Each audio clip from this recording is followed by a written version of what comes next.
Good afternoon, everybody. Thank you so much for joining me. This has been a day of trials, and I'm not talking those of court. I have really struggled, y'all, all day. I had a doctor's appointment, then came back, and my studio all but fell apart on me. So I had to do a lot of troubleshooting, and I apologize. We are late. However, better late than never. We've got an interesting case today, and as always, I'm going to double check my feed. I've had some issues with the sound, and I know it's been a problem, and I'm trying my dangest to troubleshoot it. So let me go and hear what I've got.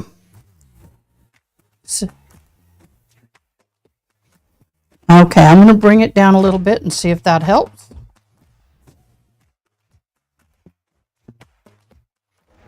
Okay, we're going to try keeping it right about there. I've kept everything right where it's been suggested to keep everything. And you know how that is. Okay, so where are we today?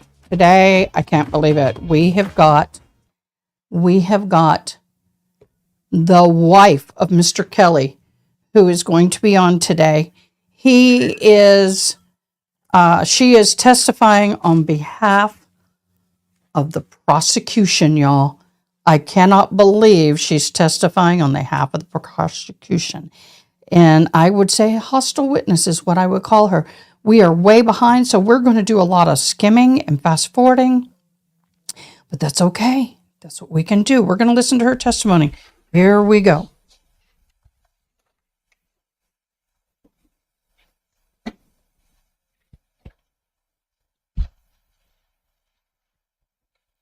Sweet old lady. I got to get paper to start writing. Uh-oh. I seem to spell your full name, and could you spell your middle name and your last name for the court? My full name is Wanda Gabriel Kelly. And did you say spell the last name? I shall return, y'all. And the last name. Let me get her up on, and then I'll return. Correll is Correll. Kelly is Kell. Thank you. And I see you struggling a little bit with that microphone. Let me see if I can help you so you don't have to lean forward. But I can't hear you, man. You can't hear me in the microphone? No, when you were standing back there, no. Okay. Can you hear me now? Yes, Okay. If I put the microphone a little closer, that works a little better for you? Yes, it does. Okay, great. Mrs. Kelly, you're married to the defendant, Georgia Allen Kelly, is that right? Correct. 53 or 54 years? It will be 54 in August, so it's 53 right now. 50 years. And Mrs. Kelly, how do you usually refer to your husband? How do I refer to him? Right. His name is George Allen Kelly. How do you refer to him? We call him Alan Allen. because his dad's name was George. So you separate the two, they call Alan. So if the jury hears you refer to someone named Allen, you're talking about your husband. Is that right? That's right.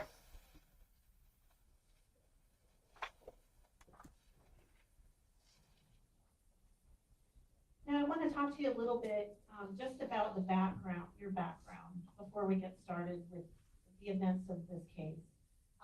If I understand correctly, you and your husband grew up in North Carolina, is that right? Correct. And then you married after college? We married after college. And then you moved to Tennessee for a bit, correct? Correct. And then from there, you went to Montana and you opened the fishing and hunting lodge, right?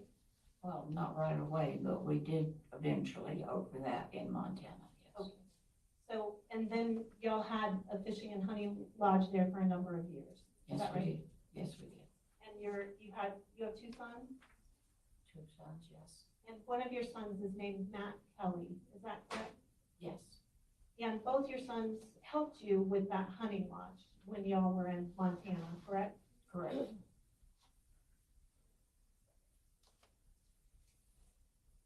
Now, at some point, you ended up in Arizona, is that right? Correct. When did you come out to Arizona? Well, we came down for a visit in Probably 93 or 92, because I had always wanted to move to Arizona. I read a book about it when I was in the 3rd grade and said, that's where I'm going. And so we came down and looked at places, and we eventually bought a place in 97. And that was out in Elgin, is that right? Yes, And you lived out in Elgin, and then you ended up moving over to Keno Springs, correct? correct, And it was the golfing that took you over to Keno Springs, correct? correct. You and your husband, you'd refer to yourself as golf addicts back in that time frame, correct? We did.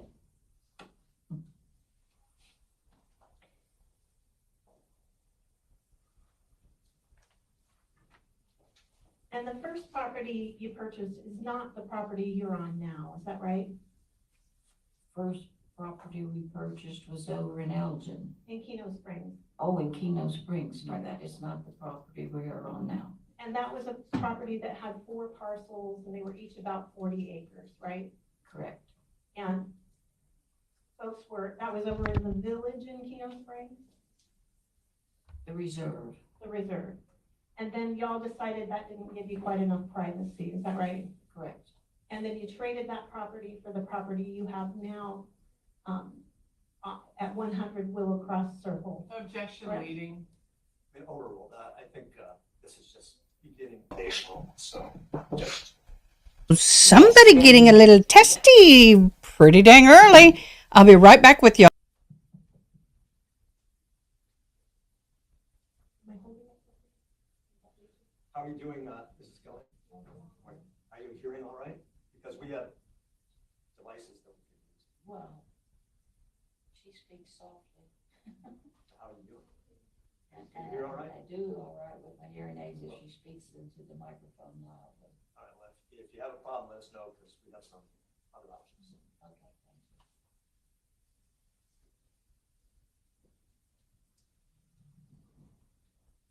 Now, back in January of 2023, you and your husband had some cattle, is that right?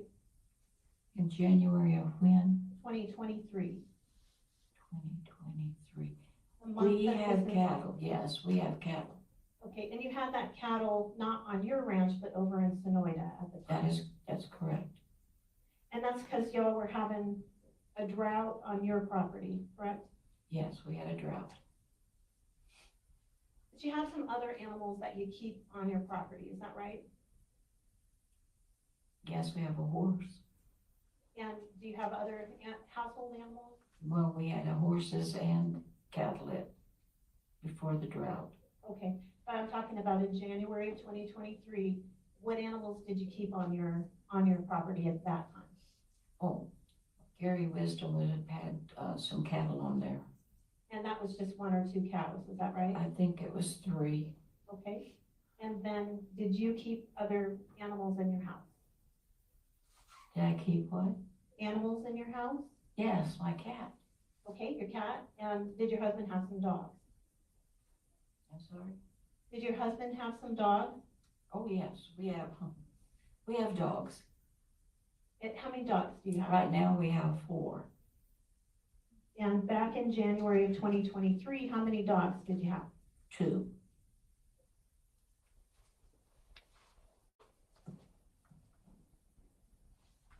And I want to show you now what's been admitted as State's Exhibit 114. If I can have the screen.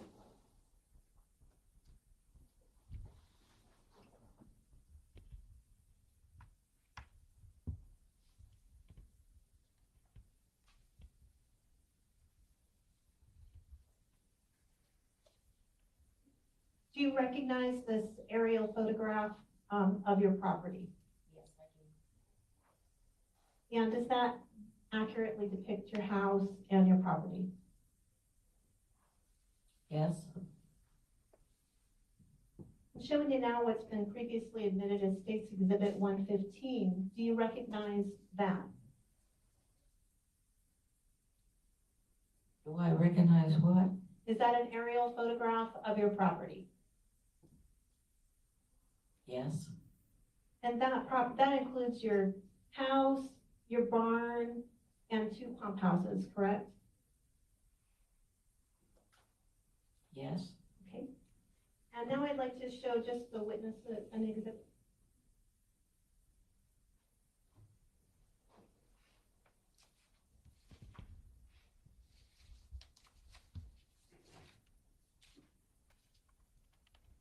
Oops, my apologies, everybody. With the State's Exhibit Bernadette. 129. Are you familiar with the outline of your parcel, like what your property lines look like? Yes, a little bit. Does that look accurate? No, she's a rocket science at property management. Come on, y'all. Yes. If you're watching, thank you so much for watching. I appreciate you. This is not a normal way I start my lives. It has been a day, y'all. A day. But Ma'am, is this an outline? thank you for joining me. Blessings. Property line? As best I know. And you have a fence around that. Getting settled in here now. Property, correct? Correct. Okay, one And thing y'all just need so to that know. the jury has a little bit of a.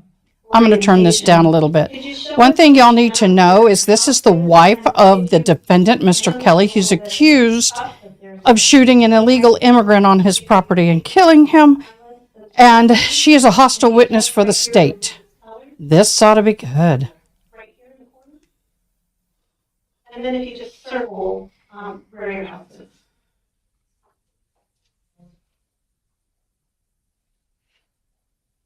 Okay, great, thank you. And now could you also circle where your barn is?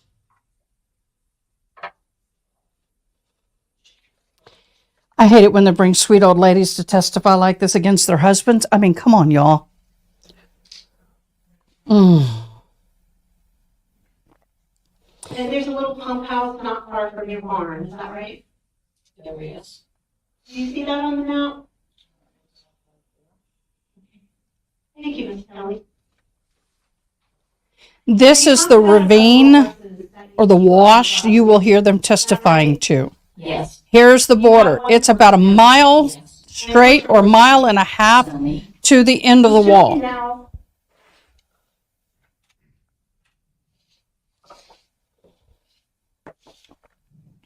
what's been admitted as State's Exhibit 120. Do you recognize that photograph? Oh, that's a little horse. Yes, that looks like it's. By the way, the witness thought the horse had been shot. The horse had not been shot. No animals were harmed in the commission of a crime. But is this also a photograph of Sunny? Yes. Oh no! They got it taken. I'm sorry, y'all. Skinny horse? A skinny one? That's an elderly horse. No. Really? You can see his ribs in these pictures, is that right? Yes.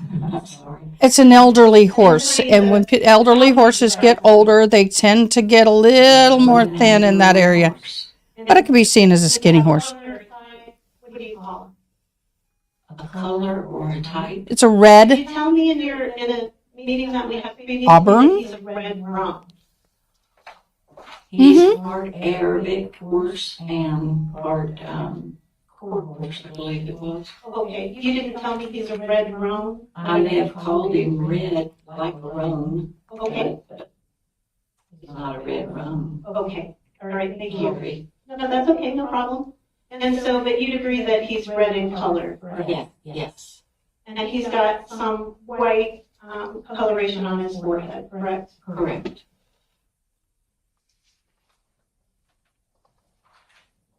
I'm trying to find my link. I just want to I don't want chats more. about your Hmm. husband first. Now, I believe since December of 2021, has your husband patrolled your property with an AK-47 and a handgun? Since when, hon? December of 2021. Yes.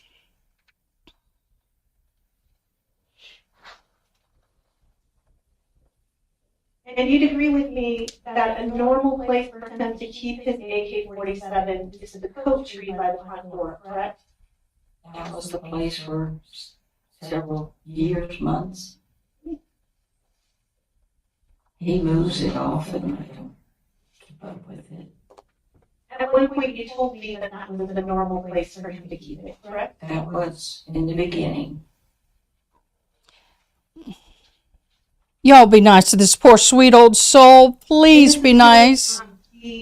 I appreciate it. Asked you Please like, comment, and subscribe.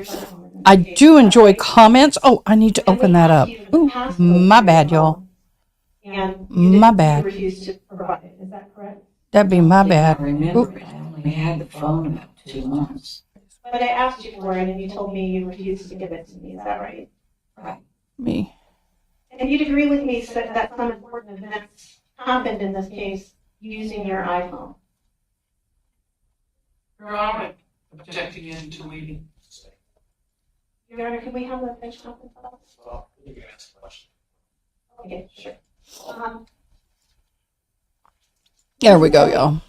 Did you and I talk in something called deposition? Yes. And did I ask you for the passcode for your phone? I think you did. Your Honor, asked and answered to the passcode.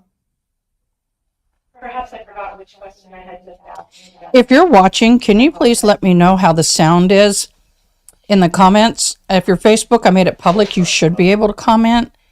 I've had a little issue. I want to make sure y'all can hear her and hear me without it being distorted. Trying to not be on top of the mic so much, which is hard. Thank you. I think, I'm not sure where we were in the questioning when we, a second ago, but I asked you, and I want to make sure I understood. You indicated that I asked you, you agreed that I asked you in a deposition for your passcode, is that right? Correct. And you refused to provide that to me, correct? Correct.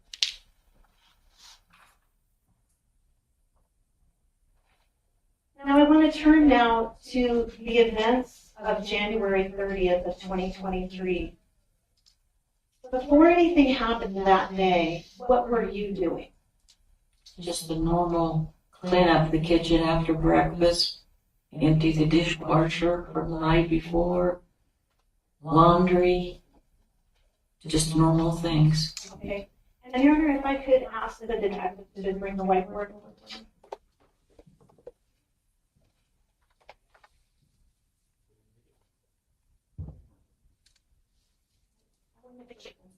Your Honor, may I realign myself to the side to watch?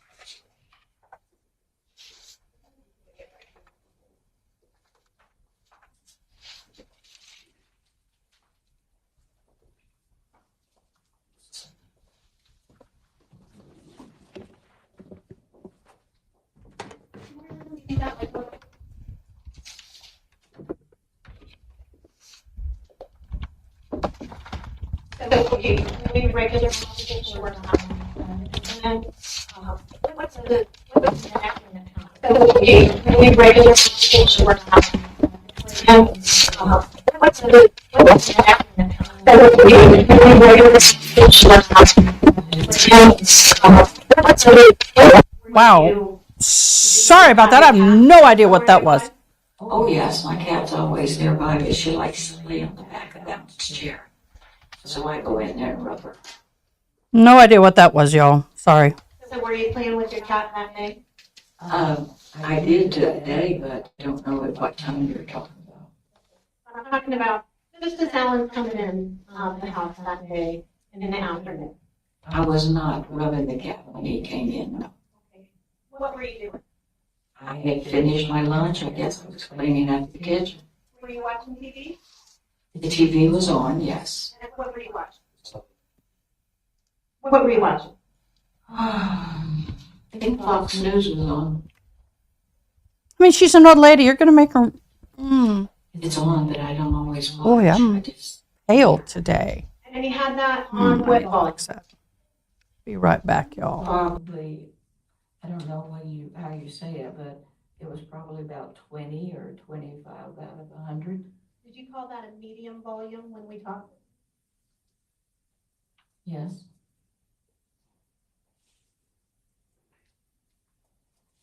You had Fox News on, and then at some point did Alan come in?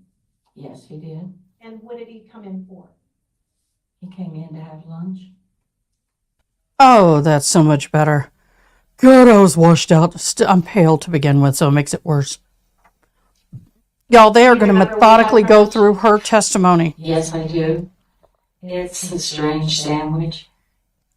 Peanut butter, mayonnaise, and pineapple. And just before the events of this case happened, where were you standing? Well, when he came in to make his sandwich, I asked him if he needed any help. He said no. So I went into the living room and started playing with my cat. So at this point, you're in the living room playing with the cat. Yes, I am. Okay, so she's watching the news. Alan's He's at in the lunch. kitchen at the, it's not the island, but there's a bar. It has an opening that you can see from the kitchen into the living room. And he was making his sandwich there and looking at the news. See if anything happened. So he's standing there eating his lunch at the island. Is that right? Yes, that's correct. He was eating his lunch at the counter. You're going to approach the witness. Are you handling? Yes. I really hope and pray that you're so kind to this poor soul. I mean, really. She's such a sweetheart. And I hate that the prosecution is using her as basically an, okay, camera person, you're not supposed to be getting any of the evidence online, including what you're doing now, until it's published. Oh, this camera person's horrible, y'all. There's this screen right here should not be shown. Well, my face is in the way. Let me do it this way. See that screen where my arrow, I don't know, you can't see, you can see the horsey. You can see the horsey.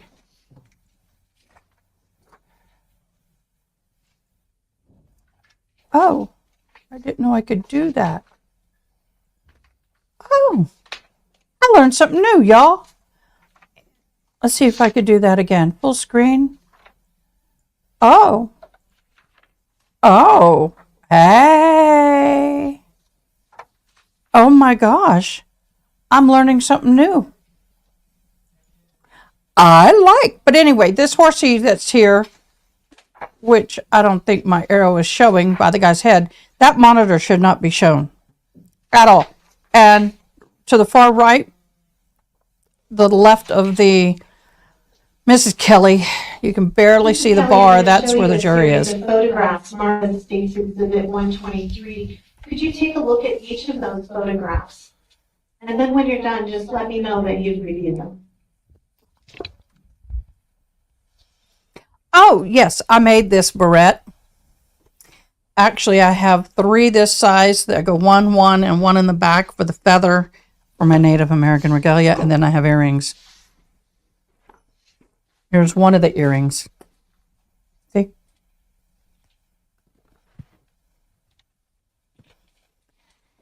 Oh, wow. So what she's looking at right now, I presume, are the images of her home.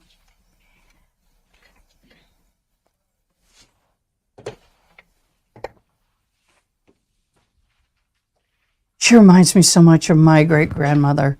My great-grandmother had the similar face shape, and her husband reminds me of my grandfather.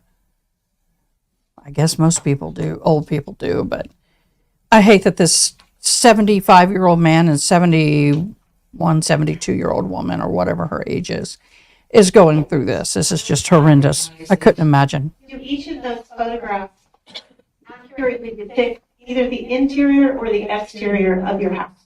Yes. Your Honor, move for admission of State's Exhibit 123. No objection, Your Honor. Exhibit 120. Hey, kudos, you finally got that right. Sorry, the prosecution has not been Mrs. Kelly, I'm entering the what's evidence marked as in Exhibit properly. 123G. Is that one of the photographs I just showed you? Oh, what a pretty And home. does that photograph show from the exterior of your house, looking at the east side of your residence?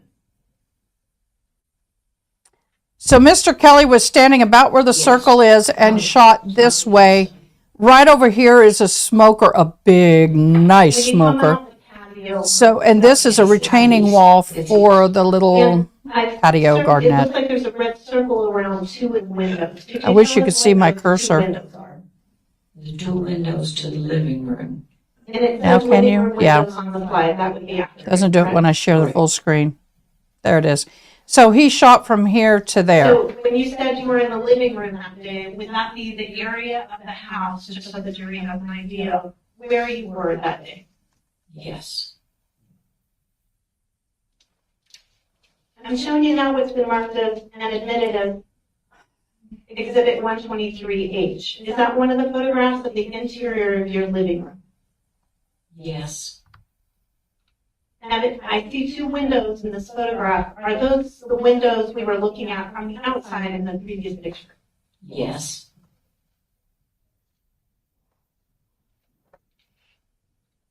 I'm showing you now Exhibit 123C.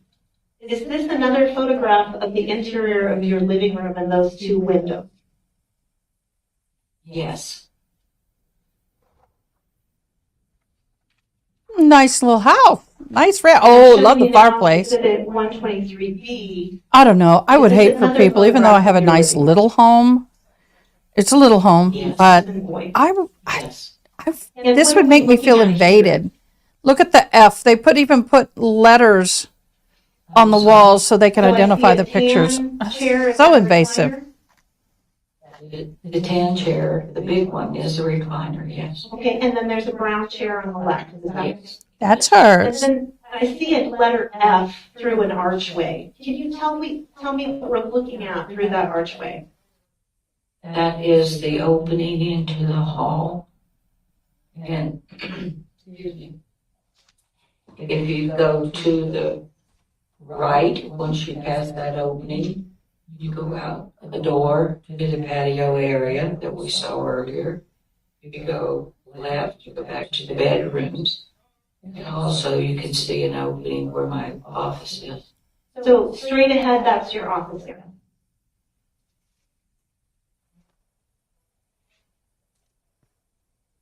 Yes, the little opening where you can see through to the big opening, and then the little opening, my office is right there. Okay, so the first archway is to the hallway, and then the second archway that's a little bit to the right, that one goes into your office. Correct. That goes And into then the what's office. past your office back there? My bedroom. Is that the master bedroom? This way. And is there also a door from your master bedroom out onto that patio we saw a minute ago? Yes, So you have two doors out to your east patio, correct? correct. And then where is the kitchen from this photograph? If you're looking at the photograph, which way, right or left, would the kitchen be? Left. So directly to the left in this photograph is your kitchen. Correct.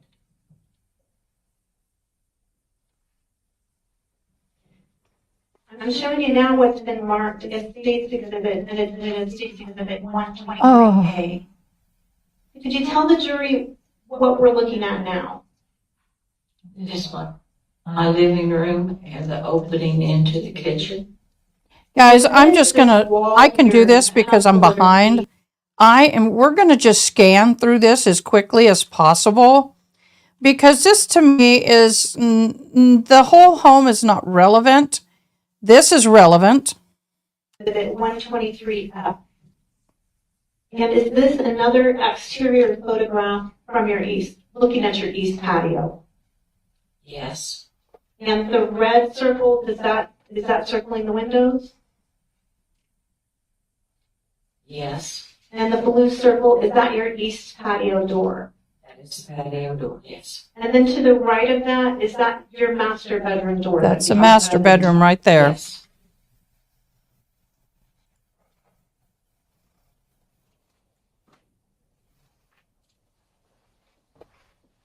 Okay, we're gonna, And then he said, I just heard a shot. And okay, now this is important.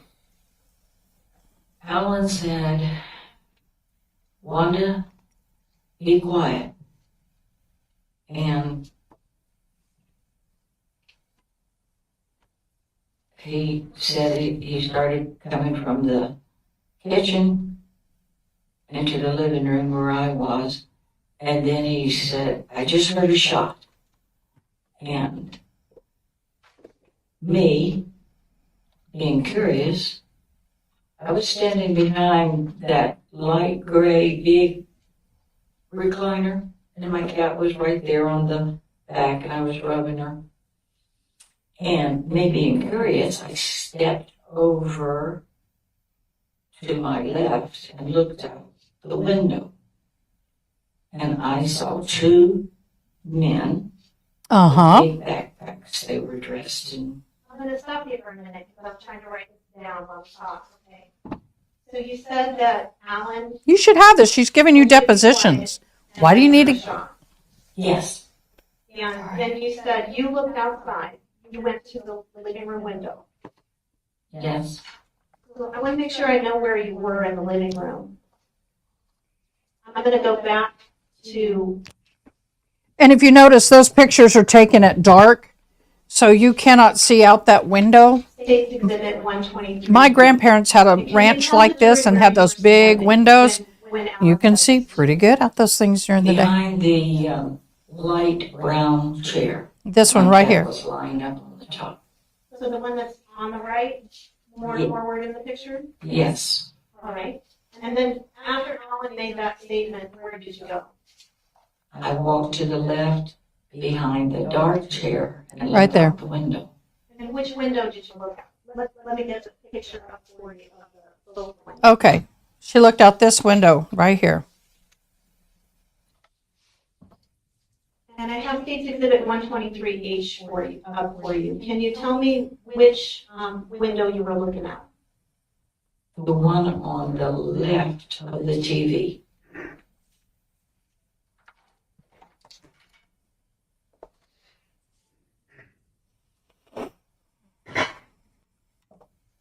I saw two men walking. They were dressed in dark camo or light camo. I can't remember. What stood out was the fact that they had these big brown backpacks on them, and they were carrying rifles. So you say two men, big brown backpack.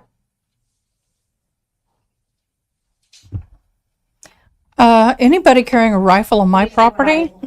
Honey, darling, we got a problem. I'm not gonna. It just happened so fast. The only thing that's Could be a brown is the camo. fact that they were dressed alike and that they had these backpacks and guns. They were walking, is that right? Yes, they were. And then they were walking parallel to your residence, right? Correct. I'll be right back, y'all.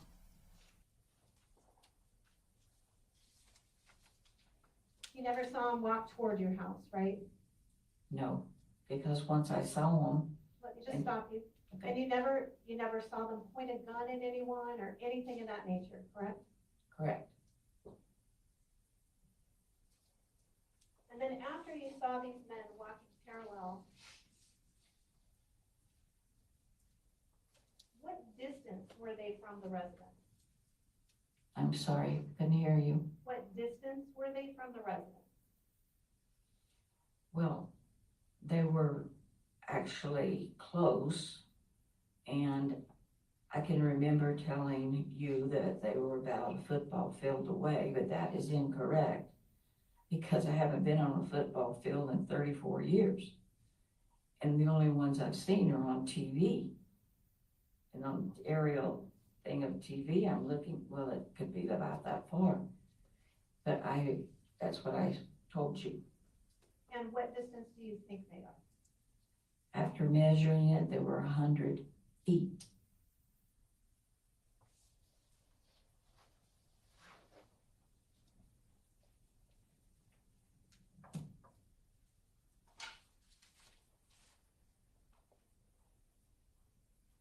Now, after you looked out the window, what's the next thing you did?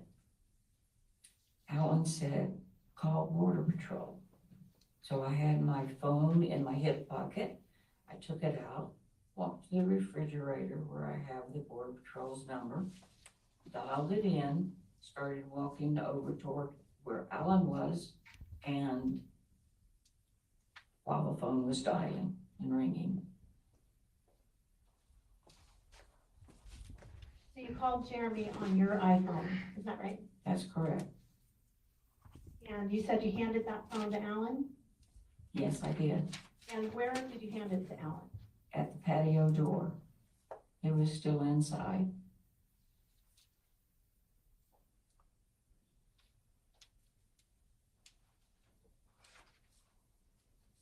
So we're looking at State's Exhibit 123B.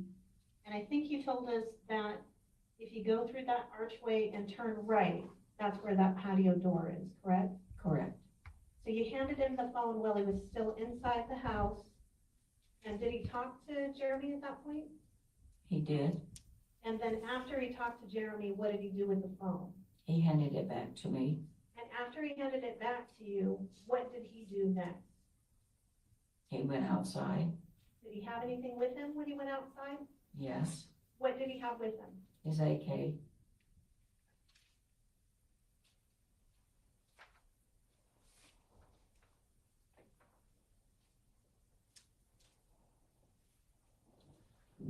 How are you doing, Mrs. Kelly? If you need a break, let us know, okay? All right. Thank you. Very well.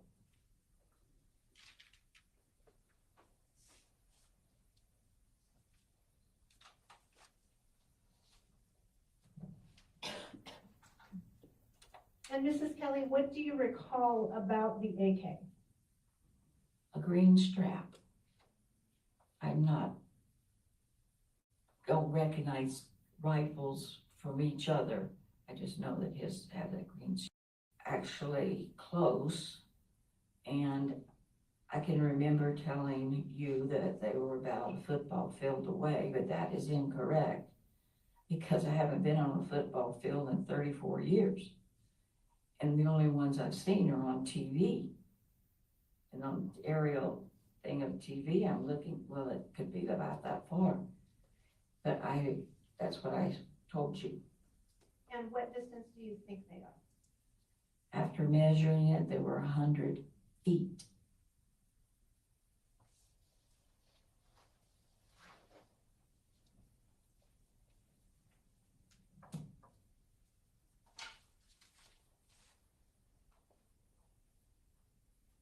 Now, after you looked out the window, what's the next thing you did? Alan said, call Border Patrol. So I had my phone in my hip pocket. I took it out, walked to the refrigerator where I have the Border Patrol's number, dialed it in, started walking over toward where Alan was, and while the phone was dialing and ringing. So you called Jeremy on your iPhone, is that right? That's correct. And you said you handed that phone to Alan? Yes, I did. And where did you hand it to Alan? At the patio door. It was still inside.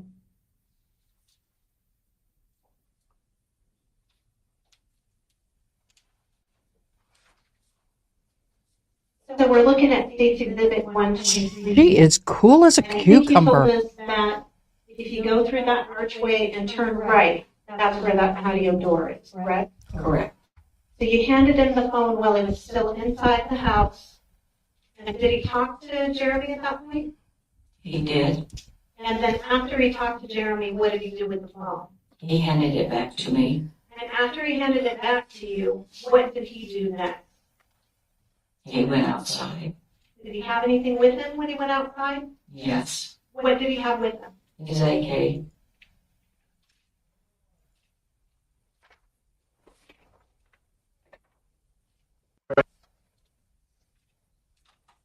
All about the AK. A green strap.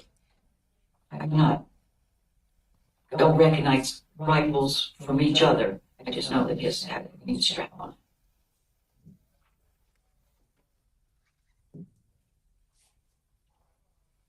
And Mrs. Kelly, I'm going to show you what's previously admitted in State's Exhibit 34, image 4637. Do you recognize that? Yes, And is that Alan's AK with the green strap? yes, Sorry That's about the that, gun y'all. he had with him that day, is that right? correct. And I just want to make sure I'm clear. Before Alan went outside, you never heard any shots, is that right? I did not know. But doesn't mean she would. The TV's on. She's preoccupied. Doesn't mean there wasn't a shot fired. Her hearing may be worse than his. Sorry, y'all, I'm trying to get Once comfortable. you saw Alan go out the patio, east patio door, where did you go? I went and stood in front of the TV so I could not see out either of the windows. And then I'm showing you again, State's Exhibit 123A. Is there a TV in this photograph? Yes, it has a horse picture on it. Okay, and so is that TV that you're talking about the one in between those two living room windows you've been talking about? Yes, So you stood right there, is that right? correct. And then after you went to the east patio window, what did you hear? After I went to the east patio window, when? Sorry, that was a bad question. When you said you saw Alan go out the east patio door, Correct. and then you walked over around and you're standing in front of the TV, what's the first thing you hear? If you're watching, thank you so much for joining. I appreciate And you. where were the gunshots that you heard? Very close. Did you believe that was Alan's gunshot? Yes. And how many shots did you hear? I don't know, I didn't count. This is the wife of Mr. Allen, Mrs. Allen, testifying Not a priority. as a hostile witness against her husband for the prosecution. Poor thing. I don't like it.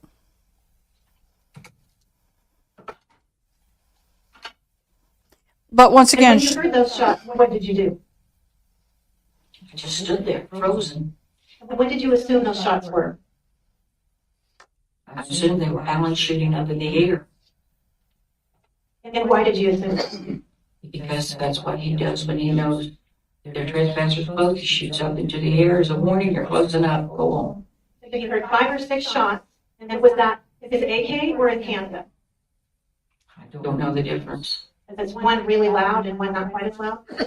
Well, they were really loud because he was just on the other side. So you heard 5 or 6 really loud shots, just the other side of the area where you were, is that right? Correct. And do you know where Alan was standing when he made these shots?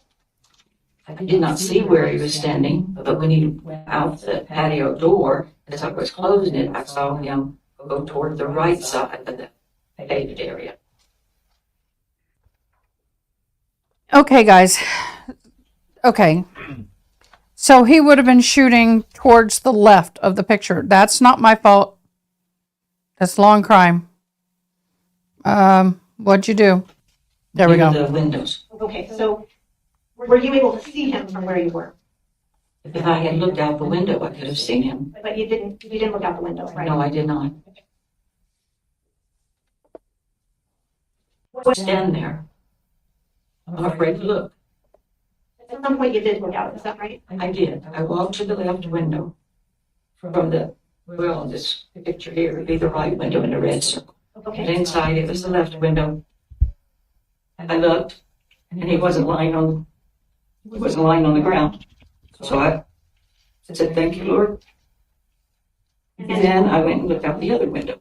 And what did you see when you looked out the other window? I saw Alan and his dogs walking down the dirt path right there where his trailers are parked, headed down towards the wash in the barn.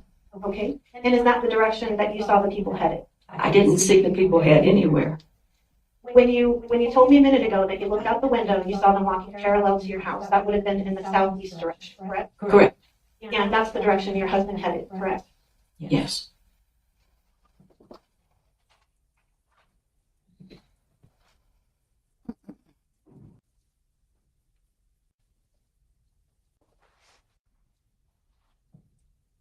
Did you ever see the 2 men walk toward the house? Would you repeat that? Did you ever see the 2 men walk toward your house? No. Did you ever see them point a gun at anyone? No. When Alan went out on the back patio, did you ever hear him say anything? No. Did I hear him say anything? Correct. No. The only shots you heard when he went outside were Alan's shots. Is that right? Correct. They were close. I don't know if that's the only ones, but yes. Didn't you tell me in a deposition that the only shots you heard were Alan's shots? I told you that in the deposition that the shots I heard were very close. So I assumed they were Allen shots. Okay. You don't remember telling me specifically the only shots you heard were Alan's shots? Oh, don't impeach her, for I goodness can't guarantee sake. that. I can't say that under oath that it actually was the only shots fired. I just know I heard the ones close to my house. All right. We'll look at the transcript in a minute if that'll help you refresh. You can do that if you want, but that's fine. You're putting words in her mouth, and you can do that in a deposition as well. Yeah. Are you done with the easel therapy? Now, Mrs. Kelly, I want to talk to you about some of the statements that you've made in this case. You've made a number of statements. Is that right? Yes, ma'am. You talked to Agent Heredia on January 30th after this happened. Law enforcement came out to your house, right? Yes. And then you talked to a Border Patrol agent named Heredia. And if you don't know his name, that's okay. I don't know their names. Okay. And then you talked to two different deputies that day as well. Is that right? There was a man and a woman. And you talked to, there were actually 4 deputies out at your house that met up with you. There was a man and a woman, and then there What's your question? Sure. So there were quite a few deputies at your house that day, right? What time? At the first occasion that the deputies came to your house, there were a number of them, correct? At the first occasion when they came out, I saw 2 deputies, a man and a woman and 2 border patrol. So you don't remember talking to a man and a woman, and then later talking to a different man and a different woman? No, I don't remember that. They probably all look the same. And then at some point after that, you spoke to Detective Ainsa later that night, correct? Correct. And then you've actually spoken to a defense investigator named Ron Martinelli on 3 separate occasions, correct? 3? Yes.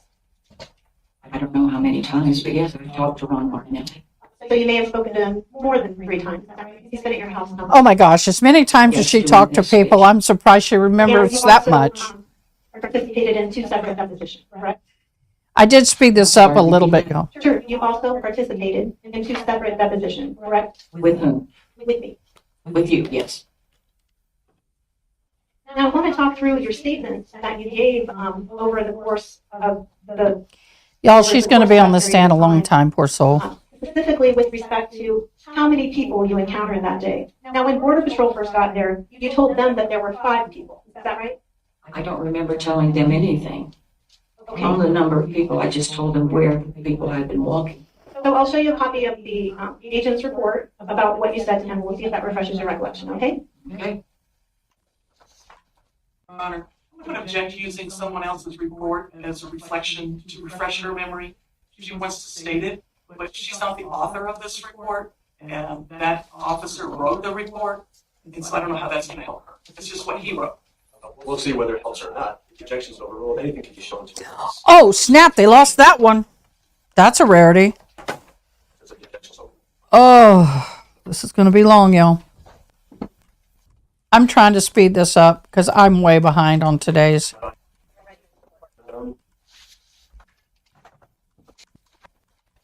Memory? No, So you don't remember talking to Agent Heredia that day? I do not. And then you spoke with one of the deputies that day as well. Or you said you recall speaking to at least 2 deputies. Is that right? I remember there was a man and a woman, deputies there, and 2 border patrols. I'm going to show you now what's been marked as State's Exhibit 1.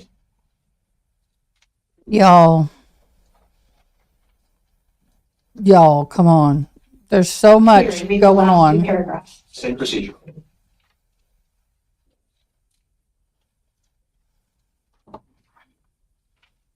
And once again, a report is a narrative of the person writing it. So I have put some weight, but not a whole lot of weight into those reports. Unless they have it on body camera, I would easily question it if it's not something I agreed with. Just saying, y'all.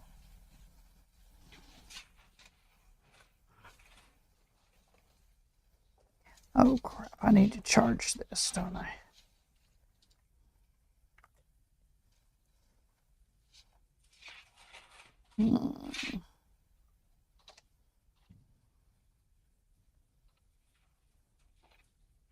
finished. And has that refreshed your recollection? No, I don't remember any of that conversation either. You don't remember how many people you told the deputies you saw that day? I saw 2. That's what I told them. But you don't remember telling the deputies something different? No.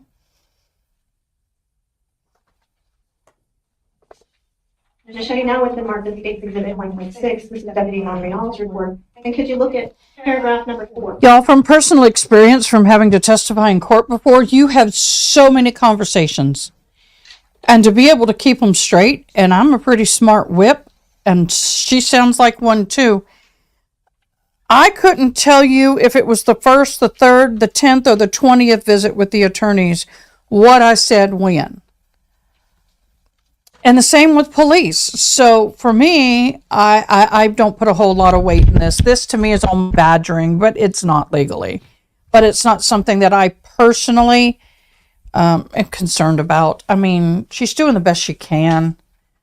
It's a very difficult situation to be in at any age, to have to testify against your spouse. I hope they can kiss and make up this evening.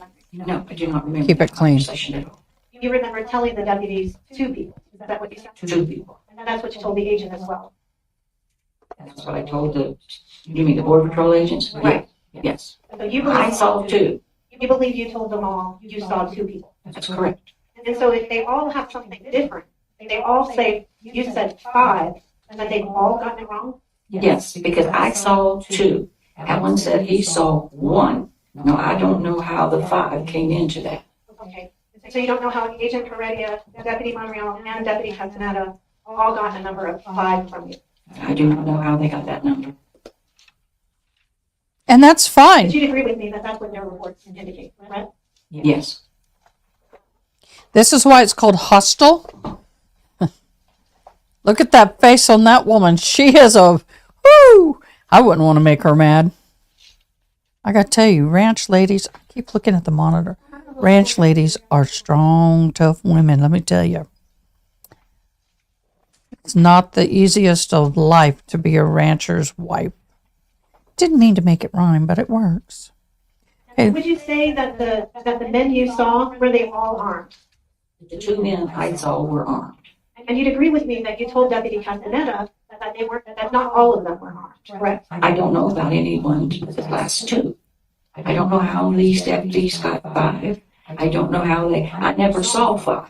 Do you recall telling Deputy Castaneda that not all of the people were armed? It was in his transcript, but I do not remember telling him that because I never saw it too. But you'd agree that that's what his report indicates, right? That is what his report said. Now, you also talked to Detective Ainza that night, and we'll talk about the events in between a little later, but I want to talk about the statement that you gave to Detective Ainza. Now, Detective Ainza, you did tell him 2 men with huge backpacks, is that right? Correct. And what kind of weapons did you tell him that you observed? They had rifles because they were long, not pistols. But you told him something specific, didn't you? That they were carrying them in front of themselves parallel to the ground. Did you tell him what type of weapons specifically? I don't know specifically. I just know it's a rifle. Do you recall telling Detective Ainza that they were carrying those AK-47s? I probably told him they could have been carrying them because I don't know the difference from a distance. A rifle, a BB gun, or an AK. And she's been adamant about that. So I believe her. I'm sorry, y'all. This poor woman. Mrs. Kelly, I'm going to show you what's been marked as State's Exhibit. Turn to page 5. You're trying to impeach your own witness, which pisses me off. I'm going to try and skinny through this a little. 320 and read those. I'm sorry, y'all. I'm So that they were carrying trying to those get through this quicker AK-47s. because I'm way I behind. said they were like AK-47 things because they're a long rifle. That's fair enough. Yes, in that report I did say it's like AK-47. Like, did not say was. Oh, poor soul, poor soul, poor soul. Oh, I got to tell you, It is so difficult to testify in court, but this is even more so. Where's the sound, my dear? No sound. I didn't cut the sound. Where's sound?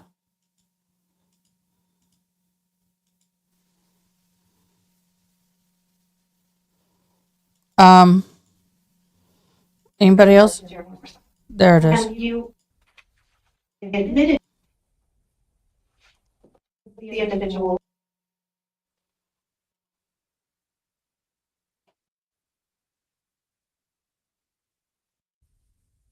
Did you, but you spoke, We're going to go there. I couldn't say there were 5 people. I never saw but 2. you said you told him to, correct? He says I told him to. I don't remember telling him. And he said 5. I don't remember telling anyone that there was 5 because I saw 2. And then the same with Monreal, right? Also, Therefore, so you disagree with that? I disagree with that. And then. And do you know what? They make mistakes too, y'all. They're not perfect. She says 2, they said 5. Correct. And then you told Martinelli the same thing, 2 men with dark brown backpacks and long range. Correct. And then we just talked about the 2 depositions. So that accurately summarizes what we just talked about, right? Yes.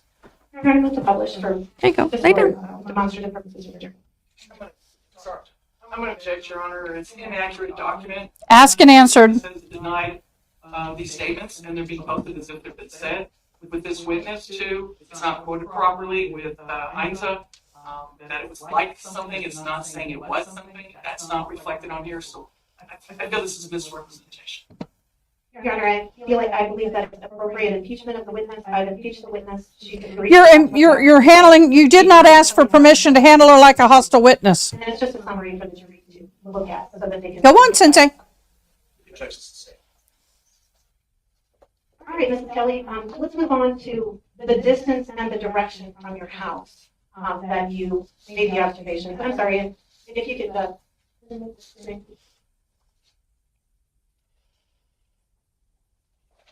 Oh, honey, when Grandma starts playing with that necklace, it is. I keep in my cool time. Where it is that you told the officers that you saw the subject.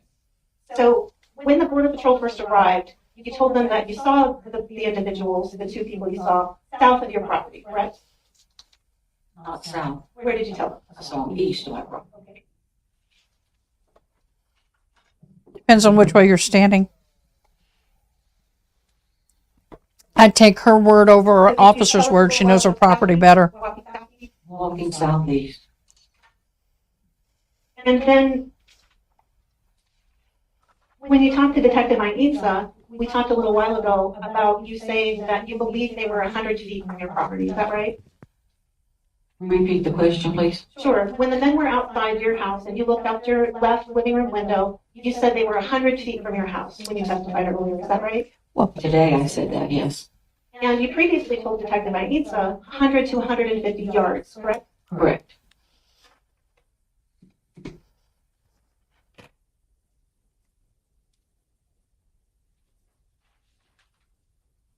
You'd agree that 100 feet and 100 yards is pretty different, correct? Correct. And you told Detective Ainsa that the men were just walking parallel across your property, correct? The 2 I saw. Ask and answered. And you also told him, when you were talking to him, you gestured left to right. They were just walking parallel to your property, correct? Correct. Ask and answered. And then on March 9th of 2023, you talked to the defense investigator, Ron Martinelli, right? Correct. And when you talked to Mr. Martinelli, he also asked you to estimate how far east the men were from your living room windows. Is that right? Correct. And you told him that you have to think about which golf club you use. And that after you thought about that for a while, you said 100 to 120 yards. I did, but I never played golf very well. But you actually moved to Keno Springs. I did move to Keno Springs for golf. I was addicted to it, but I was never very good at it. I think that's probably true of a lot of folks. But you did tell him you were guessing which club you would use, and then you told him 100 to 120 yards. Yes, and that would be my 7-iron. And then you told him, you talked to him again 2 times on April 5th of 2023, and you didn't change the distance at all, correct? Correct. And it wasn't until July 5th of 2023 that in any recorded statement, you changed the distance where you said the men were, correct? Correct. because she measured it. It's one thing to eyeball it. I'm not good with measuring things by yards by visual. I know if I'm on a football field, I can sit there and say that's 30 yards or 20 yards or 50 yards. But if I'm standing in the middle of a field, in the middle of a ranch, unless there's, oh, I'm sorry, baby, And you unless there's also markers, made some I'd have to different measure. statements about the number of shots you heard. Is that fair to say? I don't know. I don't know what you're referring to. I told them 5 or 6. When the deputies and the border patrol came out to your house the first time that day, you never told them it was Alan's shots you heard, did you? I don't recall. You don't remember if you told them it was Guys, Alan who was she's shooting? in shock. don't There's a remember dead body on her If I told property. them the shots I heard were Alan's. Do you I'm think- sorry. Do you think that would be an important detail? I'm sorry, what? Do you think that would be an important detail? If they would have asked. Object to argument. Would it have been important information for the officers to have as they were searching the property to know who had shot their weapon that day? I don't know. Okay. They did not ask. Nor did they seize the weapon that day. They took it the next day. So it stayed at the ranch another 24 hours after the Remember incident. what happened? That maybe it was war shot. Objection, lady.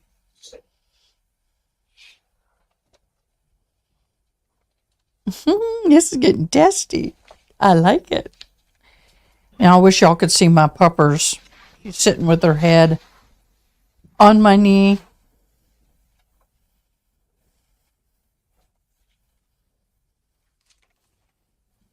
There's my puppers. You see her tail wagging in the background? No, you can't. I'm going to show you Sorry. again Deputy Monreal's report. Down. Did you take a look at that? Down.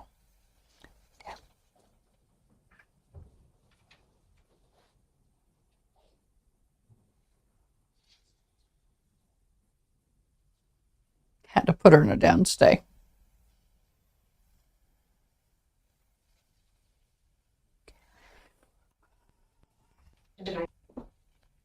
Told Monreal that you heard war shot.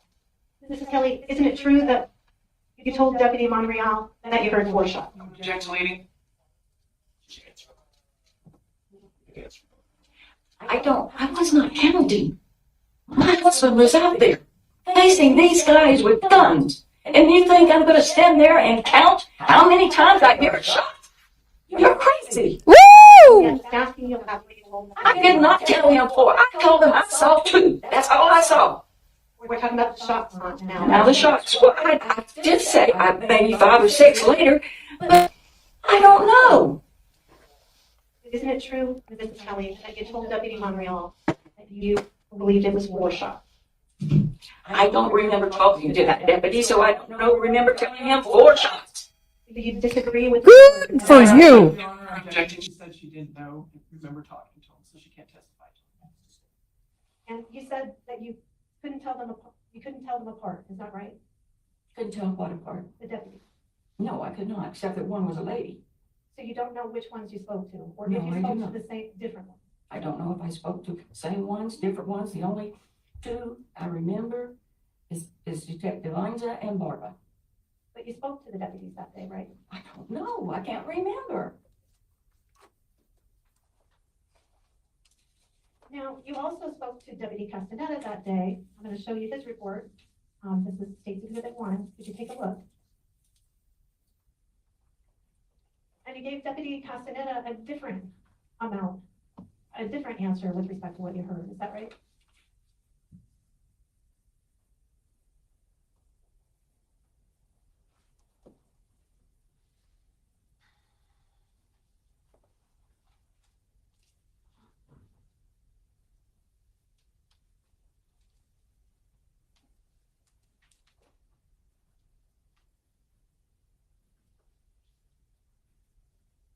Okay, what was your question? My question is, you gave Deputy Castaneda a different answer about what you heard that day, right?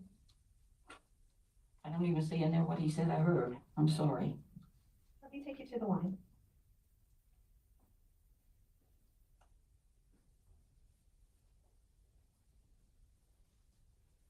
You look at the last paragraph, and it's in the last line, and then you can flip over to the next page if you like.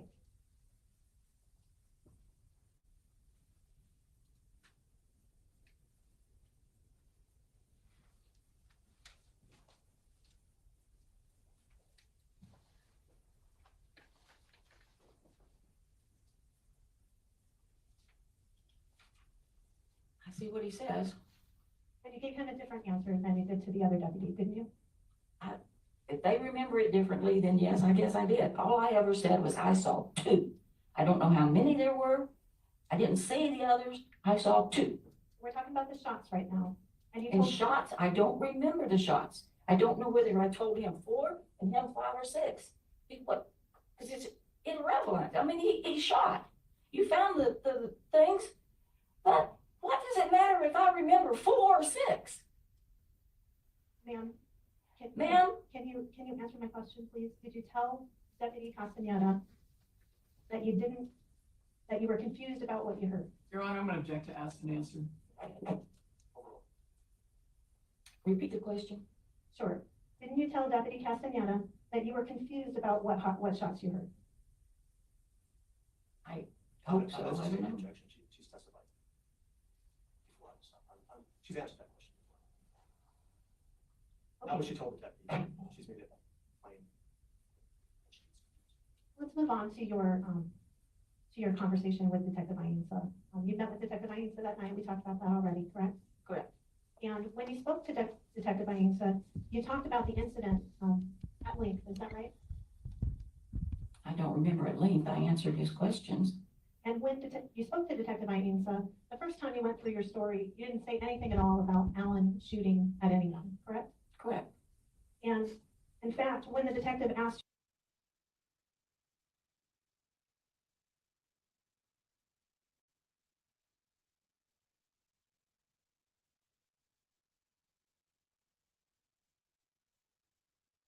you for it,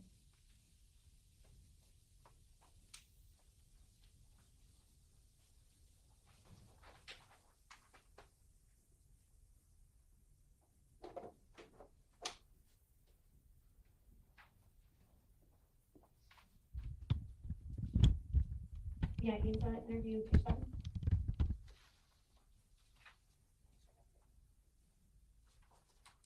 Show me what's been marked as State's Exhibit 16. If you could turn to page 7, please.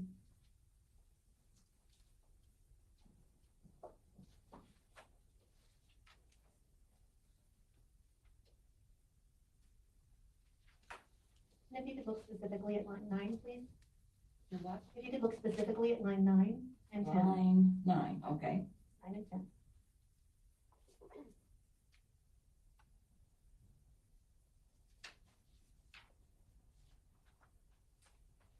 Okay, I've read line 9 and 10. Okay.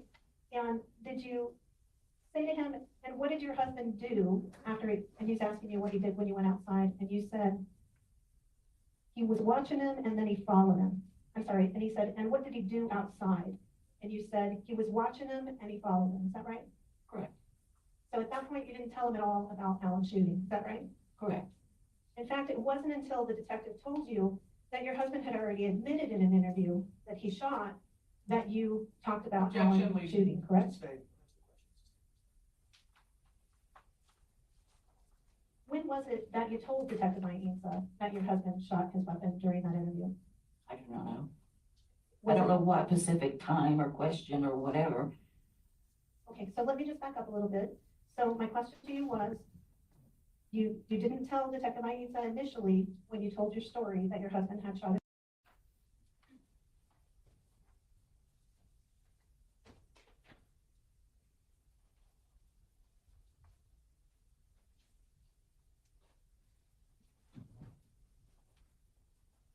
You want me to read the whole page? I just want you to read the portion that's relevant to the question I asked. Okay. You just let me know when you feel comfortable.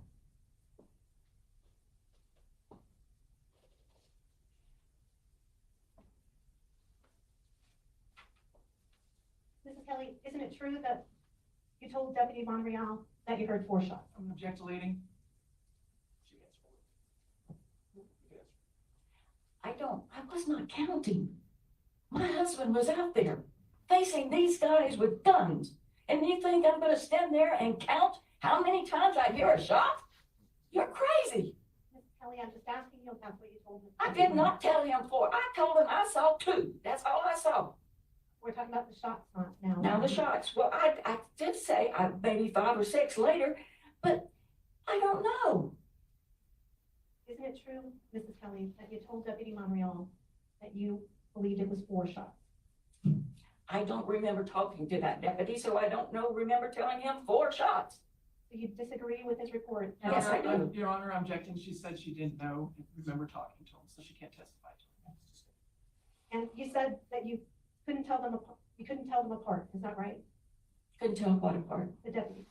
No, I could not, except that one was a lady. So you don't know which ones you spoke to, or No, if you I do spoke not. to the same, different ones?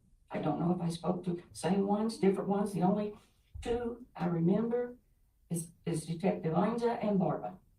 But you spoke to the deputies that day, right? I don't know. I can't remember. Now, you also spoke to Deputy Castaneda that day. I'm going to show you his report.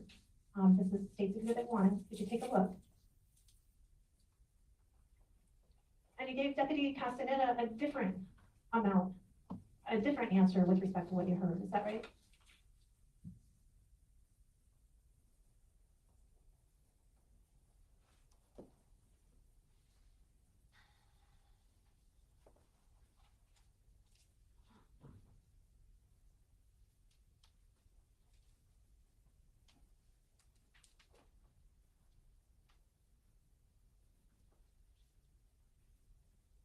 Okay, what was your question? My question is, you gave Deputy Castaneda a different answer about what you heard that day, right? I don't even see in there what he said I heard. I'm sorry. Let me take you to the line.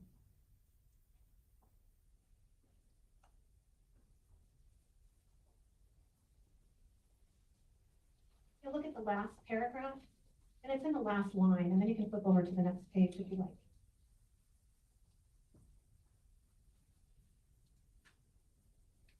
And I'm not even on screen.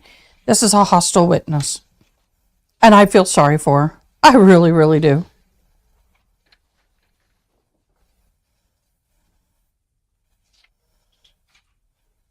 I see what he says. And you gave him a different answer than you did to the other deputy, didn't you? If they remember it differently, then yes, I guess I did. All I ever said was I saw 2. I don't know how many there were. I didn't see the others. I saw 2. We're talking about the shots right now. And you And told shots, I don't remember the shots. I don't know whether I told him 4 and him 5 or 6. This is irrelevant. I mean, he shot. You found the things, but what does it matter if I remember 4 or 6? ma'am. Good for you, ma'am. Can you answer my question, please? Can you tell Deputy Castaneda that you were confused about what you heard? Your Honor, I'm going to object to ask an answer. Repeat the question. Sure. Didn't you tell Deputy Castaneda that you were confused about what shots you heard? I hope so. That's just an objection. She's testified. She's answered that question. Good for you, Judge. Thank you, Judge. Let's move on to your conversation with Detective Maenza. You met with Detective Maenza that night. We talked about that already, correct? Correct. And when you spoke to Detective Maenza, you talked about the incident at length. Is that right? I don't remember at length. I answered his questions. And when you spoke to Detective Maenza, the first time you went through your story, you didn't say anything at all about Alan shooting at anyone, correct? Correct. And in fact, when the detective asked Okay. you, Trying to see how much far behind I am. I think we'll be able to catch up.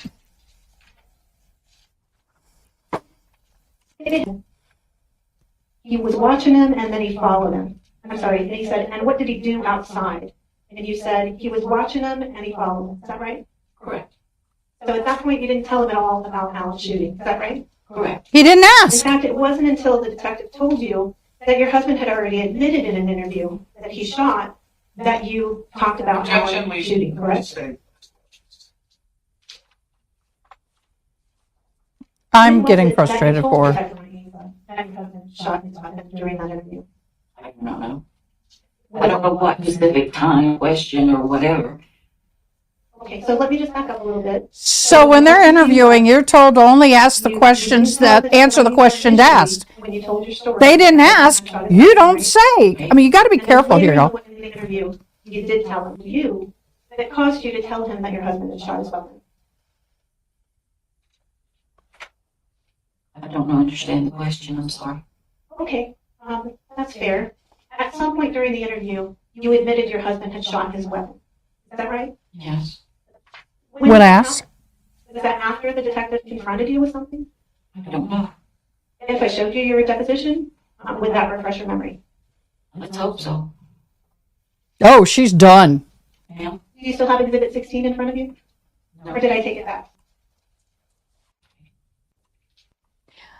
There's so many interviews this poor soul went through. Okay, on page 18. And actually, if you could start with page 17, please, Neil.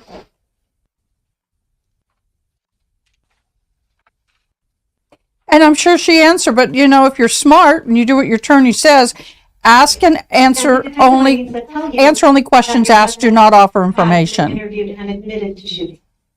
Admitting to shooting. Up in the air. That wasn't my question, ma'am. Did Detective Ainsa, I know it can be a little complicated, but did Detective Ainsa tell you during the interview that your husband had been interviewed and admitted to shooting?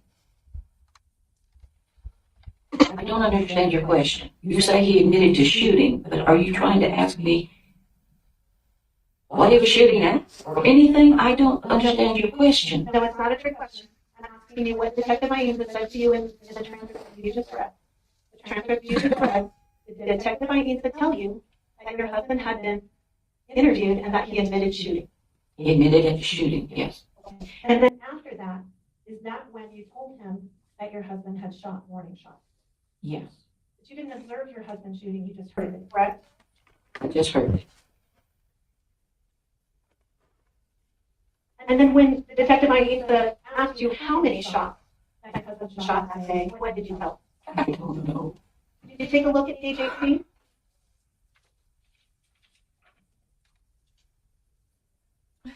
My Highland cow, our little mascot. Your Honor, He asked me only one shot. Coming. I just want to make a prediction that we're going into 404B, and I just wanted to make sure that it's relevant only to this, but not to historical. I have no idea what's on the transcript or what she's looking at, so let's go on past that, sir, and discuss that.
Mrs. Kelly, did you tell Detective Ainsa, well, I heard a shot, so I assume so. And he asked you, only one shot? And you responded, I don't know. And then he asked you, you don't know? And you say, and he says, okay, I did know there was one. Is that what you told Detective Ainsa? Yes.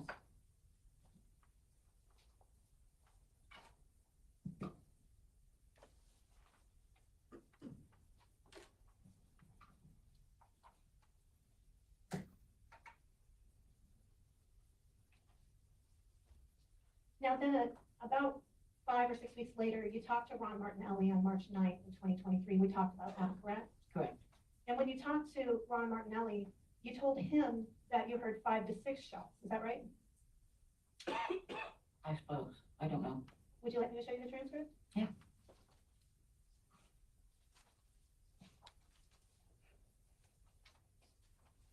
Show me what's been marked as State's Exhibit 125, which is March 9th, 2023 transcript of an interview with Ron Martinelli.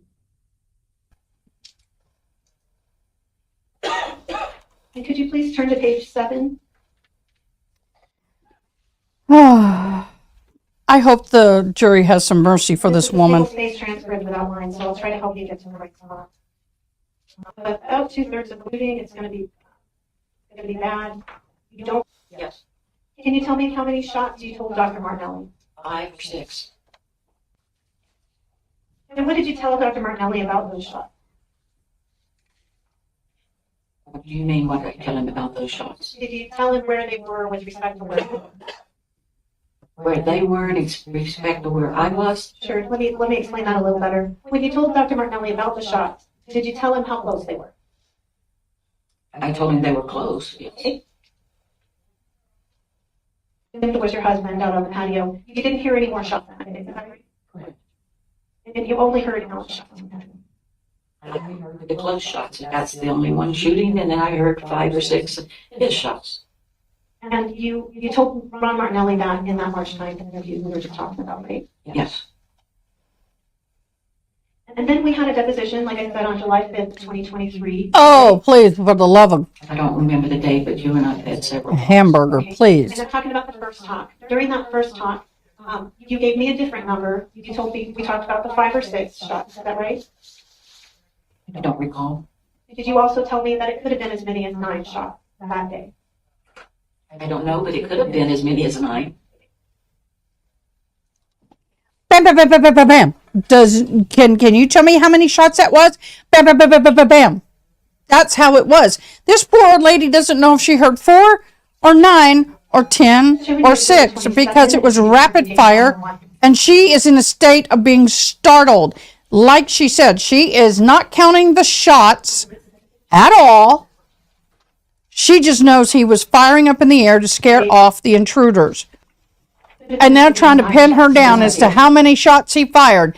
Does it matter? I agree with her. It doesn't matter. He fired shots up in the air, more than one, between 4 and 6 or 8 or 9, to Now, during your interview, give warning. Did the detective at one point ask you, actually, let me look back just a minute. I want to go back to what happened after you saw Alan walk down the road. I'm getting irritated with this. Doesn't help I had a shot of prednisone today. It's going to help me a whole heck of a lot with my irritation And I level. forgot to ask you something earlier. When you handed the phone to Alan at the east side patio door after you called Jeremy Morcell, did you overhear the conversation? Yes, I did. Do you remember indicating that you did not hear the call to Jeremy Morcell? I'm sorry, you'll have to repeat that question. Sure. Do you remember telling us you did not hear that shot to Jeremy, that call to Jeremy Morcell? No, I do not remember telling you that. We'll find. Oh my God, she's impeaching her 7 ways from Sunday. And I asked you about Alan's AK-47. She's hard of hearing. But you told me earlier that he normally wears a gun on his hip. Okay.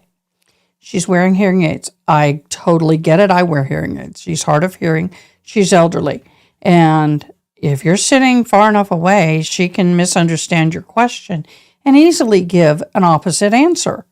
I do it all the time. So I'm not going to be so critical on that.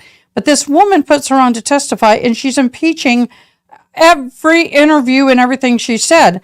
It's just insanity. Well, is that right? Correct. And he had that gun on his hip when he went outside that day as well, didn't he? Yes. When law enforcement started to arrive at your house, is that right? Repeat it, please. I'm sorry. Ma'am, get closer. Sure, I want to go back to where we were earlier. We were talking about how you looked out the window and you saw Alan walking down the road. Correct. You didn't see any people at that time, right? Just Alan. Just Alan and his dogs. And he was walking down the road, you said. Yes. And after he went down the road, at some point law enforcement arrived at your house, is that right? Yes.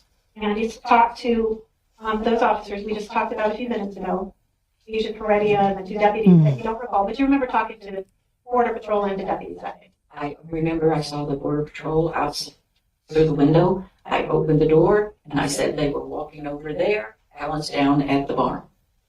And after that, after you spoke to them, then you received a phone call, is that right? After I spoke to them, I received a phone call. Not that I know of. Was it before you spoke to them? Did your husband call you at some point that day? He called me, and it was before I spoke to the Border Patrol because he called me and told me he was at the barn. Tell the Border Patrol I'm down here. And when you talked to him that day, he told you, what did he tell you about which direction the people went? He said he couldn't tell where they went. He just went to the barn. And did he tell you where it was that he lost sight of them? No, At some point, did he tell you they went to the wash? no.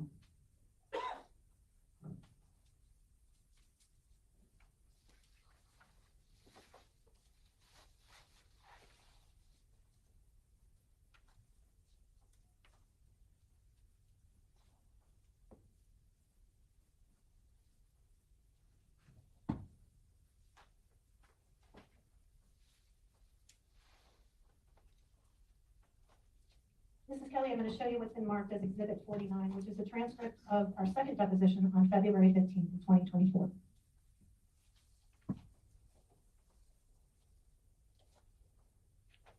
And what page, please?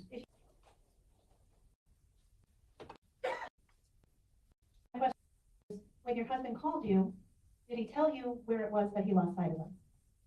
He did not tell me where he lost sight of them. He just said he did not see them, which way they went, And where were they when he didn't see which way they went? at the wash. So he saw them to the wash and then he lost sight of which direction they went when they hit the wash. Is that what he told you? Correct, that's correct.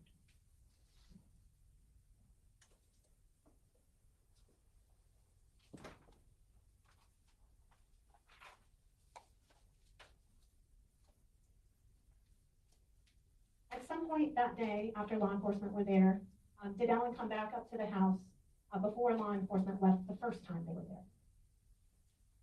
Did he come to the house before they left? Yes, He actually came back to the house with the border patrol and the deputies, is that right? he came back walking and the border patrol, I don't know who was with him. Okay, I'm sorry. that's Didn't okay. observe it. That's okay, no problem. He came back to the house while law enforcement was still there the first time they were there. Yes, yes, And when he came back to the house, did he have his AK-47 with the green strap with him at that point? yes, Do you know where he put it inside the house? no, And when he came back to the house, he talked to law enforcement while he was there at the house, is that right? correct, And then at some point, law enforcement leaves. correct. And then it was a little bit later that you all are talking about what you're gonna do for dinner, is that right? Correct. I asked him what time he wanted to have dinner. And what did y'all decide? I can't remember now if he said 5:30 or 6, but it was some in that time frame. Okay, and then what did he need to do before he had dinner? He was going out to feed the horse and the dogs. And did he leave the house? He went out of the house, yes. Did he take his AK-47 with him on that occasion? No, And when he went outside to feed the horse and the dog, did he come back? yes, How quickly did he return? I don't know. Was it quicker than you expected him to return? Yes, because I didn't expect him to be in until I had dinner prepared. And what did he tell you when he came back? When he came back, what? When he came back to the house, what did he Yes. tell you? That the dogs found a dead body. And do you recall Deputy Ainsa asking you if your husband came back in after he went out that second time? Now, Ainsa and I have a disagreement on how many times, what time is what. The first time he came in was when he made his sandwich. The second time he came in was, let's see, what was the second time? He made his sandwich and then they went down and he walked down to see if everything was okay at the barn. So he came in, that was the second time. And then when he went out to feed the horse and came back in, that was the third time. So when he says, what did he tell you on the second time? The second time is when he came back from the barn. So, Mrs. Kelly, would you disagree that you deliberately told Detective Ainsa that you did not know that your husband had found a dead body on your property? I did not tell him that. He just asked me, did I know why they were there? I'm going to show you again what's been marked as State's Exhibit 16, please.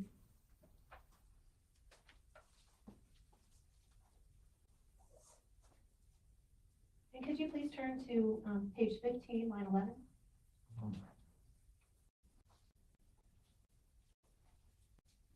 Not right, Ever mentioned to you, but I've read it.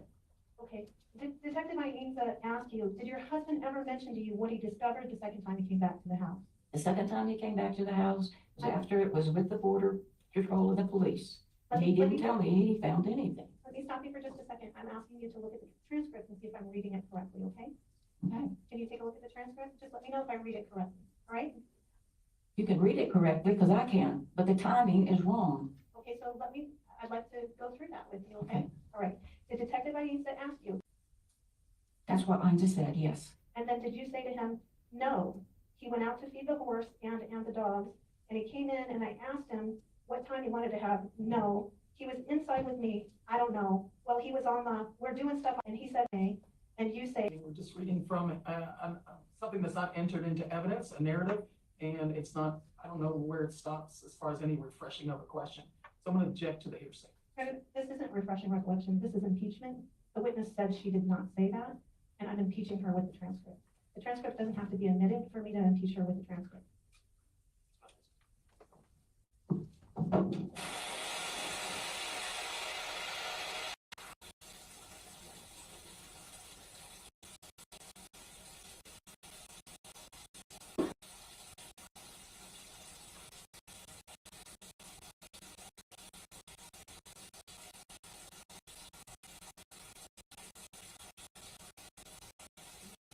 That the dog sounded dead.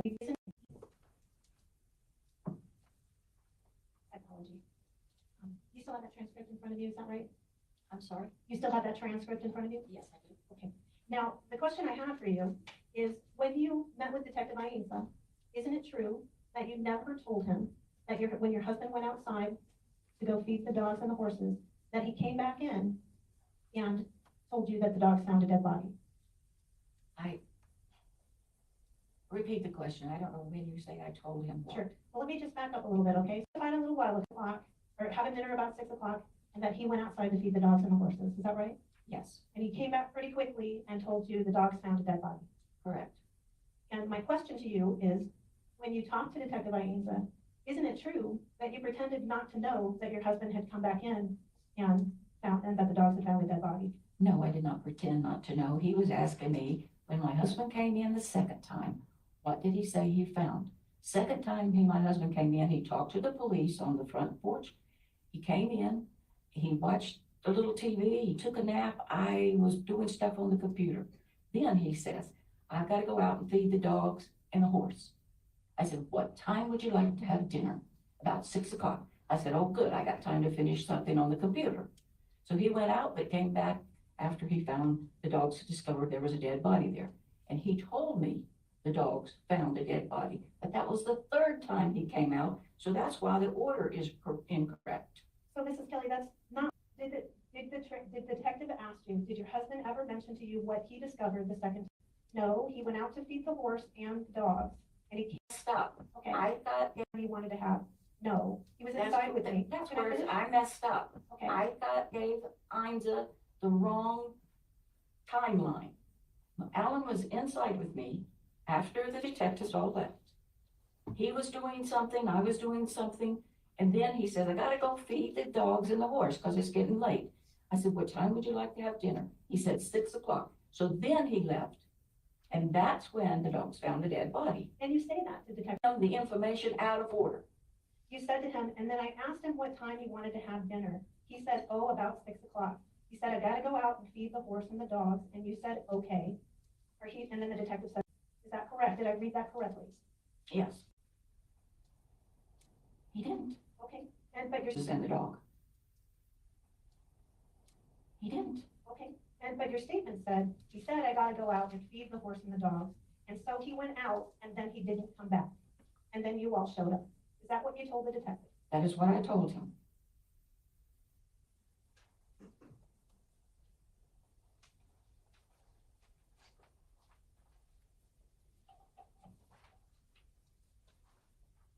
And then the detective continued to ask you if anyone had told you what was discovered at your property, and you told him no. Is that right? He said, has anyone told you? And I assumed, which is a bad thing to do, anyone is any of the police officers that are out there roaming around and talking to my husband. And none of them told me what they were doing. First you told him no, right? Yes. You told him no one had told you what. Police officers did not. They didn't tell me why they were on my property. They didn't tell me what they were looking for. And I'm not going to just jump in and say things. Mrs. Kelly, didn't you then tell the detective that only that, yes, who was it? The lady female police officer, she said something about they found a dead body. So I knew that. That's how I knew that. She was walking me to the car. But that was after you told him you didn't know anything at all, correct? I don't, the timeline's all out of whack. I'm sure I don't understand. That night was so confusing. I could have told you that the sun rose in the west because I was so mixed up. I'm sorry. I'm sorry for getting angry. Mrs. Kelly, I just have to ask you, is there some reason why you felt you needed to hide what your husband had found that night from the police? No, I did not feel anything, reason to hide anything. You didn't tell the police about the fact that he had discharged his gun until they told you he'd admitted it, correct? Correct, And you didn't tell them that he told you he'd found a dead body, correct? correct.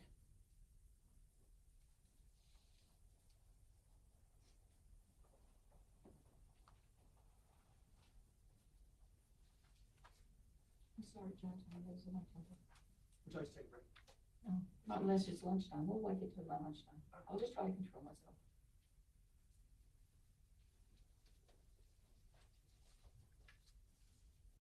Correct, So as I understand it, you had your hearing aids in that day, is that right? correct, And you told the detectives that your first one went out at 6:30 or 7, and you were still at the house and you put that on the charger, is that right? correct, And then your second one actually went out later that night when you were at the police station, correct? correct.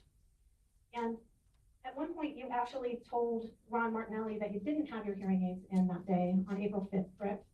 He asked me and I told him I didn't think I did. And then you corrected that, is that right? I corrected it because he said, Detective Ainsley said you had them in. I said, well, if Detective Ainsley said I had them in, I had them in. That night, I would have known whether I had them in. Whereas 3 or 4 weeks later, I might not have remembered because they were not working properly. Now, you never told Detective Ainsley that there was any functionality problems with your hearing aids, only that they didn't always work as well as you'd like, correct? I'm sorry. You never told Detective Ainsley that there was any functional problem with your hearing aids, only that they didn't work as well as you'd like, is that right? They didn't work as well as they used to, no. And then you never told Ron Martinelli on March 9th that there was any kind of functional problem with your hearing aids, is that right? I don't remember. Would you like to take a look at your transcript? No, Have you reviewed your transcript? no. You haven't reviewed it. No. So let me just show you this file.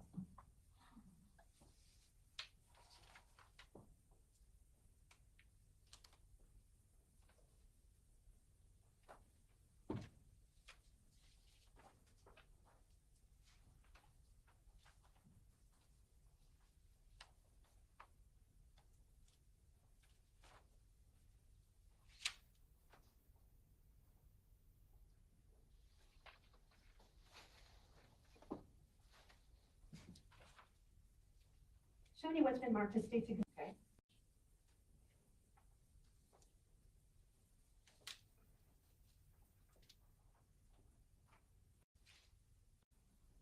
And do you recall talking to him about your hearing aids on that date? Which page was I supposed to look at? I haven't referred you to a page yet. Do you remember on this occasion talking to him at all about your hearing aids? I remember he asked me if I had them in. I told him I couldn't remember, and I do not know if I explained to him why I couldn't remember, because they were malfunctioning. I got new ones replaced, and That was on April 5th that you had. ma'am, I'm so confused on dates. I don't know what date you're talking about. I don't know what happened on that day. Okay, so the first time that you met with Ron Martinelli, that he recorded you, when you gave him a lengthy explanation, March 9th? that's right, Okay, see it on the transcript. Ron Martinelli about your hearing aids.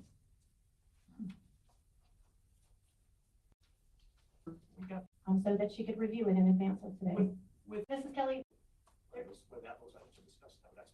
there isn't, Your Honor, because she didn't discuss any problems with her hearing aids on March 9th. She's telling me she did. I'm asking her to tell me where it is. She's not gonna read the whole transcript. You're in the court. So we just discussed.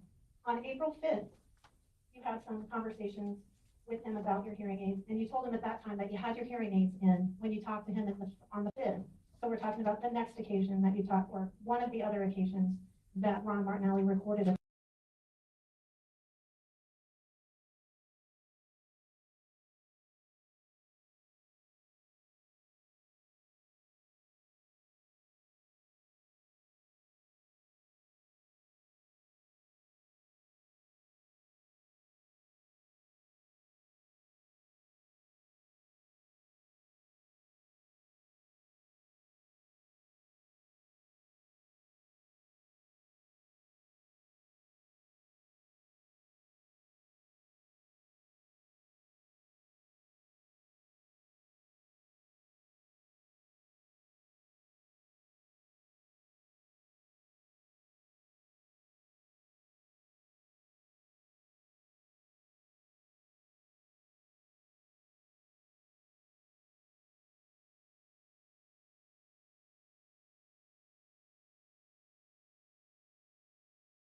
conversation with you. Correct. And that day, that's the day you told him you had your hearing aids in, correct?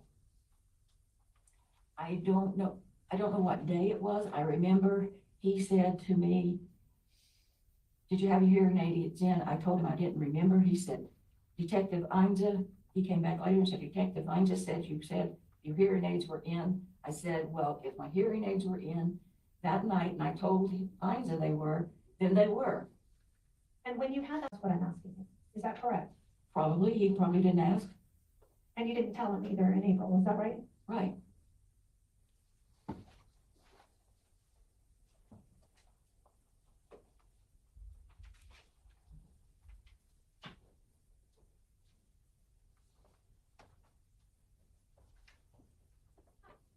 Now, Mrs. Kelly, Gone. I want to go back to the beginning, January 30th. Oh my God.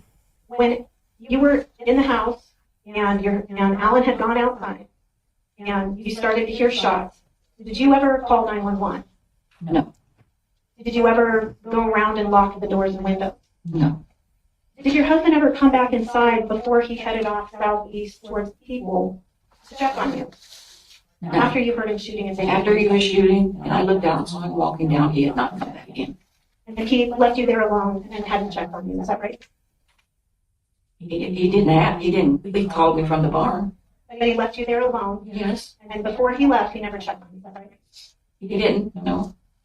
Oh man, are you have a going handgun, is there? that right? I had one, yes. Oh my Did God. Did you go and get your handgun at that point? No. And and that's because you didn't. So they're trying to say that she was not in fear for her safety or life. I just didn't think about getting it. Alan was outside. He was taking care of me, and I did not need to get my gun out. I did not think.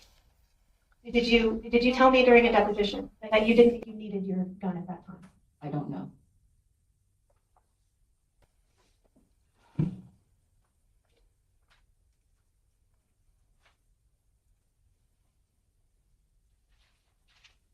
She is so done with this.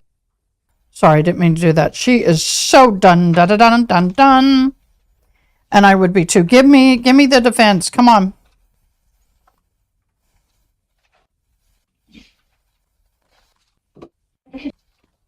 Bottom of the page, and then you can go over to page 58. I'm at 57. Did you read the bottom 4 lines and then go over to page 58 and read the top?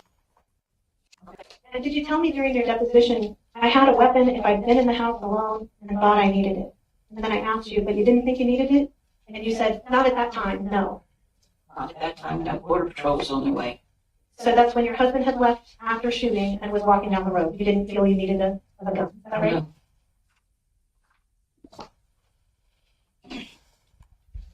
No.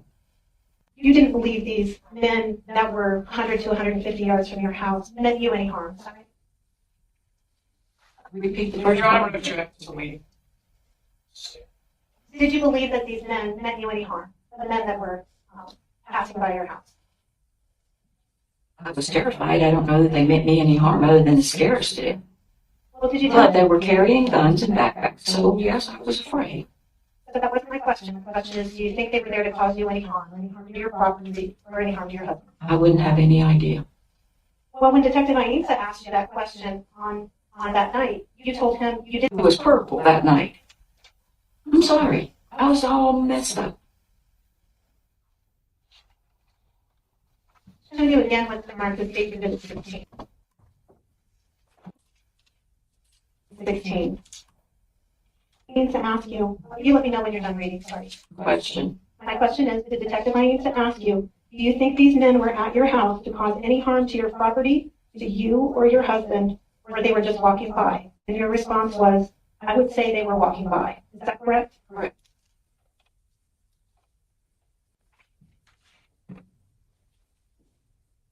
That I just need to follow up with you on. And I had asked you if you heard the conversation between your husband and Jeremy Morcell, is that right? You asked me, yes. And you said that you did hear that conversation, is that right? I heard the conversation at the door. When I initially made the call, I heard that conversation. Okay. This is a copy of page 8. I know I'm speeding through because we're real late. They will cut this feed, even if I haven't watched it. When the court ends, the feed ends no matter where I'm at. So I'm trying to get ahead. More so on the phone when I handed it to him was, we have people out here on our property. They have guns. I heard a shot and I'm going out. Only heard a few things during the conversation? That was a few things, wasn't it?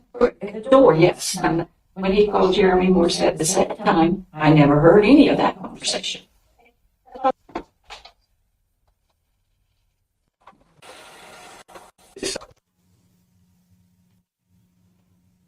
Examination, cross-examination, witness identification.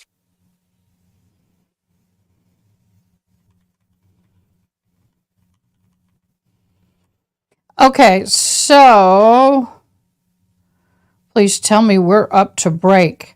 Oh, hallelujah. Okay, so they are on lunch break and I got caught up. Oh, I'm happy. Thank you. Okay, guys, so here's where we are. This poor woman, oh my Lord, this poor woman. This poor woman. I got to be honest with you, y'all. I'd come unglued if I was her. Bless this woman. Okay, I'm going to put some music on. We will be right back. I'm going to take a little break.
Hello, everybody.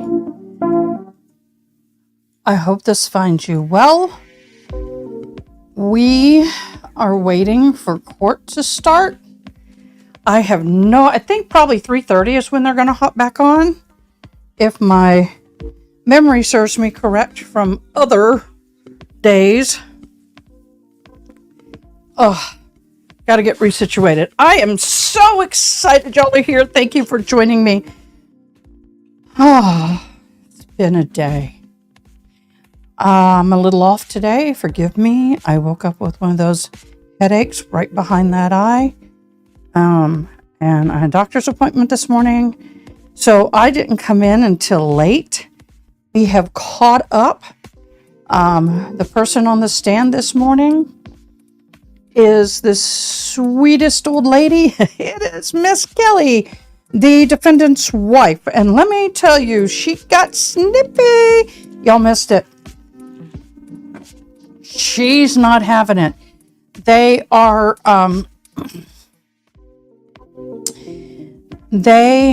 using her as a hostile witness. The prosecution has put the defendant's wife on the stand, and she's a hostile witness. I think the defense is getting ready to take over the cross-examination. I hope it goes better than what we've seen so far.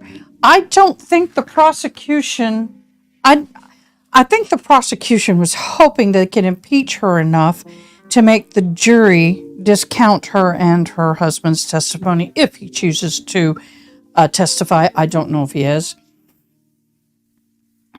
One of the things I took away from this was the poor woman is, all right, I hope nobody's been in a situation like this where you find a dead body on your property and you're being accused of killing somebody, but I've had to testify in defense of a husband once, and I was there on his side, but let me tell you, It is so stressful. And let's go back with her being in the situation she's in. This poor old lady is just minding her business in her home. Her husband says, I heard a shot. Now, mind you, she's in hearing aids. Her hearing loss might be at a point to where she doesn't hear that pitch of a gunshot. I can't hear gunshots. In fact, I can go to a gun range and be fine without ear protection because my hearing's gone. I'm legally deaf without hearing aids. But the point is I can feel the vibration if you're close enough. So her husband said he heard a gunshot. She didn't hear it. Her hearing aids were acting up at the time, and I fully understand that. They wear out. They start getting staticky. They start getting connective issues or whatever. She doesn't remember if she had her hearing aids in at what point in that day, but she did replace the battery that afternoon and then evening, which happens to me. They're usually hours apart. I just normally replace both of them if one goes. But her husband got his rifle, went outside on the porch, fired a few shots up in the air warning shots to scare off the people. Now, she states she saw two people. Both of them had rifle-like guns.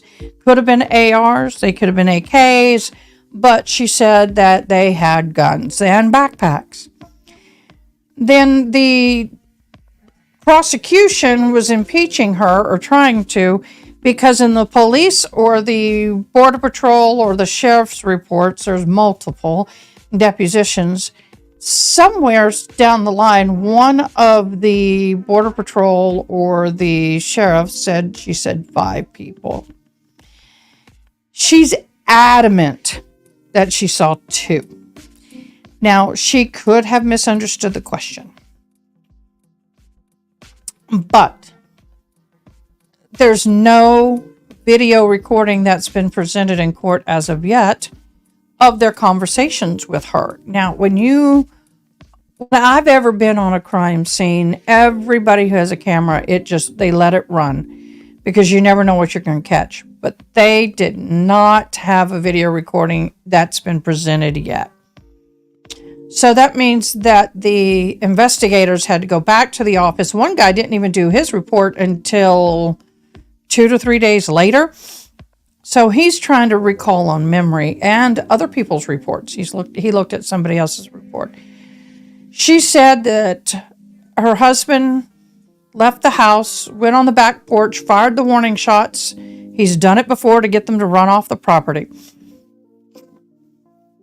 Then he came back in after the Border Patrol and everybody left, because they called Border Patrol. Then the sheriffs came. After everybody left, then he came in the house, watched some TV and relaxed. She was on the computer.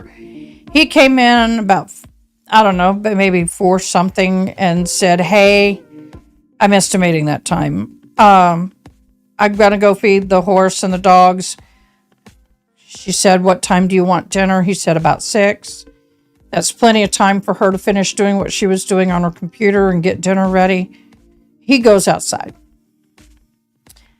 So he had gone and left twice, then comes back a short time later saying the dogs found a body. They are trying to impeach her on how many times he came in and out of the house. I mean, some of the stuff they're trying to get her on is petty. But she gave them some lip back because they kept harping about how many bullets and everything. And she goes, look, my husband's outside. There are people with guns and I hear bullets. I hear gunshots. I'm not counting them. And truthfully, especially when you have a hearing loss, when you hear pop, pop, pop, pop, pop, pop, pop, pop like that, it doesn't come across that way sometimes in hearing aids. Sometimes it comes more of a like that. So you can't tell the distinction between the individual bullets. It comes more like a vibration with a sound. So she got real spicy with them, and I was really appreciative of that because that shows to me she's human.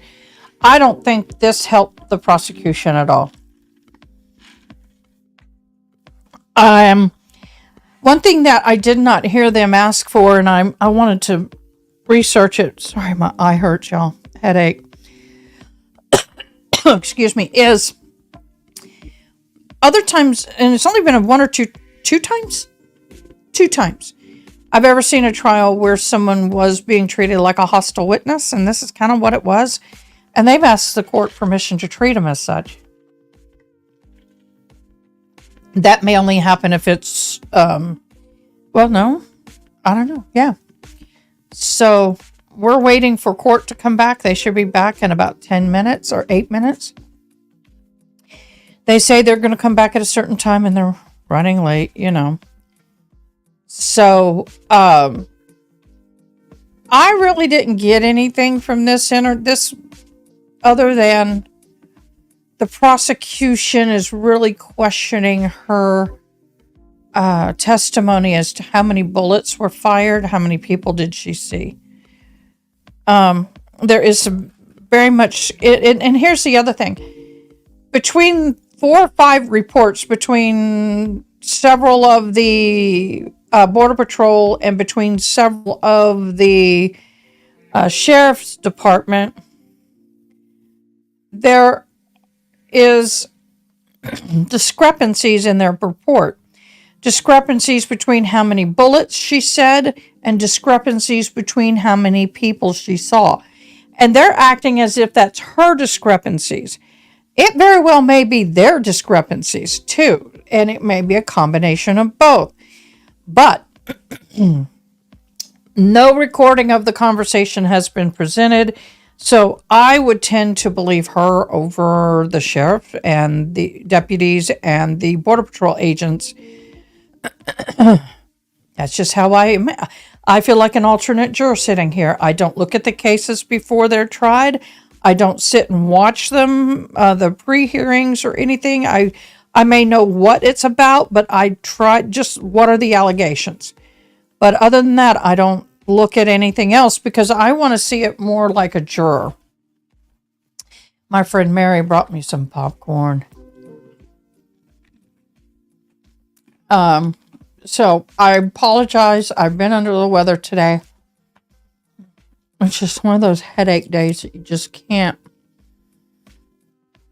You can't break the headache. It goes from a raging roar to a low roar, but then it doesn't go away.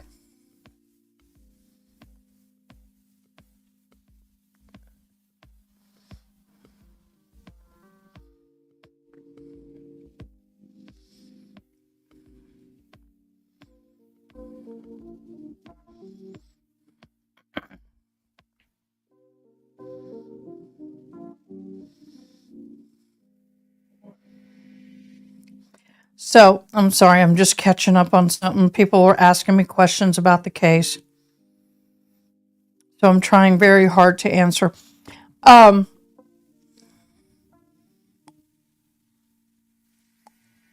apologize, that was rude. Hold on. That's why I don't like eating popcorn.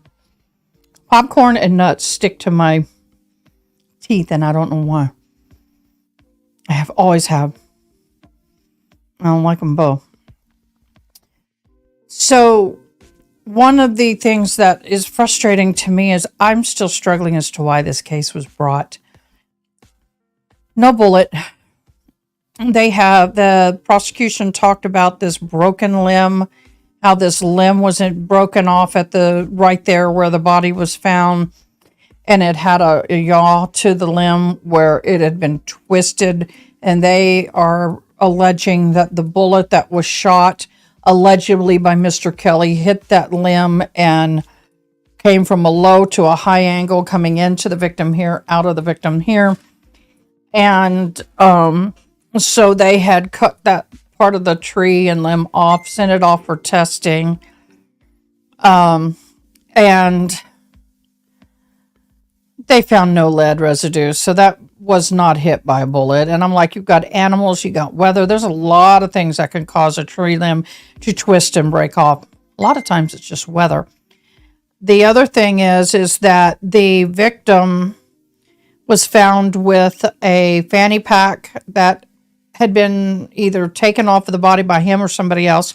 All the pictures of the victim has the fanny pack and a backpack. He's got multiple pictures of him different times of the year with the big, huge backpack, a fanny pack, the same jacket, same pants. He's got camouflage backpacks and fanny pack and a jacket, and he has a radio and binoculars on. And the problem with that is that's exactly what coyotes and their scouts have on them. A person crossing the border being guided by a coyote is one who's not going to have a radio or binoculars or any of that. One of the other things they've not addressed yet, and I wish they would, is the witness who says he was with the victim, which I'm concerned that he may not be. I think he may be, I don't know. I'm not going to go there. But the witness said that supposedly that they crossed the border. And by the way, the border, depending on what part of the property you're on, is 1 mile to 1.5 miles away from the house. The wall, they crossed the border. After crossing the border and getting to a certain, I'd say midway between the border and the house, somewhere in there, that Coyote said down, told them to get down. It was Border Patrol. They never saw Border Patrol, but they heard a vehicle. After the vehicle passed, everybody just scattered. And he and the victim went in the same direction. They've known each other for 20 years. And they ran. At one point, they stopped running and dropped their water bottles. So I'm going to come right back.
Okay, where was I? So what happens is then these two guys, the victim and the witness, supposedly when they stopped running after 15 minutes of hearing Border Patrol, they stop and they're carrying 6 1-liter bottles. 6 1-liter bottles. That's a lot.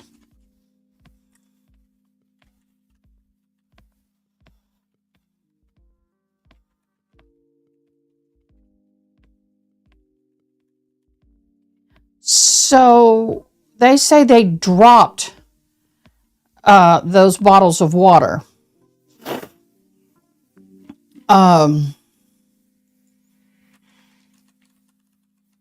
They said they dropped those bottles of water because they had to run. And it was too heavy. I'm trying to find an image because I've seen an image. So they said they dropped the bottles of water and they started running and then they stopped again.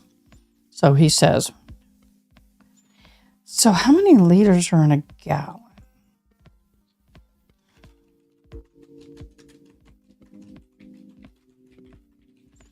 My math is bad. So 3.7, so basically little over 2 gallons. Excuse me, a little over 2 gallons of water. But they were individual bottles. That's still pretty heavy when you're running like they are. And that water was supposed to last them.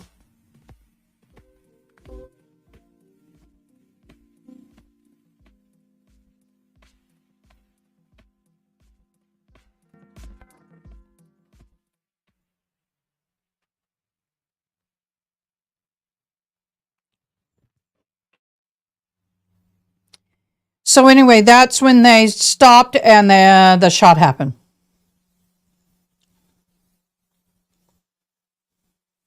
All right, I'm gonna try to use this speaker. And It's then much if I louder. Go out there any reason and you can't hear me, let me know and I'll grab the same microphone, okay? Okay, thank you. While we're talking about hearing, let's just get that cleared up real quick. I know I'm frowning a lot. I got a headache. I'm sorry. Kelly, do you mind if I call you Wanda? You may call me Wanda. Thank you. We've had a chance to talk a few times, correct? Yes, And I got hired and came out to your home and viewed everything, is that right? correct. Okay, so you've had a chance to talk with me, tell me your story, things like that, right? Right. All right.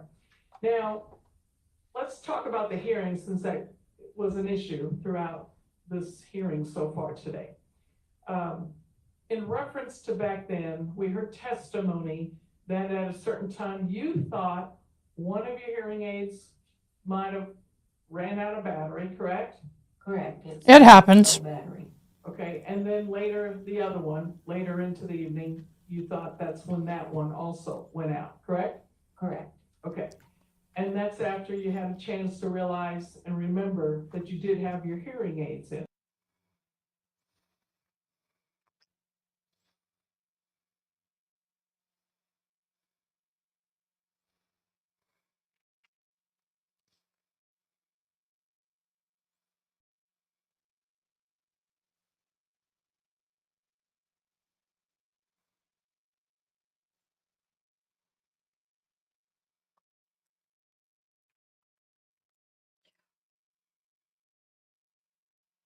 Charged fully, it would only hold it for about 6 hours.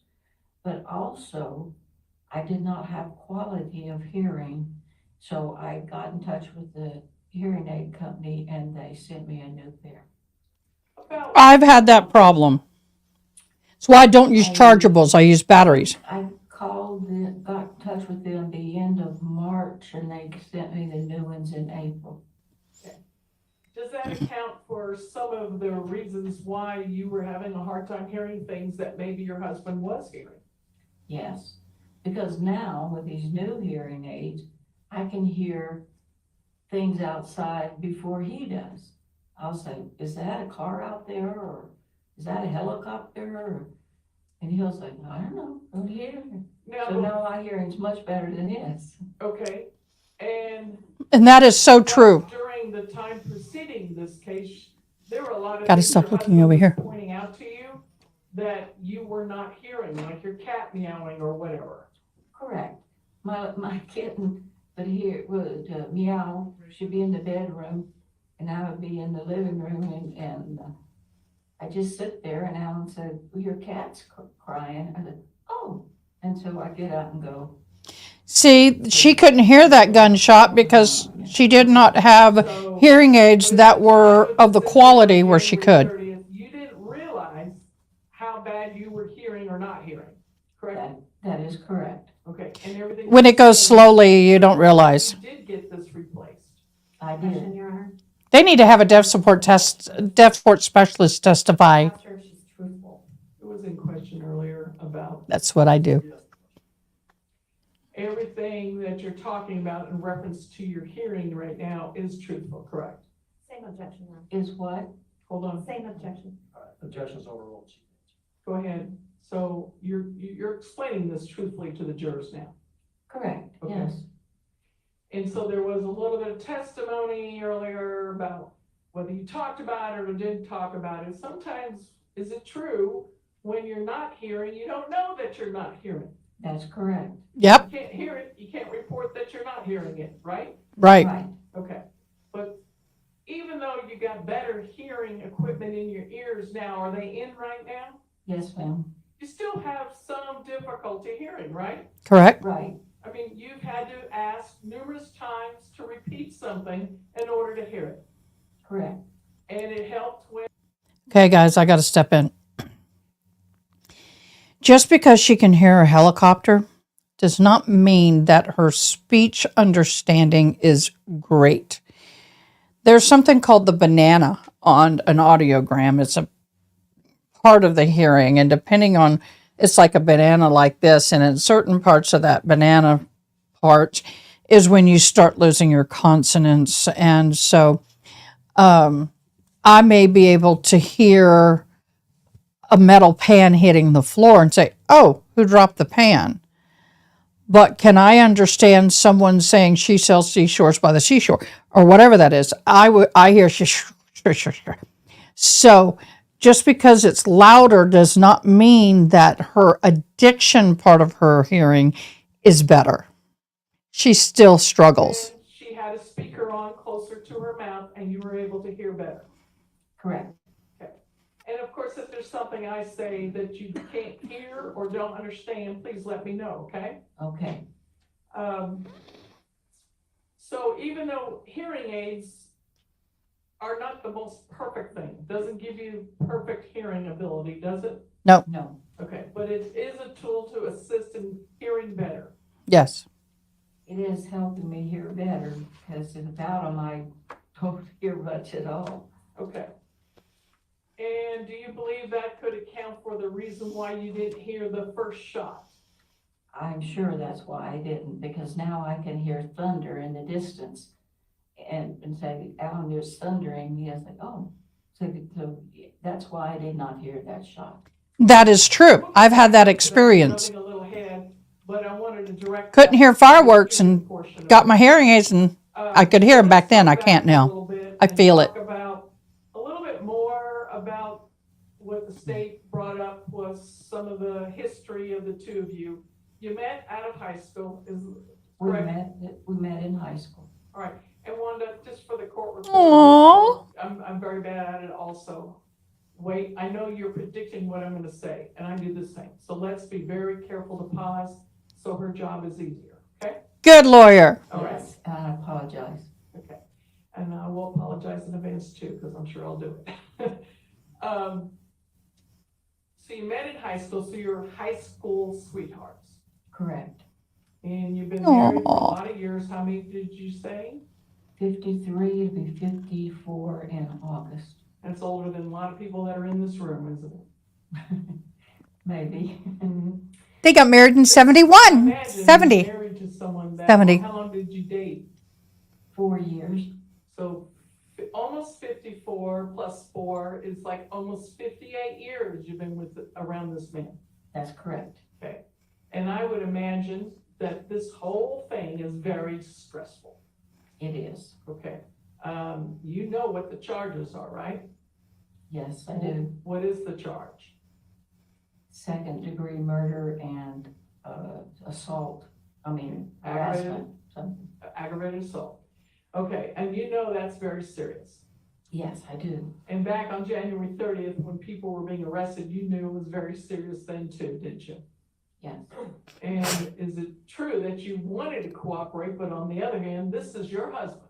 that's correct. I mean, I imagine you must be torn. I didn't hear that. Thank you for asking. I would imagine you must be torn Yes, I was. between wanting to cooperate with the law, is that in your nature to want to do that? Yes, And protecting your own husband, correct? correct.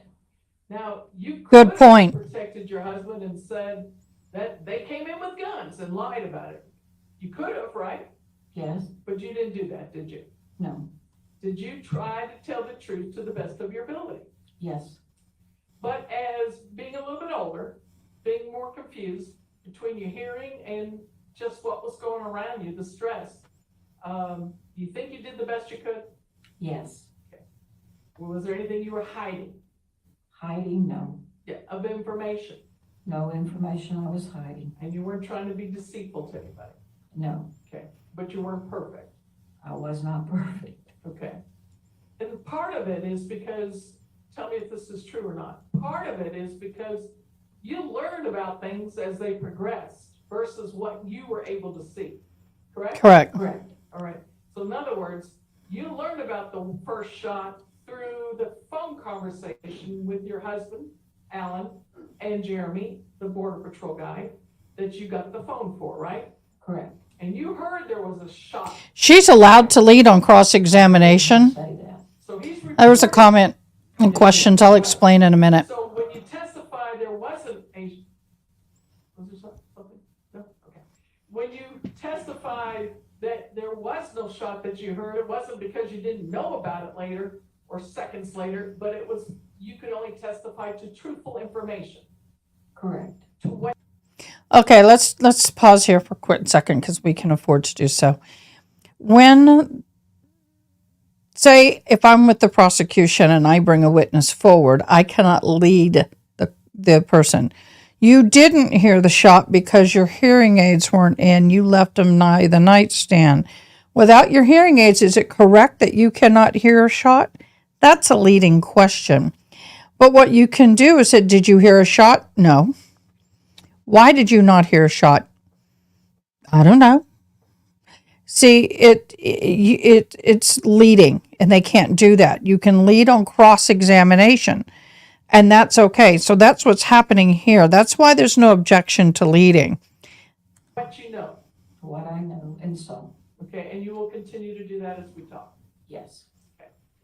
So going back, you've been married that many years, and then you said you got married after college. Correct. What was your degree? Elementary education. Did you go on to become a teacher? Yes, I did. What, just briefly, but what age group did you mostly teach? Well, I was very fortunate to teach in Hardin, Montana, and it was a 3-room schoolhouse. There were 2 teachers, one through 3 and 4 through 6.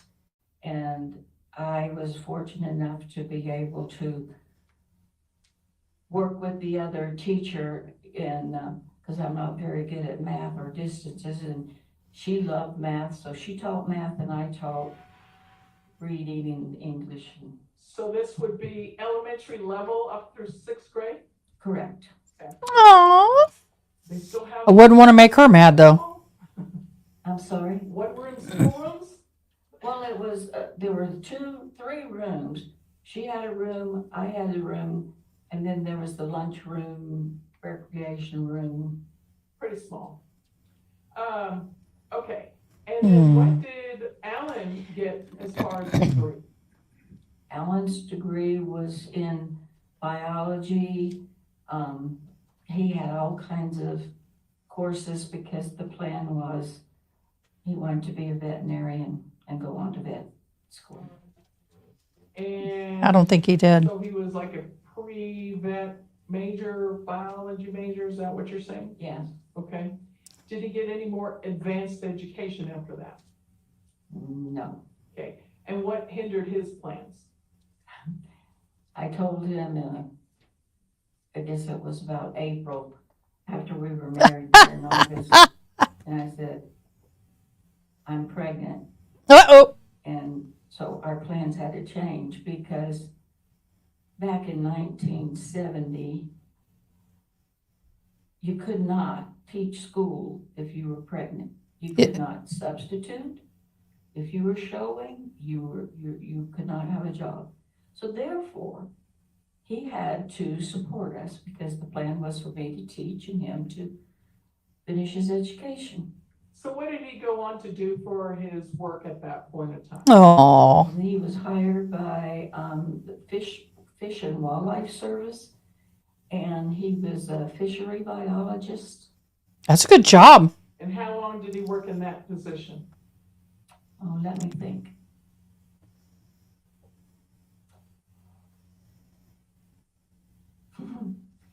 He retired, he quit that in 81 and he started in 71. So how was that? 10 years? That's when my dad retired from Coast Guard, 81. What state was that? We were in North Carolina at the time. Okay. And then he got, his job was in eastern Tennessee, out of Gatlinburg. He was in the Smoky Mountains. Oh, my neck of the woods, where I was born. Yes. Okay. And then what created the next change? What did he do next? Well, the state Supreme Court declared that the Bighorn River did not belong to the tribe, but belonged to the state. Ah. Because it was a navigable river. So now it's state property. And So he they said took he it from had my a job native that family. To move into an office, and that would have never worked for him to be in an office. So he got his outfitter's license, and he would take fishermen on the river and bird hunters. Okay. So now you're in Montana. He became a fishing and bird hunting guide. Okay. And Thank so you, whoever's during watching. I the first appreciate you so much. few Please comment, like, and tours, subscribe. Tours of fishing for people that came up there and bird hunting.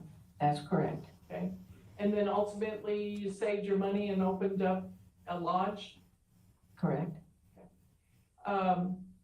When he brought people out to hunt, was he a big advocate of teaching safety with guns? Yes, he was. You have to be. Tell me about that real quick. Well, he would have them out in front of the lodge, maybe doing some kind of target practice or whatever to make sure that they knew how to shoot.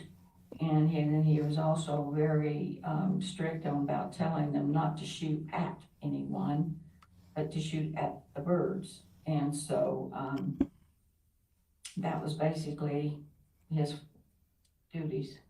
Okay, so as he gets new groups, he went through that with each one to assess their ability and safety ability. That's Okay. correct. Okay, careful, let me finish my sentence. All right, and I like her. you two made a pact. After so much time, you wanted to address your dream. And what was that again? You wanted to move here? The reason I wanted to move here, Well, you told him from the beginning, you could do this for so long, right? And then you wanted for him to commit and let you have a chance to live in Arizona. Is that true? true. Okay. And so at some point in time, did that happen? Yes, it did. Obviously, you're here now. Right. I Okay. got my wish. So he basically said, if you let me do this for so long, I will let us move to Arizona for your wishes. Yes, and we first just came here in the winter. Because Okay. Montana winters are cold. Well, you found your way as south as you can get because you noticed there was snow in the Arizona northern parts, right? That's correct. We were looking for property and we went out toward Prescott. Beautiful country, but they had snow. I said, Alan, I'm not leaving Montana to come to the Arizona snow. I want it warm. I'm with you, That's babe. why we ended up here. I don't do You're at the snow. bottom of the state. Texas snow. It's here for one day and gone. I can handle that, but I wouldn't live in snow. And so this particular piece piece of property you've owned for how many years now? Which property? The one you're on now? The one we're on now, we purchased in 2001. My little puppers just came in. You can see her tail wagging in the background. Well, you But can't. we would, you know, come over here and spend weekends and stuff. And, because we had a trailer, RV, we could drive over here and spend weekends. But, we purchased some property in Keno Springs area in 1999. Okay. The year I got married. Kind of, sharing where you stayed between more than one property at one point? Yes, we would spend the winters down here and we spent the Snowbird. summers in Montana. Okay.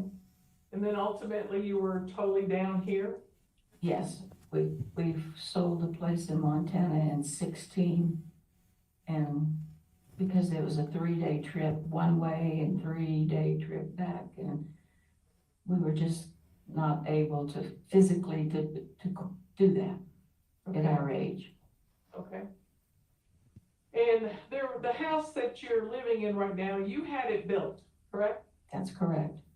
So you bought the property, but there was no dwellings on the property, is that right? There was no dwellings or anything on the property. And the first thing you had built was your barn?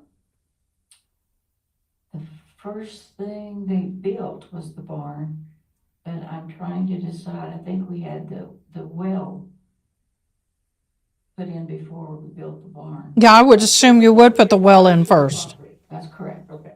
Yeah, the well would have to come first. Living or the ability to live on anywhere on the property, were you living in the barn first? Yes, Were you living with your RV in the barn? correct. Ah, Okay, so it's a good sized barn. first kind of barndominium. And then eventually you had your house built.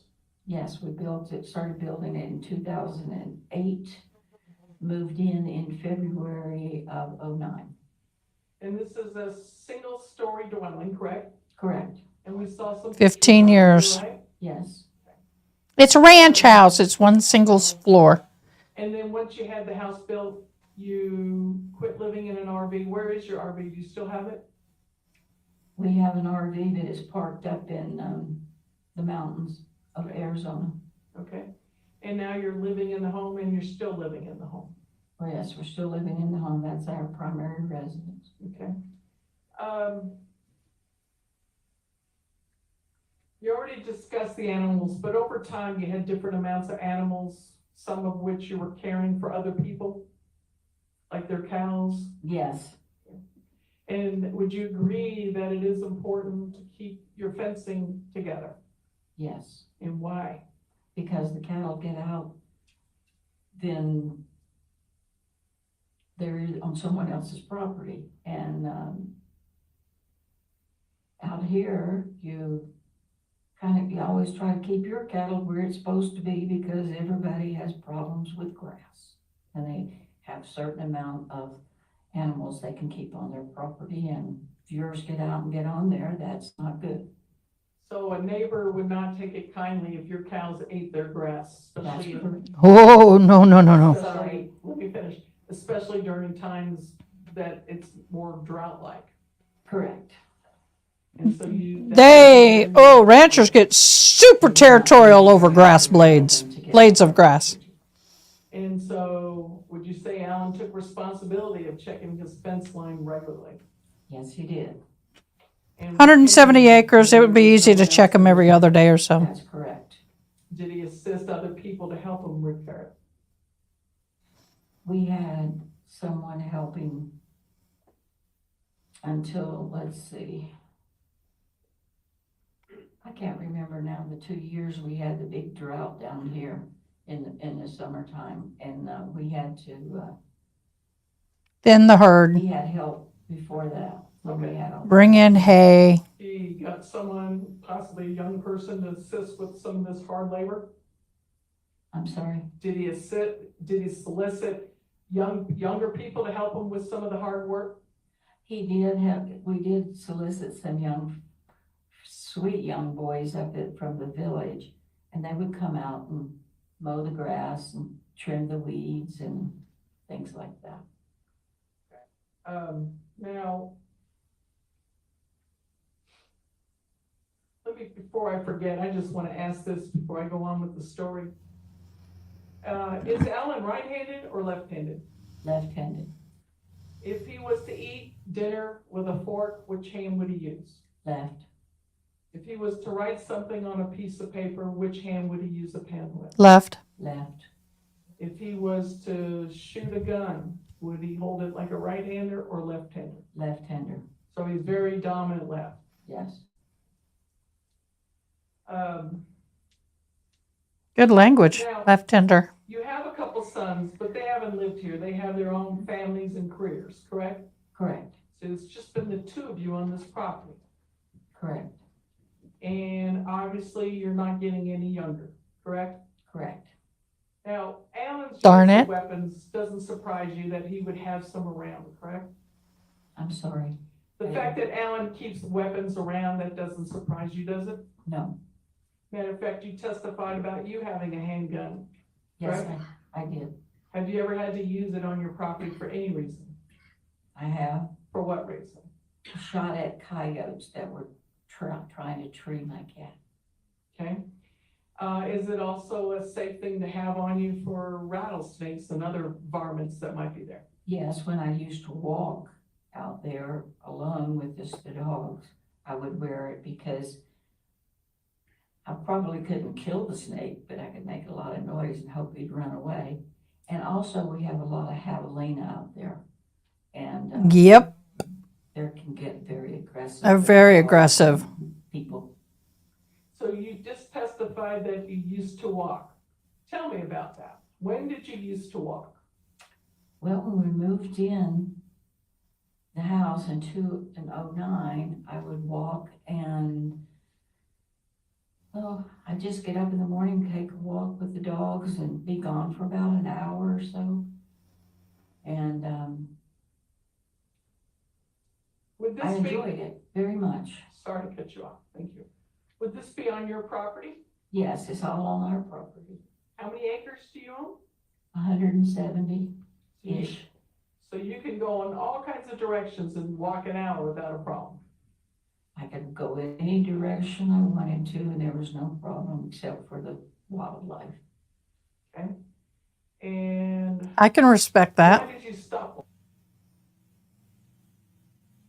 Walking. How come? I got frightened. Okay, Um, frightened on your property? people started coming on our property.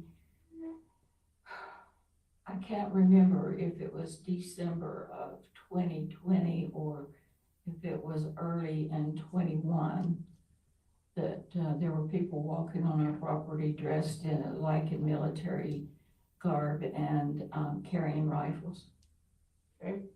That would stop me from Would you walking. say that Alan tried to protect you a lot of, about what was going on the property? Yes, he did. But were you aware?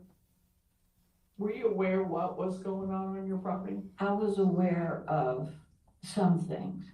I'm sure he didn't tell me everything, but I would Typical be man. aware if the border patrol came out there and said, we want to go down to the barn, we got spotted some folks down there, or other things like that, the incidents that happened, he would tell me, but I'm sure he didn't tell me everything that went on.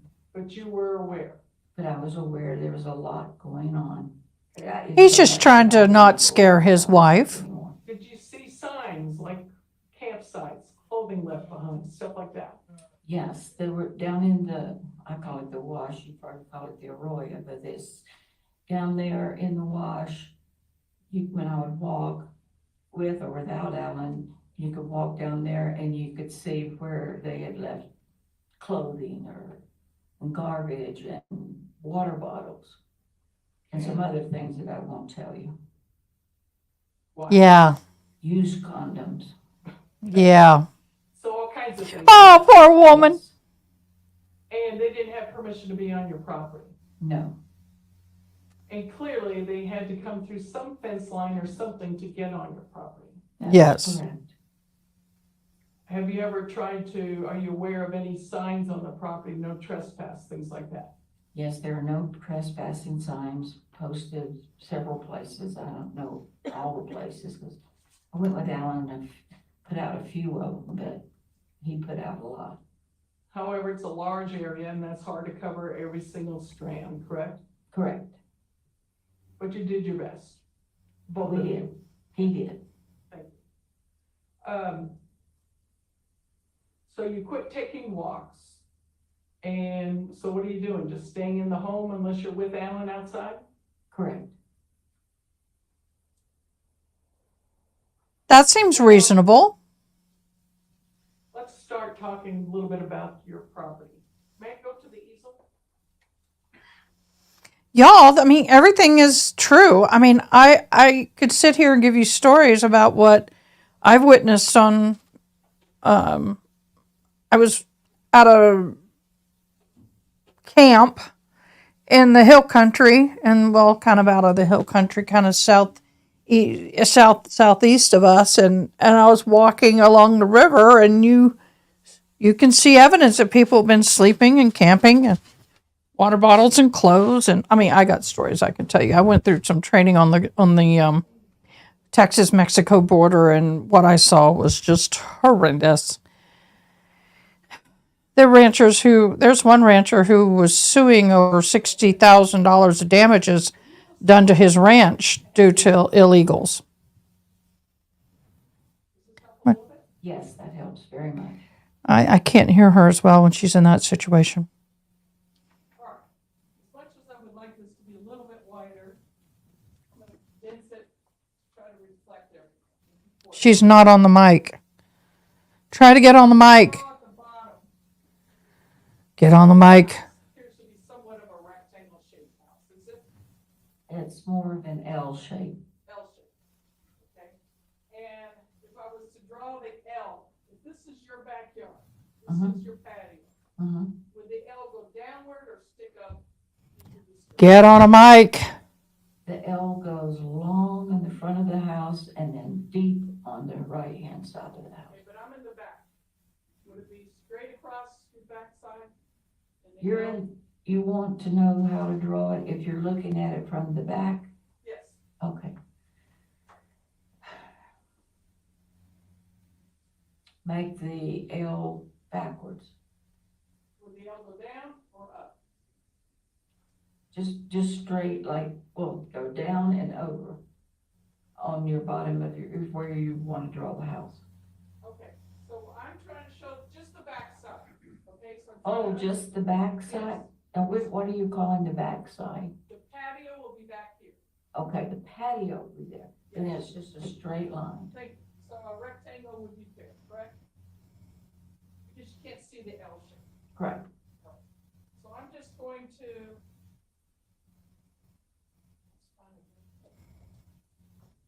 Let me pull something up. I was going to try something here.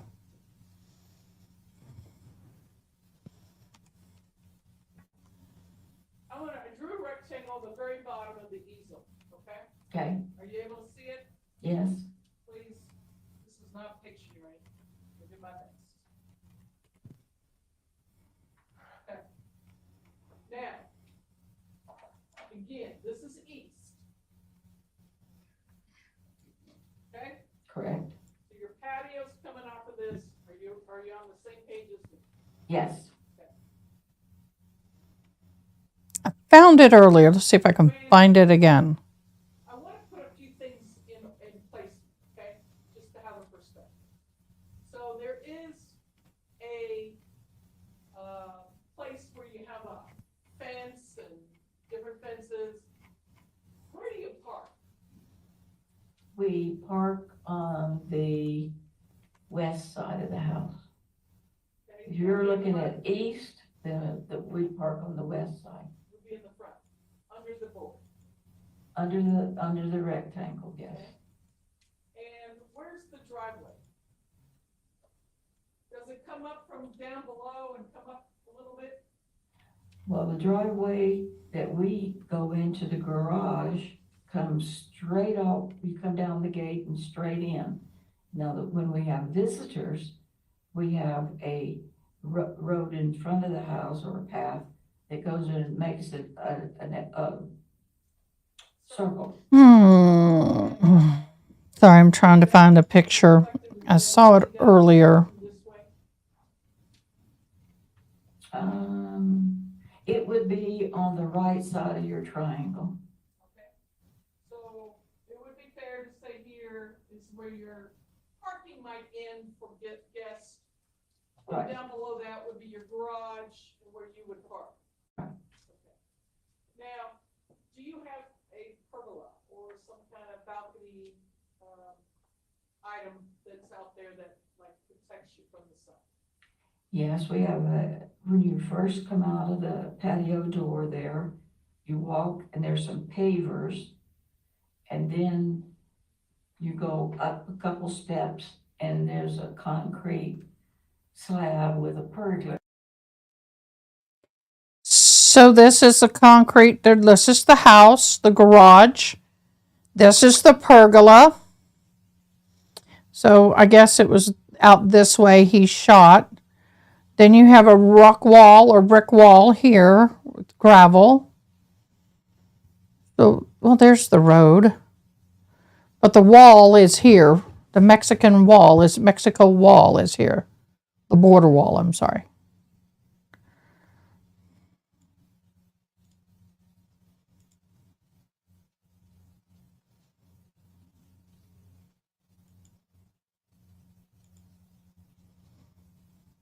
Facing a driveway. Doors and another door. And another door. Okay. Now, do you have a fence line anywhere on this property? Yes, we have fence lines. Okay. You said you were terrible with measurements, but you've gone out there now and revisited that topic on measuring. But you have a fence line. What is it made out of? I'm sorry, What's the fence made out of? barbed wire Okay. and post. Does it come perpendicular to your house or parallel to your house? Parallel. Barbed wire, but the bottom wire is a flat wire, so it doesn't harm them when they scoot under the fence. Would that be about right? Yes. Is it your only fence line? No. Where's the other fence line? Well, the fence line that's closest to you goes back towards, not right at the house, but goes back behind the house that Goes way. down? Yes. I think there's And then 3 there's fence lines on the also a house. fence from where that fence line ends, there's fencing down, say like up away from the pergola. No, on the right hand side. Yeah. You go there's a fence line right there down to the other fence Cross? line. No, Come on, can I have the witness step down? Come on down. That would be a whole lot easier for her to come down and draw it. I like this camera angle better. I don't look so fat. I'm gonna ask you, It's real camera angle instead of low. so what I would like for you to do is finish drawing this barbed wire fence that you would see from the back of your house. Goes down here. I think we probably need a microphone for the witness. There's one right here, too. Yeah, both of them need a microphone. Thank you. I appreciate that. I'll try to hold it for you while you're drawing. Okay. the fence line runs down this way, and then it goes back around this way, over on the property the other way, way over. So here's your first fence line. Here's your second fence line. And is there another fence in the immediate area? Down right, so we get to the edge of the property up here. Okay. Now, is there a wash or something in the backyard as you look out from here? Well, when you look out, you can't see it because it's Is down there a here. wash out there? There is a wash, it would be probably down in here somewhere. This is not proportioned, right? All right, if I made this area, Basic locations. if I made this area about this wide, would it be just as far to get to the wash? Or shorter distance? Mm. To get to the arroyo? To the arroyo, it would be longer distance. All right, let's revisit that line a little bit wider. I don't know how many lines you want me to draw. That's good. Okay. So you had somewhere, there was a ladder that assists someone to climb up and over the first fence line. Is that It's a correct? fence ladder. All right, let's take a black pen.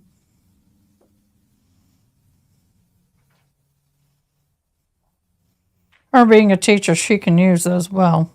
And let's Double-handed. draw like a little ladder. I know, is it true the ladder goes up and then you gotta take this other ladder and climb down? That's correct. And that goes over a barbed wire fence. That goes over the barbed wire fence. All right, rather than trying to draw both sides, just put a ladder somewhere in approximately in the house where it would be.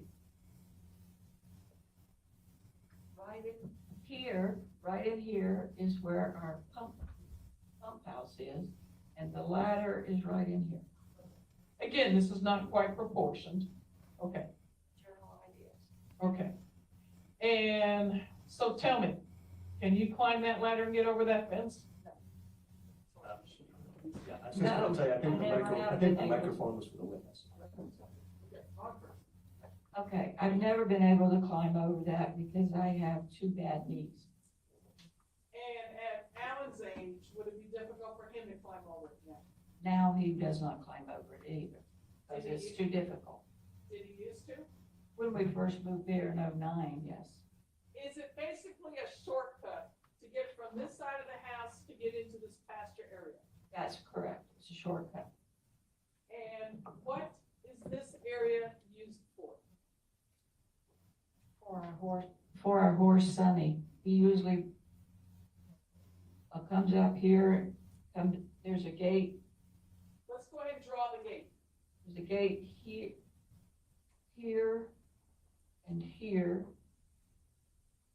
And Sonny, we a lot of times leave that one open, especially at night, because Sonny comes up here, we feed him back here. And then at night, he likes to go down to the arroyo where it's warmer in there, and he's got some trees and stuff. So Sonny would go this way and go down there. So to get out of the second barbed wire fence, you need to, unless you go under barbed wire, do you need to come out of the area and go through a gate to get back in the next area? Right. Gate. In other words, can you cut through the barbed wire? No. Unless you go under it, right? You have to go under it or over it. Right, which is not safe with barbed wire, right? Correct. So if you were walking to get around, to get to this area, how would you? You'd have to go out one gate and then the I other. was in here and I'm sorry. If I were here and I wanted to get over here, I would go down here and walk through this gate. So you would go this way on the property, go Correct. through a gate, and then you could come back into this area. That's correct. Unless you climbed the barbed wire or went under it. That's correct. There's no gates in between. No. Now,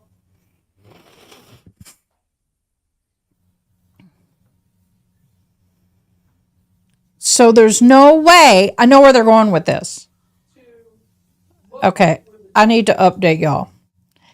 The first witness, which was supposedly there when the guy got shot, he was in the illegal crossing, stated that within a very short time after the shot happened and he started running away towards Mexico, he turned around and saw Mr. Kelly standing where the body was. Mr. Kelly's a 73-year-old man. He's not running, he's walking. This is some distance. This is walking around all this is not going to be a minute, 2 minute, 3 minute thing. It's probably going to take him 5 to 8 minutes, maybe more, depending on the size. I don't have a visual on the property. By the way, the jury's going to go visit the property. But the thing for me is that an old man can't hop over the fence, so he's going to walk around it. There's no way in the time that this guy from Honduras/Mexico, who was there supposedly, could have seen him standing over the body in the short amount of time that he's declaring. Hence why they're spending all the time on this. I was shown where the deceased was later, yes. Was there initially markings left for people to find? Tags on trees or anything? I hope the volume's okay for y'all. A piece of tape in the tree or a Coca-Cola can or something. It was not marked very well. In direction of the house, again, not perfect. Where was the body found? Okay, it was outside this fence and down in here. Okay, now look at your patio, look at your doors and your windows. Mm-hmm. Is that about right? Here, Okay, somewhere beyond the second fence, yes. okay? Yes. And we still have property down here. She's so sweet.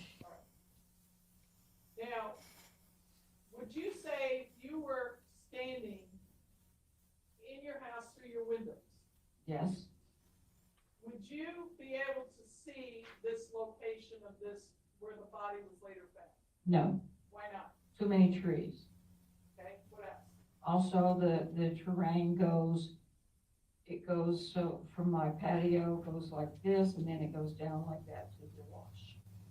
Okay, backwards this way? Yes.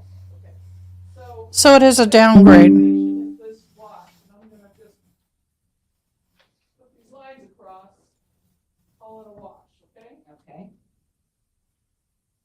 Would the elevation here be lower or higher than where the house is?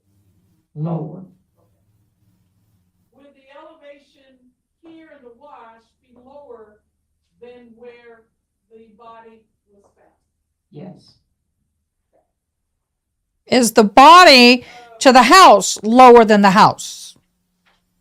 Is the body lower? Probably a ditch there, right?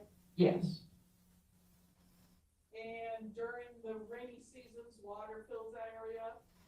I haven't seen it because I haven't been here and we had a drought. I was hoping to be able to see it, but yes, I've been told that there, it runs through there and you can tell because it washes the sand out of the wash and over our concrete drive part where we put over the wash to get down to the barn. Let's draw with your black pen the patio covering up. Purple.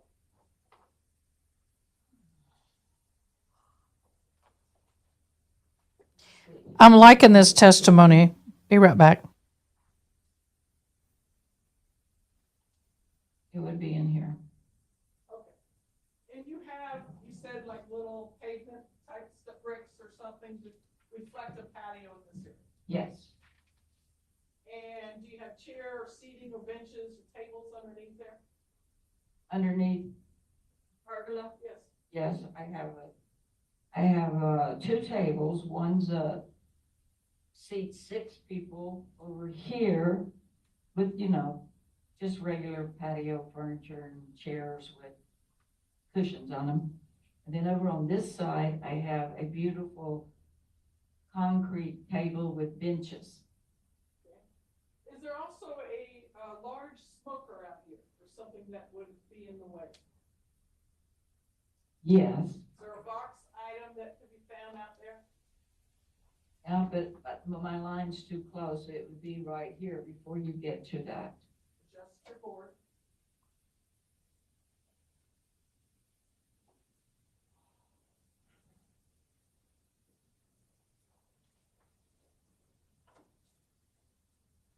I can hold that.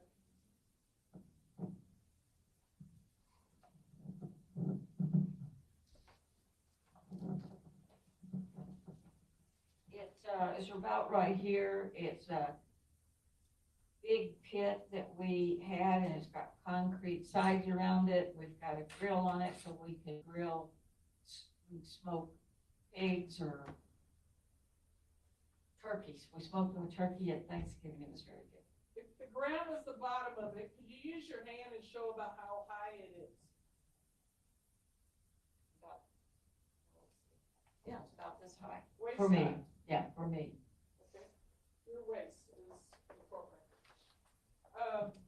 Now, this road that later you testified you were able to look out the window or something and see Alan walking towards the barn, where would that be on this? Okay, again, not to size. No, well, and then it goes all the way down, crosses the wash, goes on over here and goes to the barn. And would you agree there's different elevations there? Yes, you go down in the wash, then you go uphill to this, then you go down to the barn. That could account for why someone would be no longer visible? Yes, I mean, if you're here and it goes up and then down, could you lose a person yes, as far as eyesight? yes, you could, Right. but So it's that deep. It's not a flat, straight shot to the barn that you can see. From my house, no, I cannot see the barn from my house. Actually, it's too far to see. It's too far. And then the terrain keeps you from seeing. Correct, And the elevation keeps you from seeing. correct. But you saw them walking in that direction. I saw them walking this way. Now, you said you changed your measurements as to how far they were.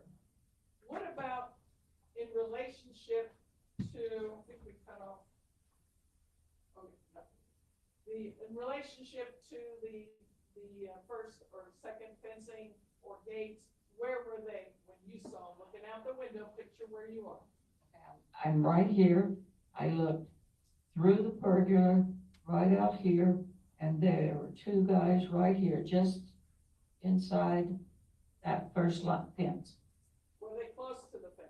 Yes, But definitely on the other side, definitely in Sonny's pasture. okay? Now, and you would call this Sonny's pasture? Well, I do, I don't know. That's what you would call. Okay. Is this Sonny's pasture out here? Yes, Sonny has roams all over the acreage. But when he's ready to be fed, he will come in here and go over here. Okay. Now, did anybody of law enforcement ask you to show you where these people were? And I'm talking about the detective, did the officers at the scene, did the border patrol at the scene?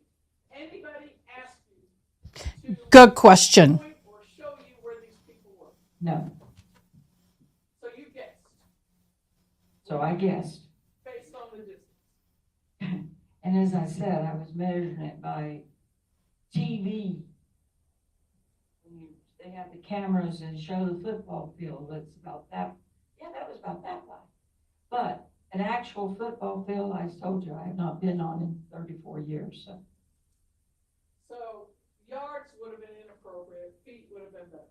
Correct, But you know for sure it was on the other side of the first fence. yes, because there are 3 metal posts right here, and they were walking right there behind them. And which She's, direction? that's good. That is a good point. She gauges it by the metal post. Good job. Which direction? Put an arrow. Which direction were they headed? Start it. There you go. Okay. All right, let me fix your arrow a little bit for you. Is that correct? Yes, So they are not heading east. They're definitely between the two fence lines. correct, So they are heading south. Southeast. south, yes, Now to go towards the wash, that would be a little bit southeast. yes. Oh, whoops, right over in here would be the southeast part. Right. Sorry, y'all. And then west would be down. Yes, When you saw Alan, we're gonna go through the story here in a minute, but you definitely saw him on the road. I did. So whoever these people were heading in the southerly type direction Correct, and ultimately possibly southeast. correct, But when you saw them, they were parallel to the fence correct. and they continued for the moments that you saw them. For the few moments I saw them, yes. Who saw them first? Alan, So when you had a chance to finally look out the window, you could only see two, correct, but then more people could have saw it first. correct. So he saw, I don't know which person, but he saw one, and then when, maybe being curious, looked out, and I saw these two right here. And you later heard that he claimed there were about 5 people. I heard that later, yes. But I mean, he didn't say, I saw 5 people. He's, He said he saw people be quiet, yes, right? And what was the warning? They have backpacks, they have guns. What was the warning? the warning was he heard a shot. Okay, but that wasn't immediately. That came No. moments later. He just said, be quiet. And I guess he didn't want me to scream or anything and whatever, and alert that we knew they were there. And so when I looked out the window and I saw those two, I don't know how many were this way. I did not go to the other window and look. Well, the witness stated that there were more than 2 of them together. There was a group. I think that's probably where they're getting this from, the number of 5 or 6, because there was a group. There was a coyote, a scout, the 2 that were involved, and other people. If you were standing out there and you have the deceased out here, let's see, where were we? Well, we moved, yeah. The fence. Let's fix it. That's confusing. I wish she would mic. Get a mic, woman. Sorry, I shouldn't be yelling into my mic. Please get a mic. Please. It helps me. I can't hear well. I'm struggling. So is the captioning. Again, not to scale. Correct, And then somewhere out here is a deceased person. Correct? I've labeled it D for deceased. all right, correct. All right. I'm tired, y'all. Now, this is not in proportion, but you testified just a few minutes ago that from the house window, you would not be able to see this location. That's correct. If you stepped out on your patio right here, would you be able to see that person out there? No, If you put camouflage clothing in color, like tans or light greens or whatever color they had on, would that make it even more difficult to see that person? I would think so. So in order to shoot that person, you would have to shoot due east when the persons that your husband was tracking was heading south, correct? Correct. No mention of someone out in the field at this time. You don't even know about this. Don't know about them yet. As far as you know, he didn't know about it because how could you see it, right? Right.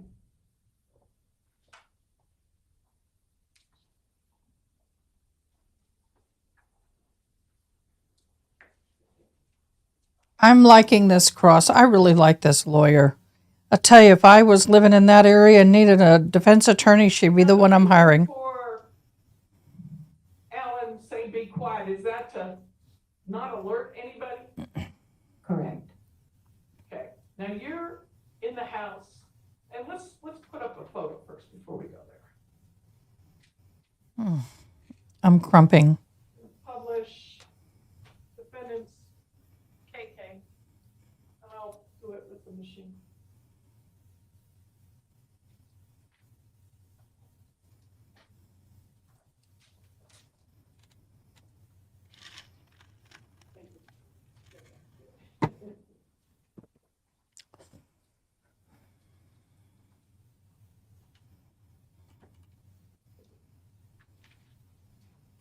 I'm speeding up to catch up while they go through this. Okay, can you see that one? Yes, I can. This has already been admitted into evidence. Thank you. This is, the person that's taken this photo, whoever it is standing on your patio to the right side. Would that be accurate?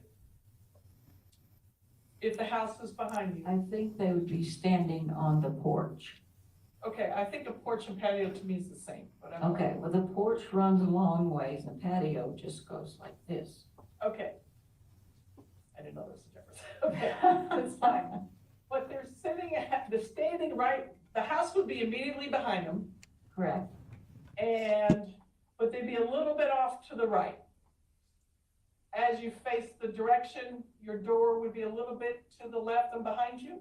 correct. Okay. And it is important that we communicate, so if it's confusing, I didn't ask it right, just let me know. Now,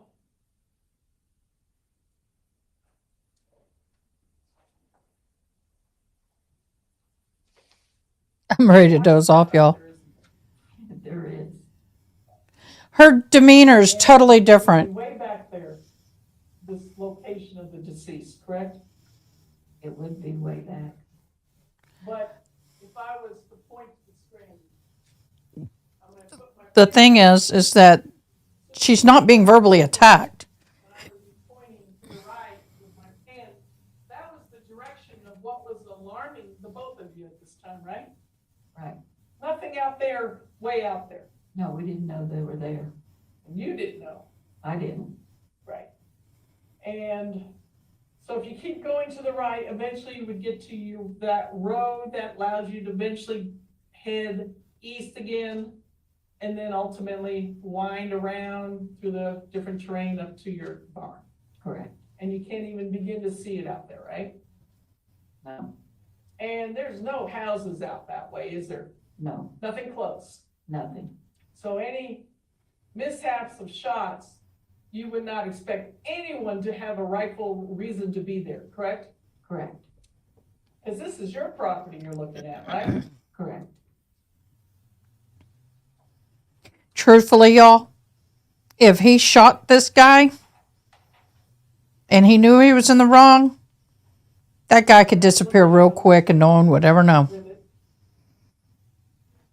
There's so many places for people to disappear out there. Barbecue grill that we, So why would he call? and That's one of my things. seat on the other side of the. Nice smoker. Let me point to something on the screen. Can you see my hand okay? See a post? Yes, Yeah, I see the post. Right by, over the left-hand part of the barbecue. Is that the post that carries the barbed wire? That is the post that carries the barbed wire. Is that the first fencing that you would see or come across from the house?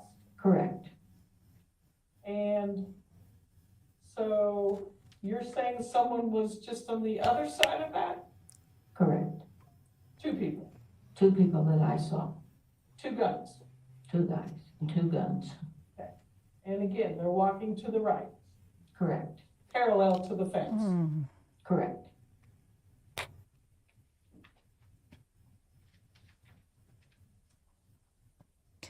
Oh, that feels so good, y'all. I'm sorry. Let me show you a side picture of it. My eyes have been really giving me hell. The rear. Let's, again, let me change that, strike that. Ah, Here's the side. that feels better. Here's another angle. I really love how the defense is walking her through it at a very comfortable pace. Yes, I can. Same exhibit. What are we looking at? Well, this is the edge of the wall that I have around my front yard. Had Alan, when we built the house, put me a wall there so I could have some plants in there. And I didn't want to look out at weeds all the time. And then you see to the left where that concrete wall ends, then you're back over here with the smoker. And I'm gonna point to it. Tell me if this is still the smoker. Yes, And then if you go kind of like 2 o'clock on, 1 o'clock, 2 o'clock on, you would be heading east through your field, correct? explained about the 2 o'clock. If I go in this direction, because we're on an angle, right? Is that going out into the field? I feel so much better. If you go at an angle, you head toward the other fence, the second fence. Okay. Now, we can see the first fence in here still, right? You can see more posts going across. You need a mic, woman. Under the leaning tree branches and. All right, you got a pretty big sized tree right out the back door, isn't that true? Correct, Another obstacle in the way, correct? correct.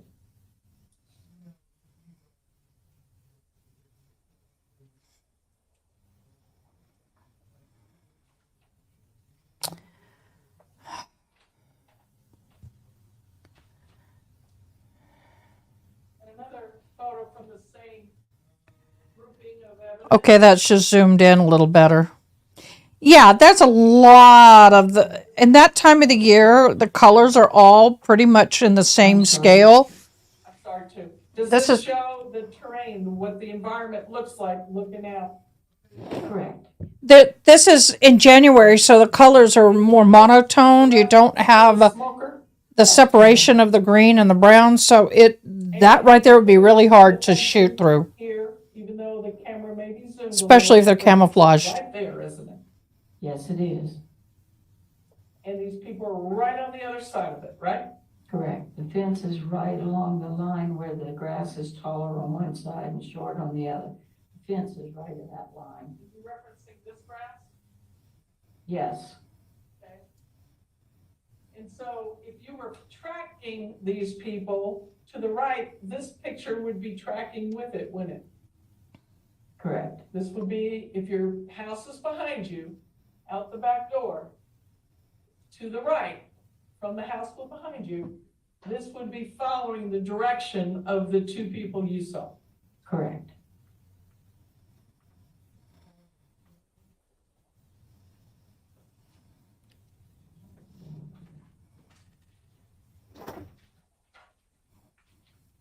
I can't wait for the redirect. And just to finish up this grouping, I'm really loving this cross.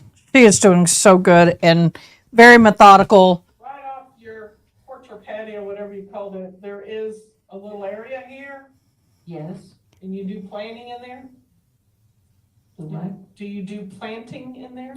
Yes, we had a huge prickly pear right there. You could see on the right-hand side near the bottom, there's some scrubby stuff with Right there where my arrow is. rocks. What happened to that The prickly? prickly pear was right near that and it died. And so we dug Check it it out out. and planted a rose bush. Aw. One thorn to another thorn. Ah. It's okay, y'all.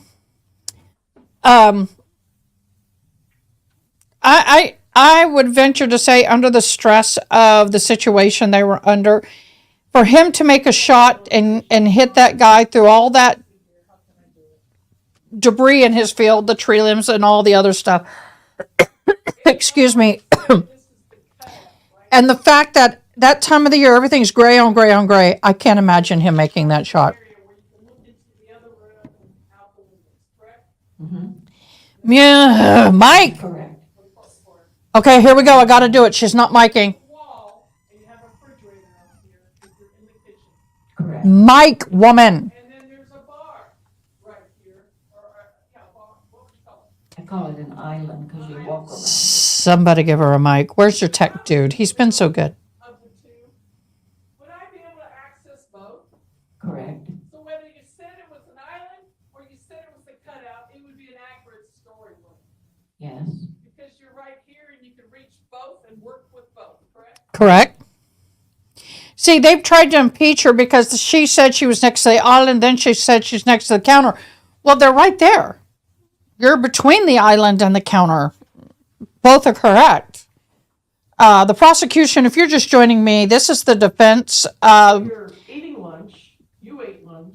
This is Miss Wanda Kelly, the defendant's wife. Prosecution called her as a hostile witness. Yes, he does. Okay, let me finish my sentence. She was hostile earlier.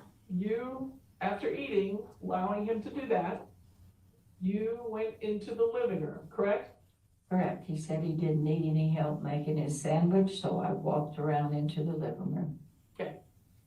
Now, if the cutout was where I just illustrated, in front of the first two jurors there, Correct. and then the kitchen continues with a refrigerator and a wall, right? Well, if that's the cutout, now, I have to get my bearings. If this is the cutout, are you gonna be standing in the kitchen? Yes. Or are you, and so you're gonna be standing in the kitchen looking into the living room? Okay, let's make sure we're communicating. That's correct, because I've got to figure out which location is where. your Perspective is everything, you guys. Correct, And the prosecution really tried to rattle her on that, and they lost. okay, Can I look into the living room?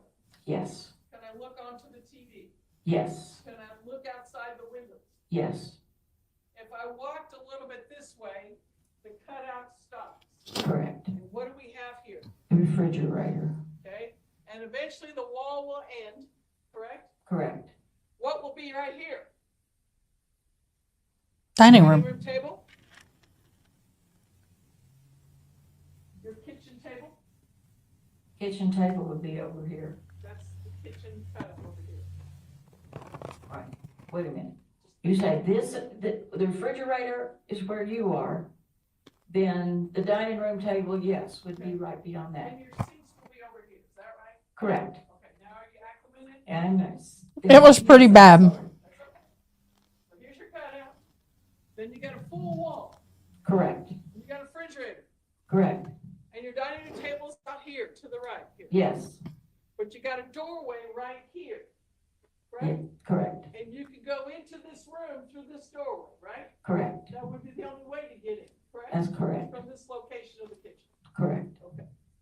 And then we saw some photos earlier, a couple of chairs, a recliner chair and another chair, right? correct. Okay. It was so typical. He had the manly recliner. She had the lady recliner. It was so cute. Hers is big and padded. Go into the living room, and you testified earlier that you're petting your cat. Correct, And she's on top of the bigger reclining chair, which was Alan's chair. correct, And she likes that little cushy spot. correct. Yep. So you're paying attention to her. Is it a her or him?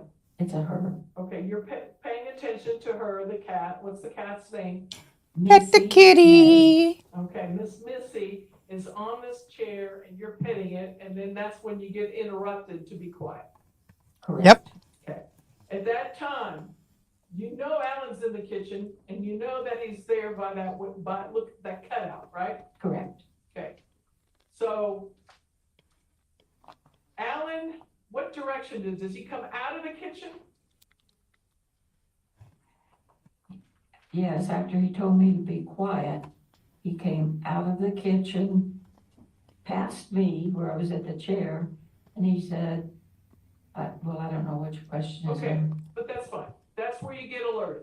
Yes, And he's. Good girl. She stopped. yes, Okay. You don't want to answer more than what's asked. You're informed to get the phone and call Jeremy, the Border Patrol agent. He's your Ranch liaison. That's a ranch liaison. Go-to person when there's issues. Right. And you know and aware that that's a regular thing to have to do is to contact Jeremy, correct. not the sheriff's.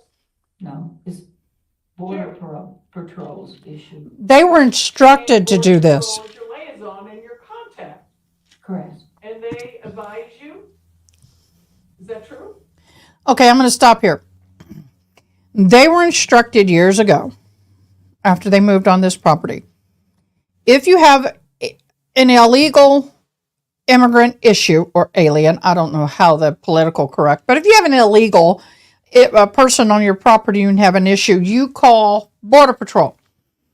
If you have any other issue, car accident, theft, someone broke in your home, someone's dying or ill, like a health reason, you call the police and sheriff and EMS. So they immediately do what they were told, which is to call the ranch liaison for the Border Patrol. However, they have been judged for doing so. They did. when the body was found and now. So you knew you could count on their advisory? It's Border Patrol responsibility to deem whether it's a sheriff issue. Yes, They report things that they see. correct, And so this is what you both knew to do. correct. And where did you get his number? It was on the front of the refrigerator. So I had to walk from the living room at the chair where my cat was around to face the refrigerator and dial the number. Okay. Meanwhile, Alan's heading towards the little hallway and to the back door, correct? Correct. And you're trying to get him on the phone. Did you say, hello, Jeremy, hold on? Or did you just pass the phone upon hearing his voice? I dialed the number, quickly walked toward where Alan was, and when Jeremy answered it, I just passed it to him. I don't remember saying anything to Jeremy. Okay. And then Alan took it, and that's when you were able to hear a little more information about what he saw, Yes, which included a shot. He heard a shot. correct. Okay. And he's reporting it. Yes, he is. And he's acting very concerned. Correct. And you know when Alan's concerned, don't you? Yes, ma'am. Okay. I mean, he's a kind of a man's man, isn't he? He's what? He's kind of a man's man, That's correct. That's correct. He doesn't like to show emotion, No, but you know. he does. I know what his emotions are. Okay. You've lived there long enough with him. Correct.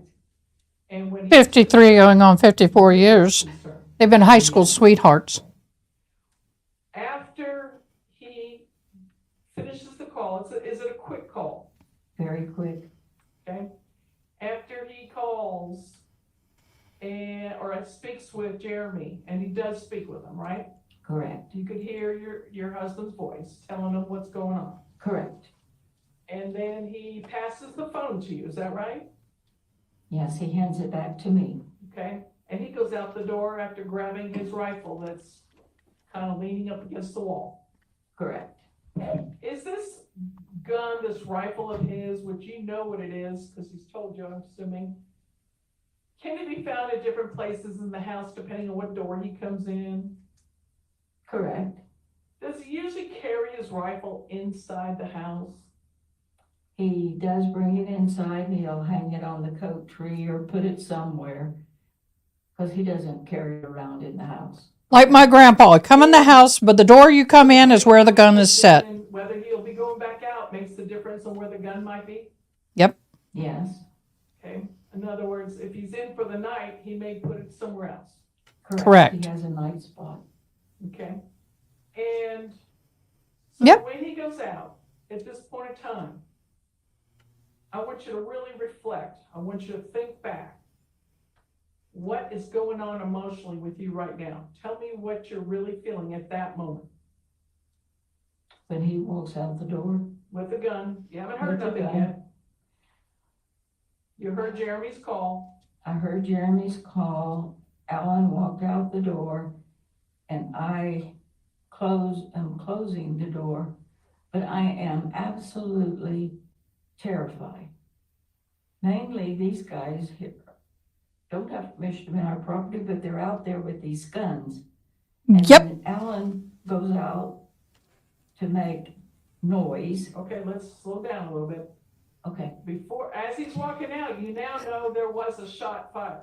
correct. Does that He heighten? told Jeremy that. Hold on, let me finish my sentences. Oh, I know. sorry. It's hard. Does that heighten the situation? Does that elevate your concerns? Yes. Correct.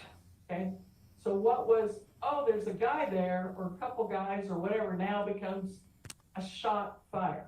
Correct. So, and I don't want to skip the part, but you did, as you testified with the state, walk around a little bit closer to the left window from within the house and looked out, and that's when you did see the two gentlemen. That's correct. Correct. Is there any doubt about the fact that they were in camouflage versus green or brown? There's no doubt. Okay, so you just couldn't remember whether it was like an army green or a light green versus a brown or a tan, but you knew it was camouflage clothing. Yes, you could see the camo Okay, the pattern, pattern, yes. okay? And you could see the back. Probably was an old faded. And you saw Button. what appeared to be rifles. Correct, And you just don't know what kind. Got my lips on. just a rifle. But you described it could have been like, It an could have AK. been. Mhm.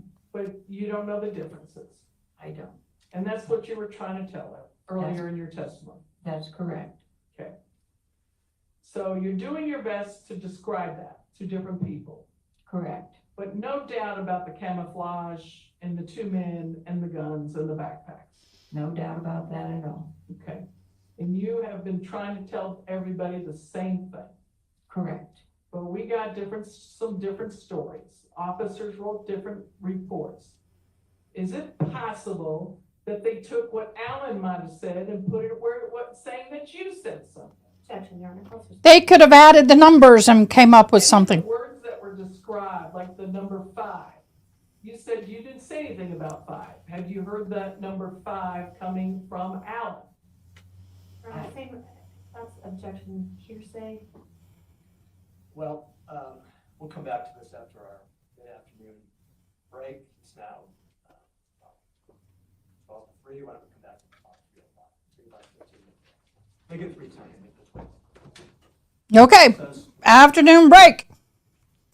All right, y'all. They still have their mics on. I'm gonna come here. I'm gonna do this. Do this. Do this. Okay. So this is the deal. Got a little mood going. I put a little music on in the background because their mic is still open. There we go. Yeah, their mic is still open.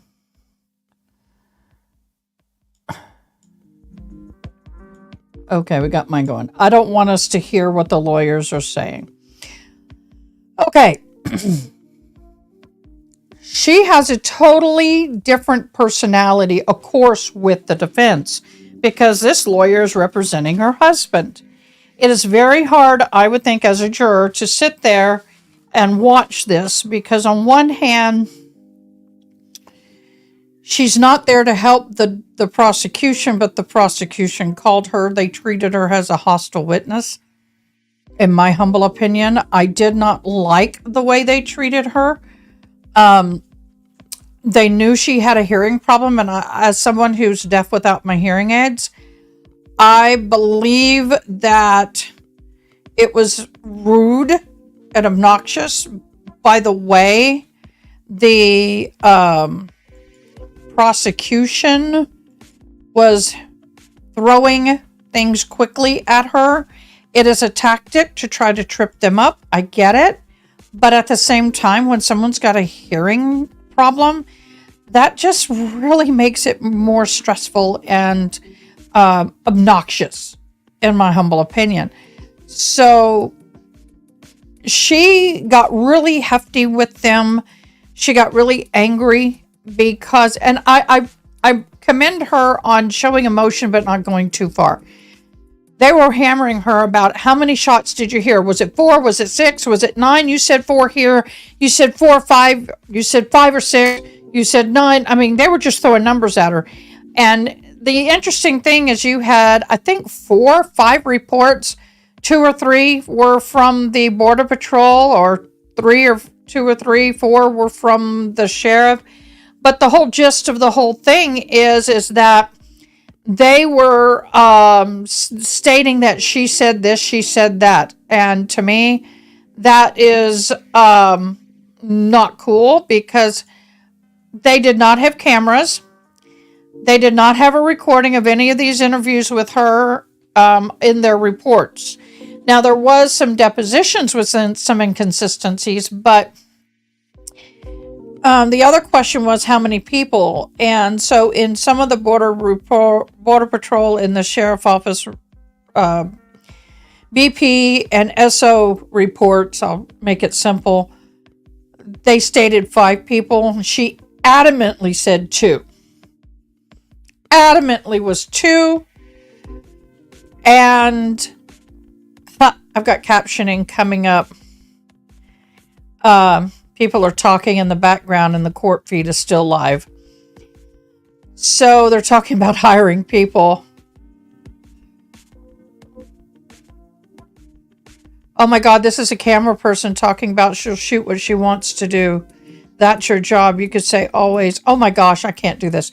So anyway, she was adamant about two. She said that she really struggled as far as the number of shots. Her hearing aids weren't working well. I get it. They're chargeable back then. When the chargeables start to go, they kind of lose some of their power in boosting the sound, and they slowly start getting softer. So I'm told I have batteries that go in my hearing aids. I don't like the rechargeables because once they're down, they're down. My batteries die. I can just throw another one in within a half a minute. I've got my hearing aids going again. So, but she had to recharge hers, and hers were starting to fail her, which means she eventually got new hearing aids, which were far better than her old ones. So I get it. I relate to it. But that's why she didn't hear the gunshot. And everyone's like, well, why didn't she hear the gunshot? I can't hear gunshots. I can go to a shooting range and I won't hear a thing. I'll feel the gunshot. I'll feel the vibration depending on how close I am on my body or in my eardrum.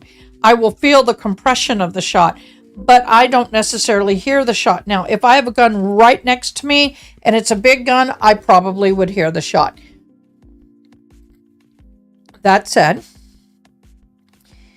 her husband heard the shot, and thus her husband is the one who alerted. Now she says that she hears better than her husband, which is, as a deaf support specialist and someone who works with people with hearing issues, I definitely get it. I have a couple that I worked with. The husband actually got the hearing aids first, his newer pair. And he's like, oh my gosh, I can hear running water. I could hear someone driving by. And the wife was, I can't hear. She got new ones, and it opens up the world.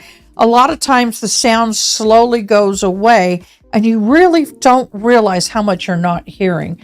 So I don't hear birds. I don't hear rain. I don't hear a lot of things. I know there's music playing in the background because I can see the bar going up and down. I can see how loud it is, but I do not hear it even now.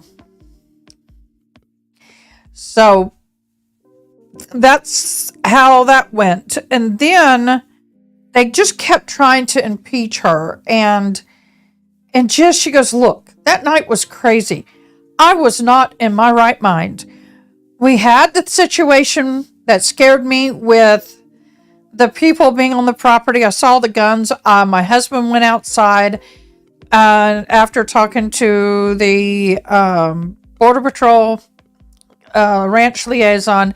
He went outside like he's done many times before, shoots up in the air to do warning shots, basically trying to scare him off, which usually it does.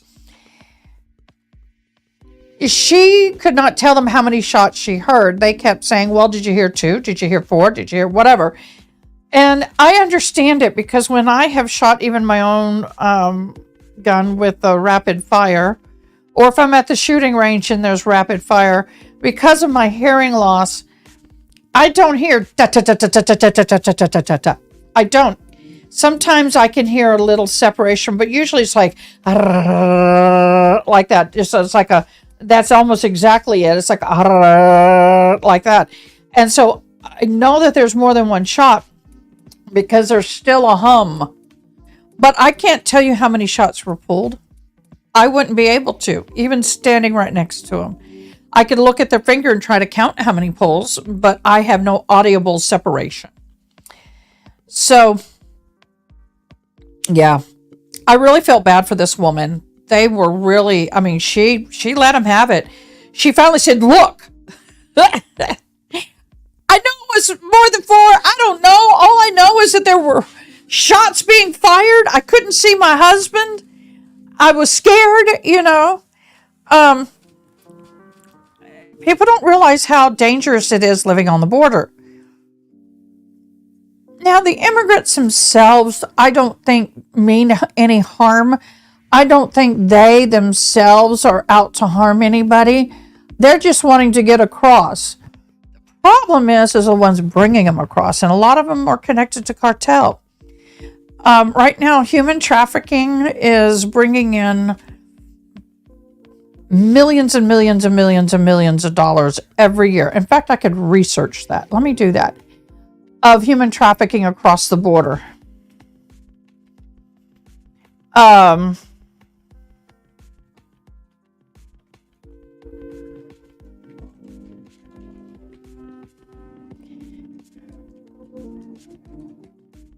Let's see what it says.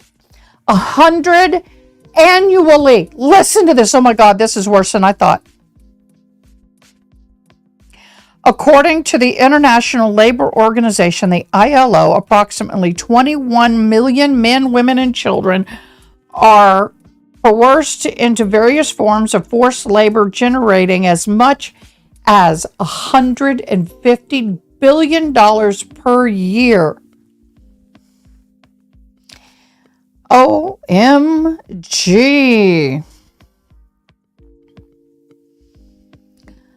I mean, that is, so this is a big business, and in some ways it's just as big, if not bigger, than the illegal drug business. These coyotes, the ones that bring them across, often are bringing drugs with them. Often they will have the illegals carry drugs on them in lieu of payment or partial payment. And if they get caught, the illegal has to deal with it, not the cartel. The cartel will lose the money of the drugs, but they are not going to jail. Many of the cartel will kill anybody that gets in their way. They have and they will. It is very deadly and dangerous. Not very, I mean, I live in Texas. I live in Central Texas, but I know people who have ranches in the central southwest Texas, and they have people coming across their ranches weekly, if not daily. You don't always see them, but like the older woman said, there are bottles, clothing, trash, used contraceptives, medicines, needles, all of that stuff are found all over the property. So they have a reason to be scared. This is not something that's just a little thing. This is huge. When they moved out there, they didn't have the problem that they have now. When they moved out there, it wasn't near as bad as it is now. So when she first moved out there, she stated in her testimony, can anyone remember exactly a conversation from 2 weeks ago? Good point, Mary. That is a very good point. That poor lady was interviewed at least 10, 15 times. His wife, I got to tell you, being the wife of somebody that's charged for second-degree murder, can you imagine what she's going through? That is one strong woman. For her to do that, one strong woman, I got to tell you. So I was talking about how she said she used to walk when they first bought the property, and she'd have no problem getting up in the morning. She would carry a gun on her because of the feral animals, the coyotes, the snakes, and other, I guess, the wild boar or whatever. And they, rightfully so, should carry a weapon. If I'm out in the wooded area, there's going to be a weapon on me. She said she didn't know if she could shoot and kill a rattlesnake, but she might scare it off. I'm like, baby, I'd fill that thing full of lead. But she says she no longer goes out because they've been scared. She's been scared. So she won't go out alone. She won't go out and walk by herself. And she will carry a weapon when she does. I guess her and her husband go out together. I mean, that's not a way to live. This is something you worked hard for. You built a house. You want to retire. You want to enjoy the rest of your life in peace. And someone said, well, why did they go to the border of Arizona and Mexico if they wanted peace? Why didn't he? You know what? Who is anybody to say what somebody's dream property is? She had lived in snow for many, many, many years, and she wanted to get as far away from it as possible. And they moved into Arizona, and they were in one place, and they got snow. And she goes, I'm out. I won't do snow anymore. And so they moved where they did. It is a beautiful piece of property. They built a really nice home. But I don't know. If I was them, would I stay? Would I sell? At this point, with everything that's going on in trial, I don't know. Somebody asked me, will they sell when they're done? I don't know. But I don't know what she's going to do if he's found guilty. Part of the other problem is the ballistics and everything. I was really hoping the prosecution would bring on a ballistics person and a forensic person that would have stood where Mr. Kelly allegedly stood, have a mannequin or something where the victim allegedly was, and do the measurements and the laser and see if it was even possible for him to have shot the victim from point A to point B. One of the things I walked away with yesterday's testimony from the medical examiner is that it is plausible that this guy got shot and walked a certain distance before falling over and passing away. I find it interesting that the witness that was there said that they stood up and his friend went, "Oh, I'm shot," and fell backwards. The body was found face down. He said his friend fell backwards and died on the spot. Well, if he fell backwards, then he had a backpack on, gun residue. Well, they wouldn't find it from that distance. But the problem is that the exit wound was in the front of the body. The entrance wound was lower than the exit wound. It was at this angle. And he was found on his face. The backpack and the fanny pack have been rustled through. Somebody had went through it, and a radio was laying on the ground. The backpack was not on the body. It was laying on the ground next to the body.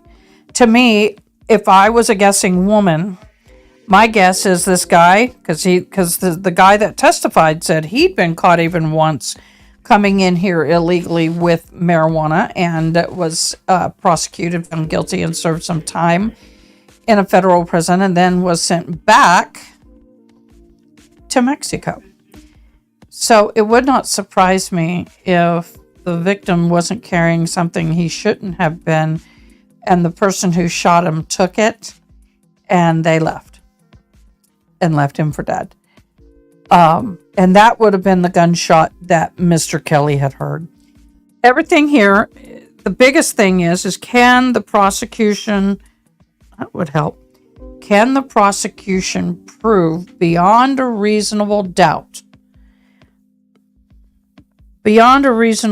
can they prove beyond a reasonable doubt that Mr. Kelly shot this person? If I was on the jury and today was asked to form a decision, I'd say no. We still have plenty of witnesses to go through on the prosecution's side.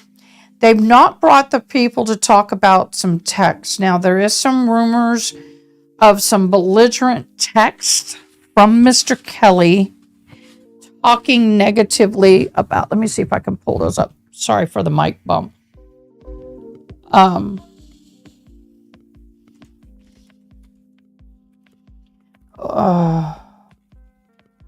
Get my hands right on the keyboard.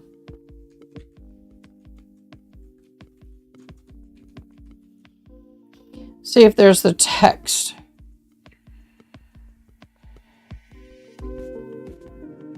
Okay, here we go.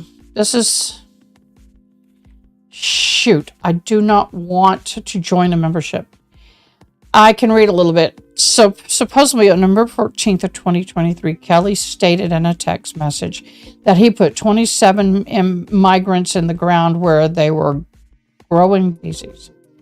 and claimed he dealt with 33 migrants with an AK-47. I don't think that happened at all.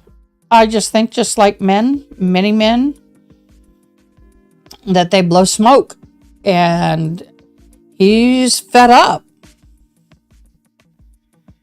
He is fed up with the situation with the immigrants and the damage to his property and the trashing of his property.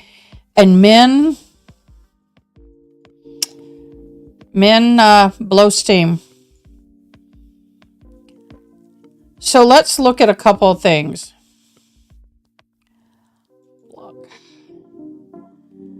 Was this a vigilante or self-defense? That's what the jury's going to have to find. Ultimately, that's one of the answers the court is going to have to answer.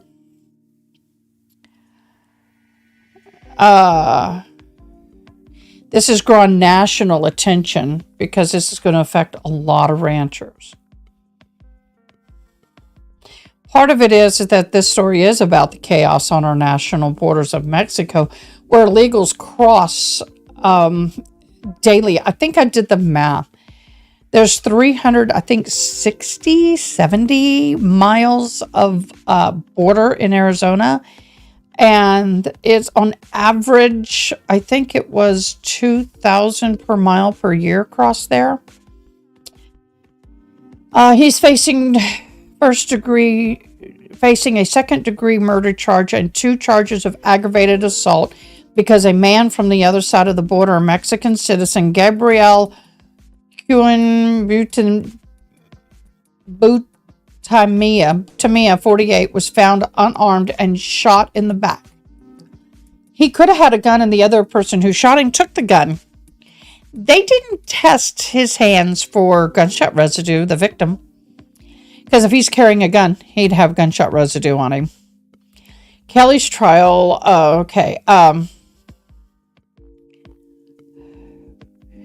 one of the questions, how much can one see across a football field? Depends on how dense the growth is, the trees and everything else.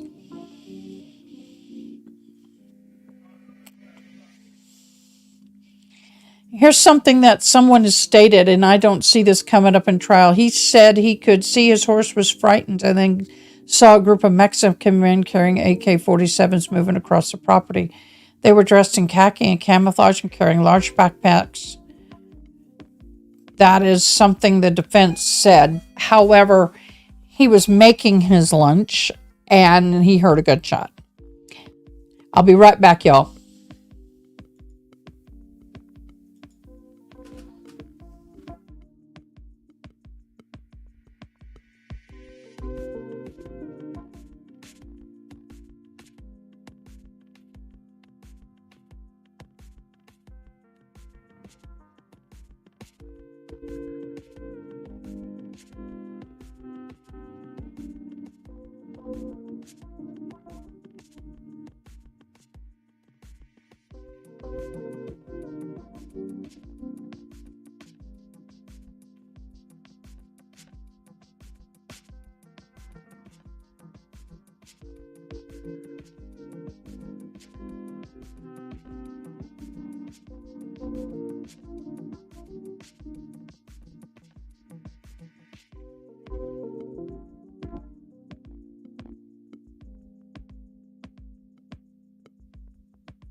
Thank you so much for holding. I apologize.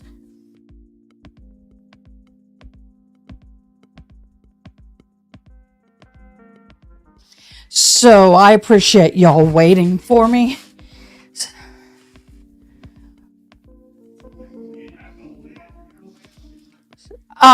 Let's get back to where we are. So they found a handful of spent casings for the AK-47, which he does not deny. He did pop it off in the air to scare off the people. The estimated distance between the spent casings and the area where the body was found is about 115 to 120 yards. Other estimates have been 80 to 150 yards, so they really don't even have a solid measurement to go by, and there was no bullet recovered. The witness stated he was kind of behind. Was there a little thing of sauce on the counter? Oh, you rock. Pork. I'm having a little snack. So what happens is that they don't even have any exact measurements, and the witness who was with the victim when he was shot stated he was kind of like back and behind him. Well, if the bullet went through and through him and he was standing where he said he was, why wasn't he shot? And if there's 9 shots that were fired by the casings, where did all the bullets go? Because they cannot find any of the bullets. And if I'm shooting into a grove of trees and at some point I'm going to find the bullets, they could not find any bullets. If you're shooting up in the air, it could have gone to somebody else's property, which is not the safest thing to do. However, that's what he would do. Thank you. It is ranch land, and so that's kind of where they are. Um, 115 yards is a little more than a football field. They say that given the distance, it's possible for a man, is it possible for a man, let alone a man in his mid-70s, to do to hit a guy that far off through all that debris? That gun is not necessarily, I mean, it has been on record that somebody got shot from 800 yards away with an AK-47, but that was more of a professional shooter. Why is the bullet trajectory upward? Another likely question would arise at the upward trajectory of the bullet. It entered here, exited here. It's that angle. Someone said it could have ricocheted off the rib. Well, if it did, then the rib, there were 3 ribs broken, and the impact was between. So if you've got 3 ribs and the impact is here, this one shouldn't be broken if it was in a ricochet. According to testimony from a detective who arrested Kelly, the bullet entered the body from the back lower right portion of the rib cage and it exited the upper chest area. So it exited just to the left of the sternum. They said that the property appears flat. The property is not flat. Okay, she's back on the stand. Let's go and see where we are. Let's get her back on stand. Fade out. Put the volume on. And here we go. Excuse me one momento while I eat.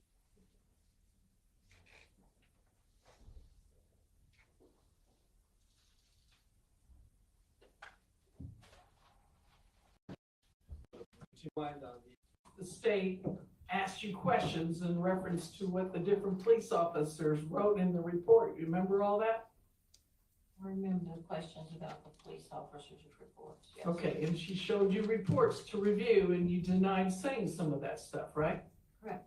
And I used the example number 5, meaning 5, whether or not there were 5 people, 5 guns, I don't know, it was used in different ways, but and you said you didn't say that, right?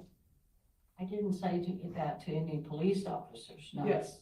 So my question is it possible that the 5 subjects that were running came from Alan's statements to the police? Objection, foundation. It's a statement, like when, where, what conversation. And Your Honor, same objection if they're going to attempt to elicit hearsay testimony regarding what Mr. Kelly may or may not have told her. May I say something? Your Honor, this is not being offered for the truth of the matter asserted. It's being offered to show and to address the impeachment that the state tried to use. It's not reflecting that she believes there were 5 people, but that the different things that were stated came possibly from Alan and confused it. And Your Honor, that's simply not true, because what they're asking for is a statement that they believe that Alan made. So it is being offered for the truth of the matter asserted, and whether there was confusion based on a statement they believe was made. Your Honor, that's for the jurors to decide those facts. The objection to hearsay is overruled. The objection to foundation is sustained. Thank you.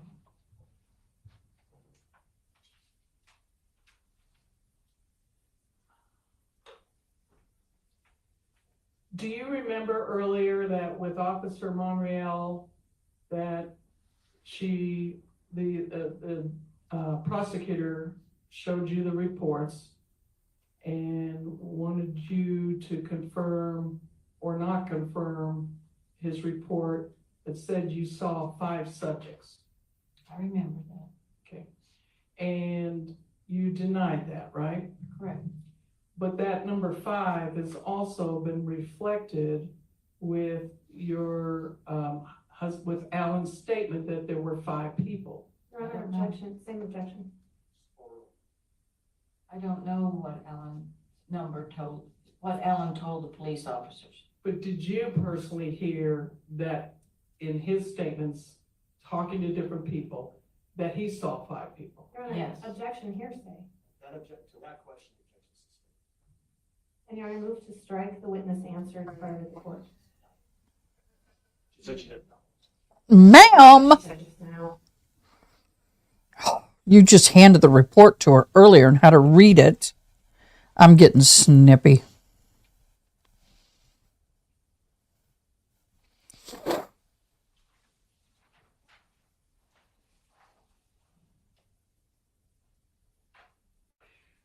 On that evening of January 30th, you had a chance, you talked to some officers, right? You just don't know which ones. Correct.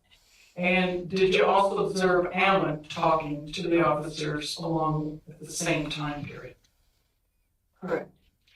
And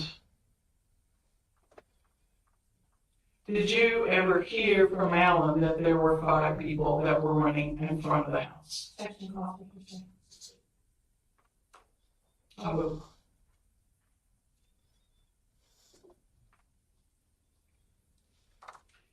When you were in the house and Alan ran out, you testified earlier that you went back in the living room. Could you tell us about that? Where did you stand in the living room after he ran out the door? Well, I was scared. I was terrified. I didn't know what was going to happen to him. So where did you go? So I hid in front of the TV so I could not see out either of the windows. I told myself it will be bad enough to find him shot. I'm not going to watch him explode. Okay, so don't have your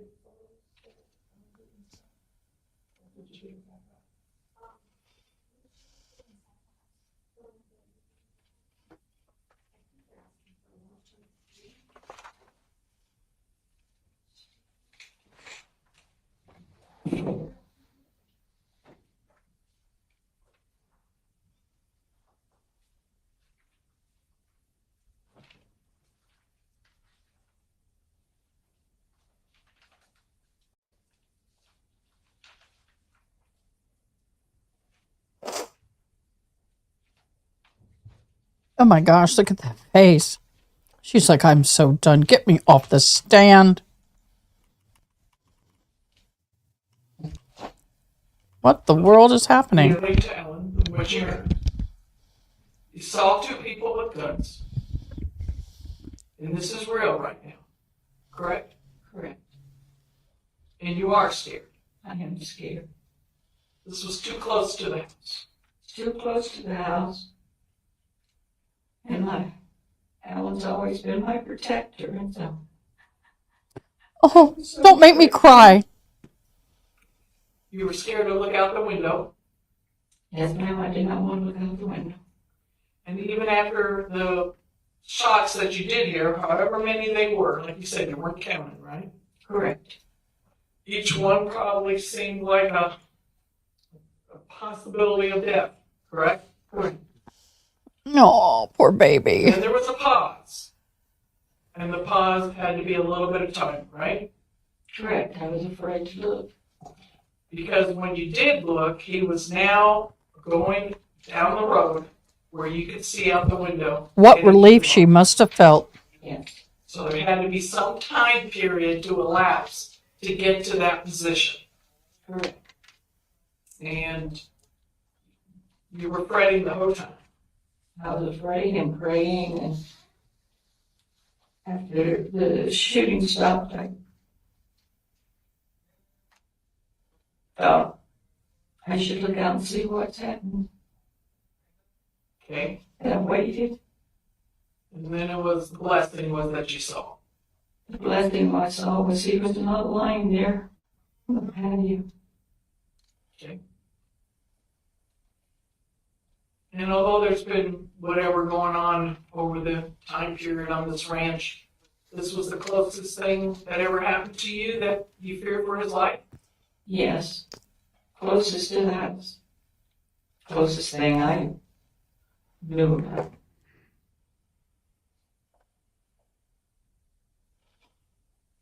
I wonder if they're But going to he's your keep the hero. ranch. Yes, he is.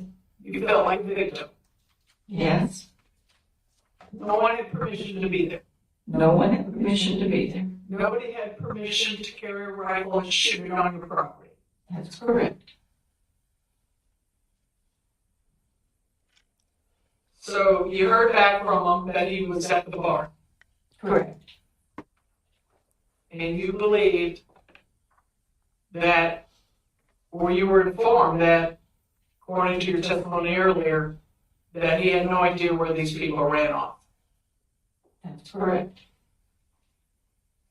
He's looking at that board as it was presented to the jurors. He's off to the rapid down. Sorry about that, y'all. Correct. Nowhere near the body that was later found. Nowhere near the body that was later found. Totally different directions. Correct.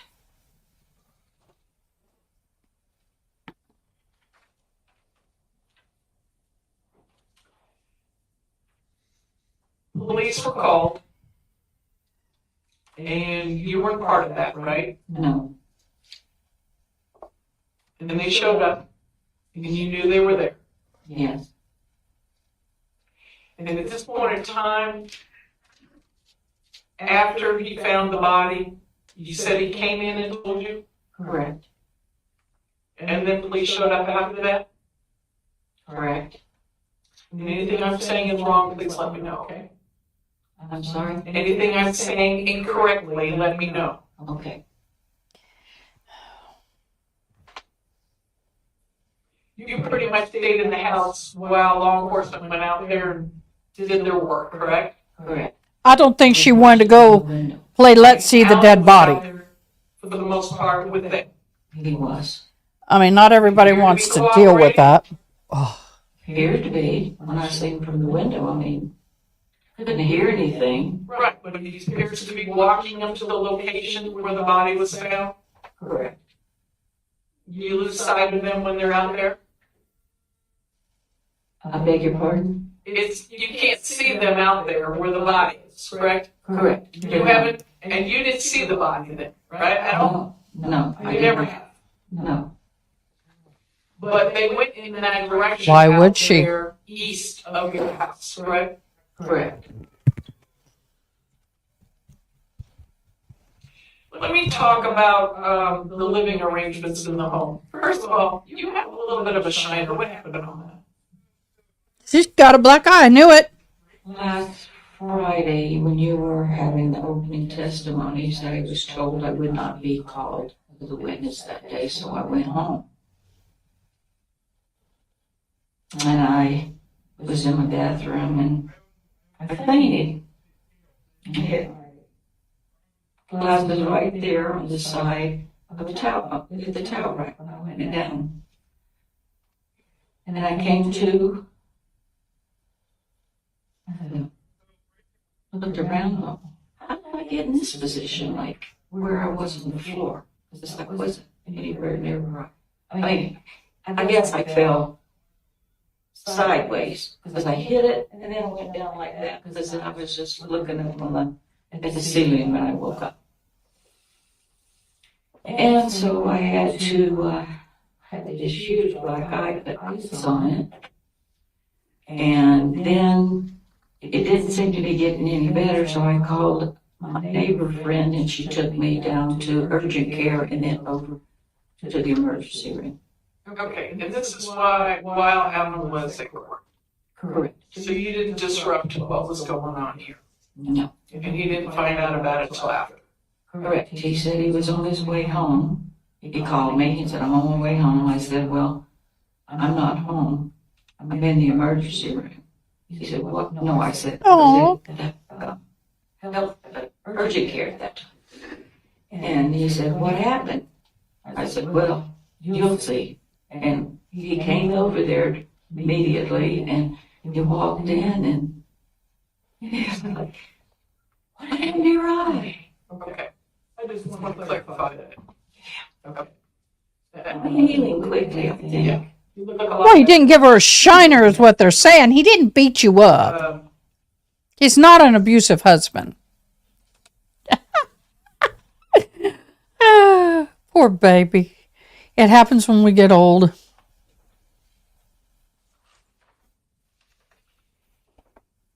How long were law enforcement out there before they asked you to come out of your home? Are you referring to the nighttime? Yes, ma'am. Again, I'm not looking at the clock, but I would say I was inside there watching them for about 30 minutes. Okay. What happened when law enforcement came to you? Well, it came up and knocked on the door. It was a man and a woman. And I thought, finally, someone's going to tell me what's going on. And so I opened the door, and they said, get your coat. It's cold outside. Okay. So did you get your coat? Yes, it was hanging on the coat tree right by the door. I picked it up, put it on. I asked, do I need anything else? And the lady said, you might want to take your purse. So I left. I had not stepped out the front door yet. So I went back to the bedroom to get my purse. And I got back over there, stepped out the door. You want me to finish this? I don't know how far you want me to go. Where did you go? I stepped outside the door. Alan hollered, turn on the porch light. So I reached back in the door wall, turned on the porch light. Then he said, the other one too. So I had to go back in the house to go around to the door, to the patio, to turn that light, porch light on. And the young lady accustomed followed me, took care of me while I was doing that, what she was doing. She accompanied me. That's the word I was looking for.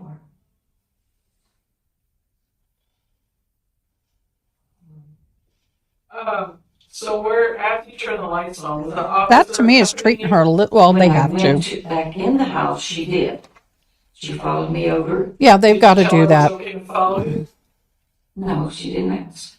Okay. Oh, they didn't have a search warrant. And then what happens after you turn on the lights for everybody? Then I turned around and went back out the front door, and she followed me out the front door. We closed it, and we're walking down the sidewalk, and I thought, well, I wonder what's going to happen now, and then hopefully they tell me what they're doing, actually. But she said, she just opened the car door and told me to get in. Would that be the back door of the police car? Correct. Is that a door that you're allowed to get out of? I don't know, they locked the door. It's locked. They locked the door. Okay. So you were locked in the car. Correct. At this time, do you feel like you're under arrest? Were you free to go? I was freaky, I didn't know what was going on. I understand, but were you free to go? Oh, no. Okay. So You were detained. custodial She was care, detained. feeling like you were under arrest. Correct. You don't even know why. Because you didn't do it. No. They didn't even ask you if you did anything. No. And you were given an option to come out of the car. No. And you were escorted to the police station or the sheriff's department. Correct. As you were sitting in the car, did you see your Alan walking by handcuffed? Yes, I did. Was he also appeared to be under arrest? Yes, in handcuffs, I would say he was under arrest. Was he placed in a separate car? He was placed in a different car from me, yes. And that's only a half hour-ish.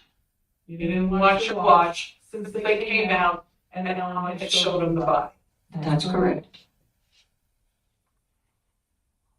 If he shot the man How did where you they feel live, about both? that man could have just stayed there and no one would have known.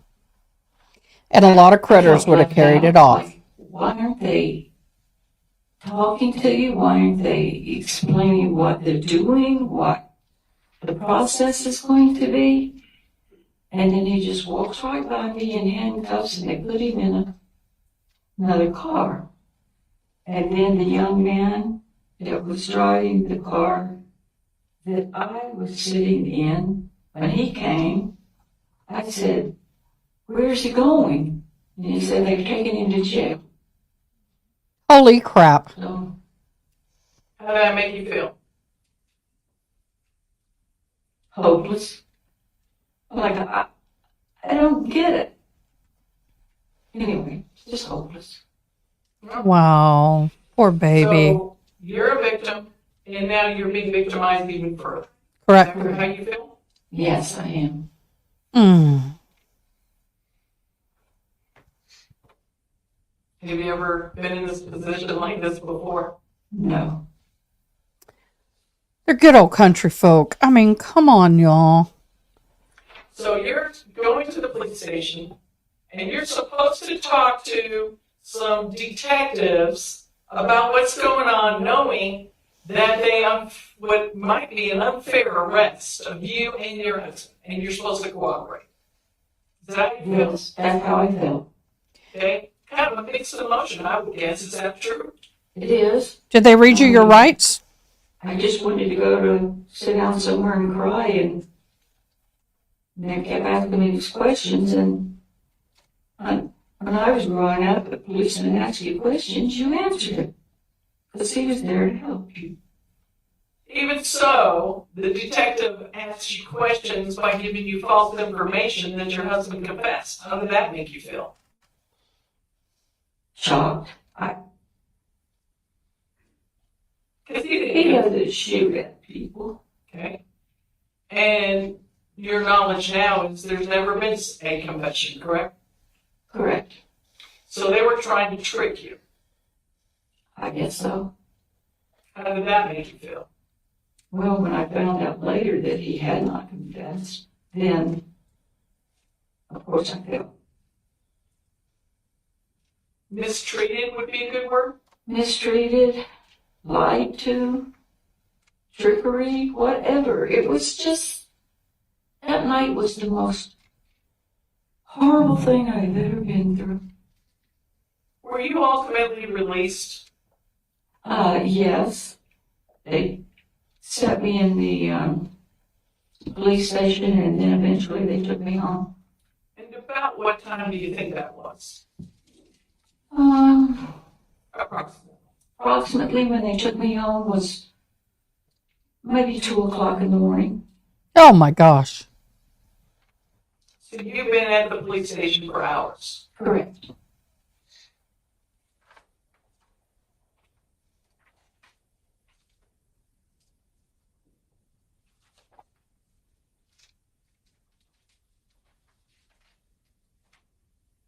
Didn't you try to ask the detective whether or not you had to answer the questions he was asking you? Yes, I asked him, and he was asking, like, does Alan have an AK-47? And I just said, do I have to answer all these questions? I don't understand what the rules are. And he said, you got something to hide? I said, no. So then I answered the question. Did they want him to? He was wrongfully detained. Did they ever tell you you were free to go? No. How can they? They drove her there. I do not remember them reading me my rights, no. I have a right to remain silent, anything you say, all that. You never remember They hearing that. never told me that. But yet you couldn't go. No, I felt I could not go. I was. They drove her there. How was she to I go? couldn't leave. She had to be driven home. So you She was went at home their control. by yourself. You were That's taken home kidnapping by to me. yourself. I was taken home with the police car that I think it's the same police car. They all look alike to me, but the one that I went down there in, then they drove me in that one back up to the house. And they told me to sit in the car because they had the search warrant, and they showed me, and they went inside. So you had to sit in the car for a while they still were conducting searches of your home. At 2 a.m. Did anyone ask you to locate the rifle that Alan had? Gonna in the sneeze, y'all. home? Yes, Did I you- was asked me, where did Alan usually keep his rifle? I told him, most often I remember seeing it on the coat rack by the front door. But would you have been willing to show them the rifle if they had just asked you? I didn't know where the rifle was. Okay, but you could have looked for it, right? I could have looked for it, yes, if they'd asked me to help. Okay, and you would have, I would have helped them. okay? You were trying to cooperate. I was. But then they want at a later date, the prosecutor at a whole different date, wants you to give her your passcode, right? Correct. Did she show you a warrant? No, That's illegal. Do you feel you have some privacy rights? yes. Passcode to get in your So- gate? You can't do that without a warrant. Now where you realize I'd be that the suing. state has become kind of your enemy? Kind of. Yes. I'd be suing all over the Maybe place, on y'all. that date of the arrest, would you have given them the phone? If they asked for it, But later, when the prosecutor asked you months later, whatever date it was, yeah. you said no, you weren't going to give it to her, correct? The password, you mean? Yes, ma'am. I didn't, because, like I said earlier, I don't think I remember the password on that. That was a brand new phone. I'd had it about a month or two. And then it was gone. And I had to go get another phone. So I don't know what the password was on that phone. A lot of them have the face Did your recognition. phone have? Yes, So they wanted your old phone. they kept my new old phone. They kept it. They kept it. They kept evidence of your stuff without anything for a search warrant or anything, right? No search warrant, no receipt. And when they let you go, they didn't let you have all your property back, like your When they phone. took me home that night, no. What? Did they explain themselves? No. So you lost your phone and had to get a new The search phone. warrant has to identify what property they can take. Come up with another Phones phone. would be one of them. Correct. If her phone and her name is not listed on that search warrant, they can't take it. I don't. Okay. Holy crap. Gotta do it. But you do understand that you also have rights and privacy rights, right? Do you understand that as a citizen that you're afforded privacy rights? Privacy rights, I suppose I understand it to a point. Oh my God, It takes I'm about a ready to search warrant scream. Search your home.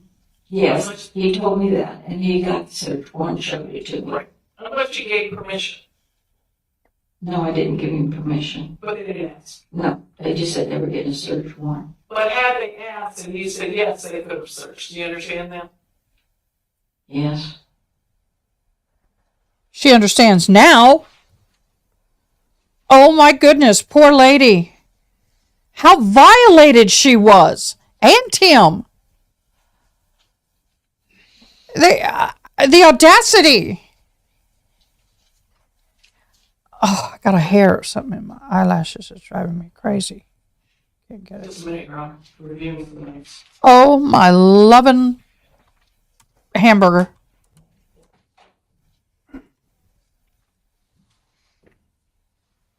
They cannot seize anything without a search warrant. Not in that situation. When she's put in that car and driven to a police station, not read her rights, but, oh, Jesus. Help this woman. Help her. Oh, Lord. So any and all evidence they seize can be dismissed.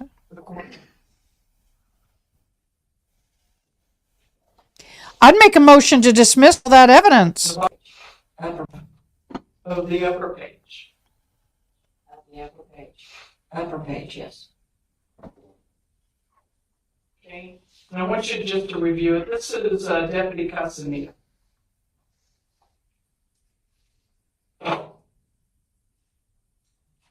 Any evidence that is taken inappropriately or without a proper search warrant is not admissible in a court of law. I'm not a lawyer, but I know that much because I've been through a warrant. Now, in reference Not for me, to but for the somebody else, shots, my husband. according to this Ex-husband. Officer Casanita, Deputy Casanita,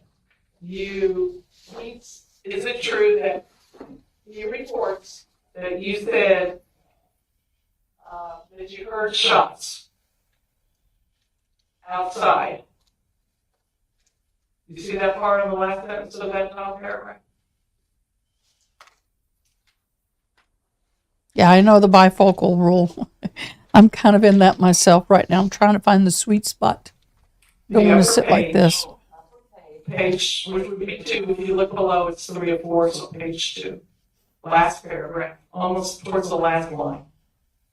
Yes, Okay, I see it. all right. And that would be a true statement though, right? Correct. You did hear shots. I did hear shots. Now, just bring some clarity to that for a second before I move forward. You have no idea at the moment of the shots who's shooting, correct? Correct. She just knew it was close to the house. Testimony came earlier, but there's a lot of I already know or presumptions, but at this moment of these shots, you are hiding in front of that TV, right? Correct.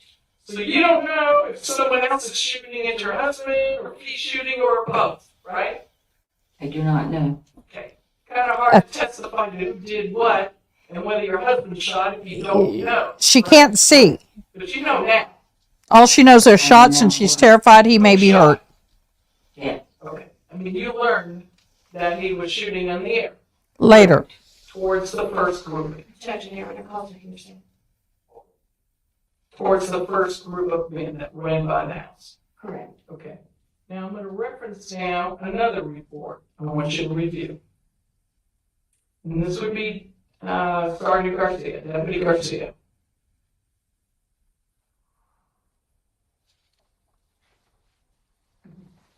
I want you to look at the upper page, and I want you to go to, there's 3 paragraphs from the bottom. So the second paragraph from the top, starting there towards the bottom, so read that the bulkier paragraph to yourself.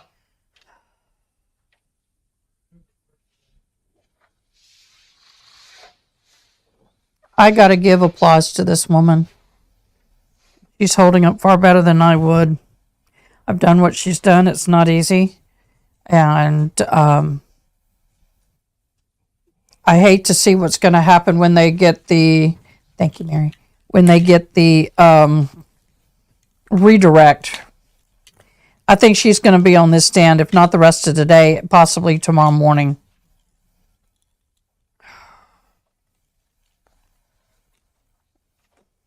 I still have a headache. Sorry.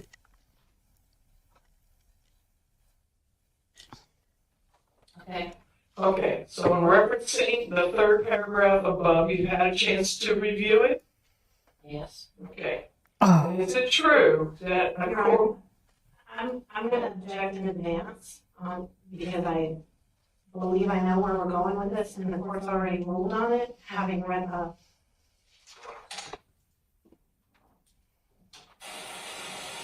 okay, here we go.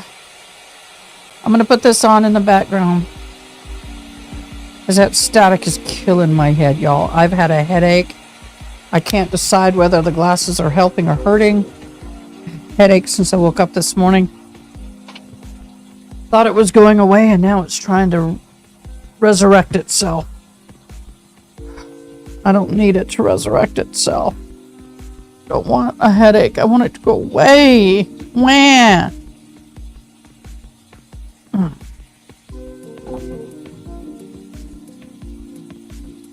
I need it to go bye-bye. Oh.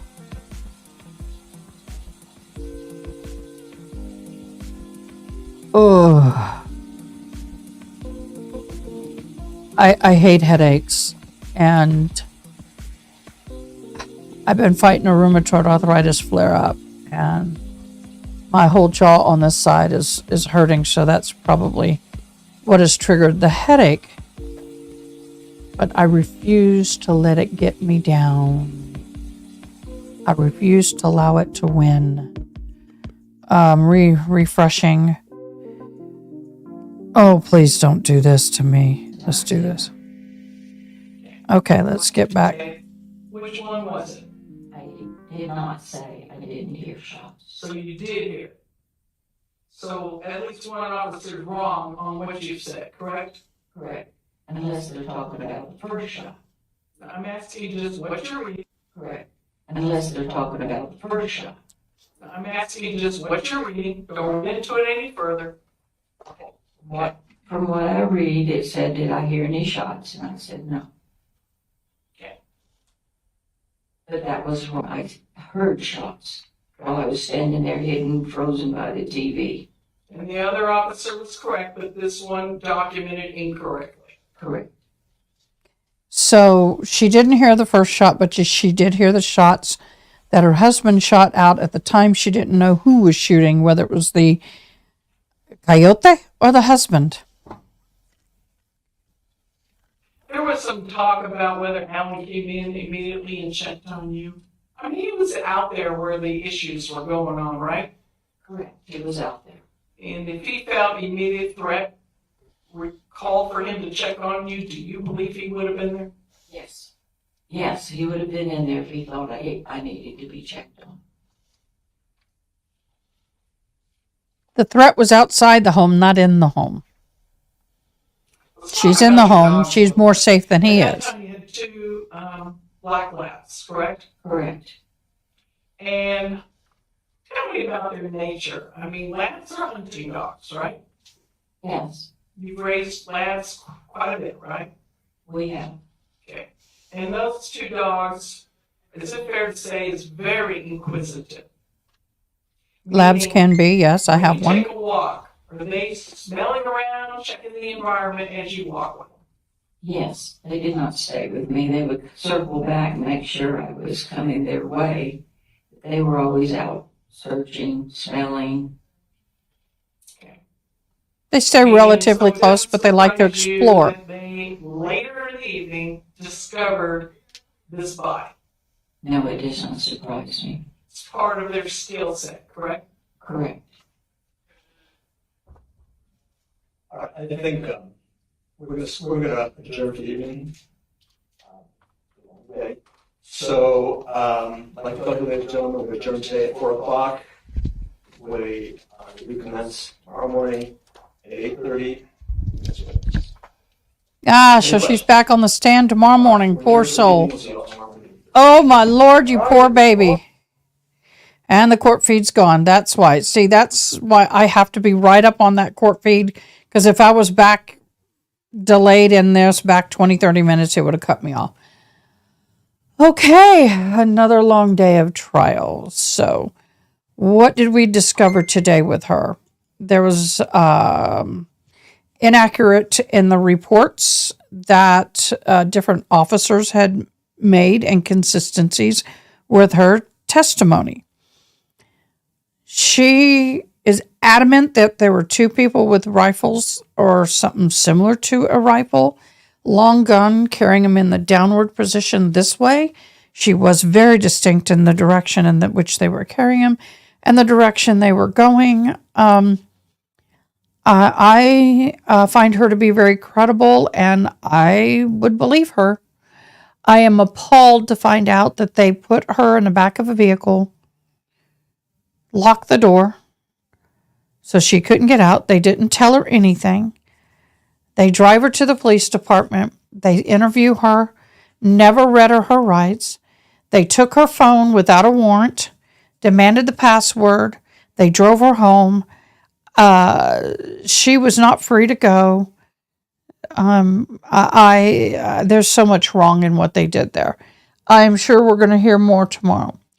So I will be on at 10:30 our time. That is when they will be doing trial, 8:30 their time. They're 2 hours ahead of behind us. So we'll be back on tomorrow. I thank you guys so much for joining me. As always, it is a pleasure. I look forward to being here with you guys. We will be doing day 7 tomorrow. If you have any questions, please comment, like, and just subscribe. I will answer the questions. So with that, I'm going to say farewell for the day. And I hope and pray that you guys have a fabulous evening.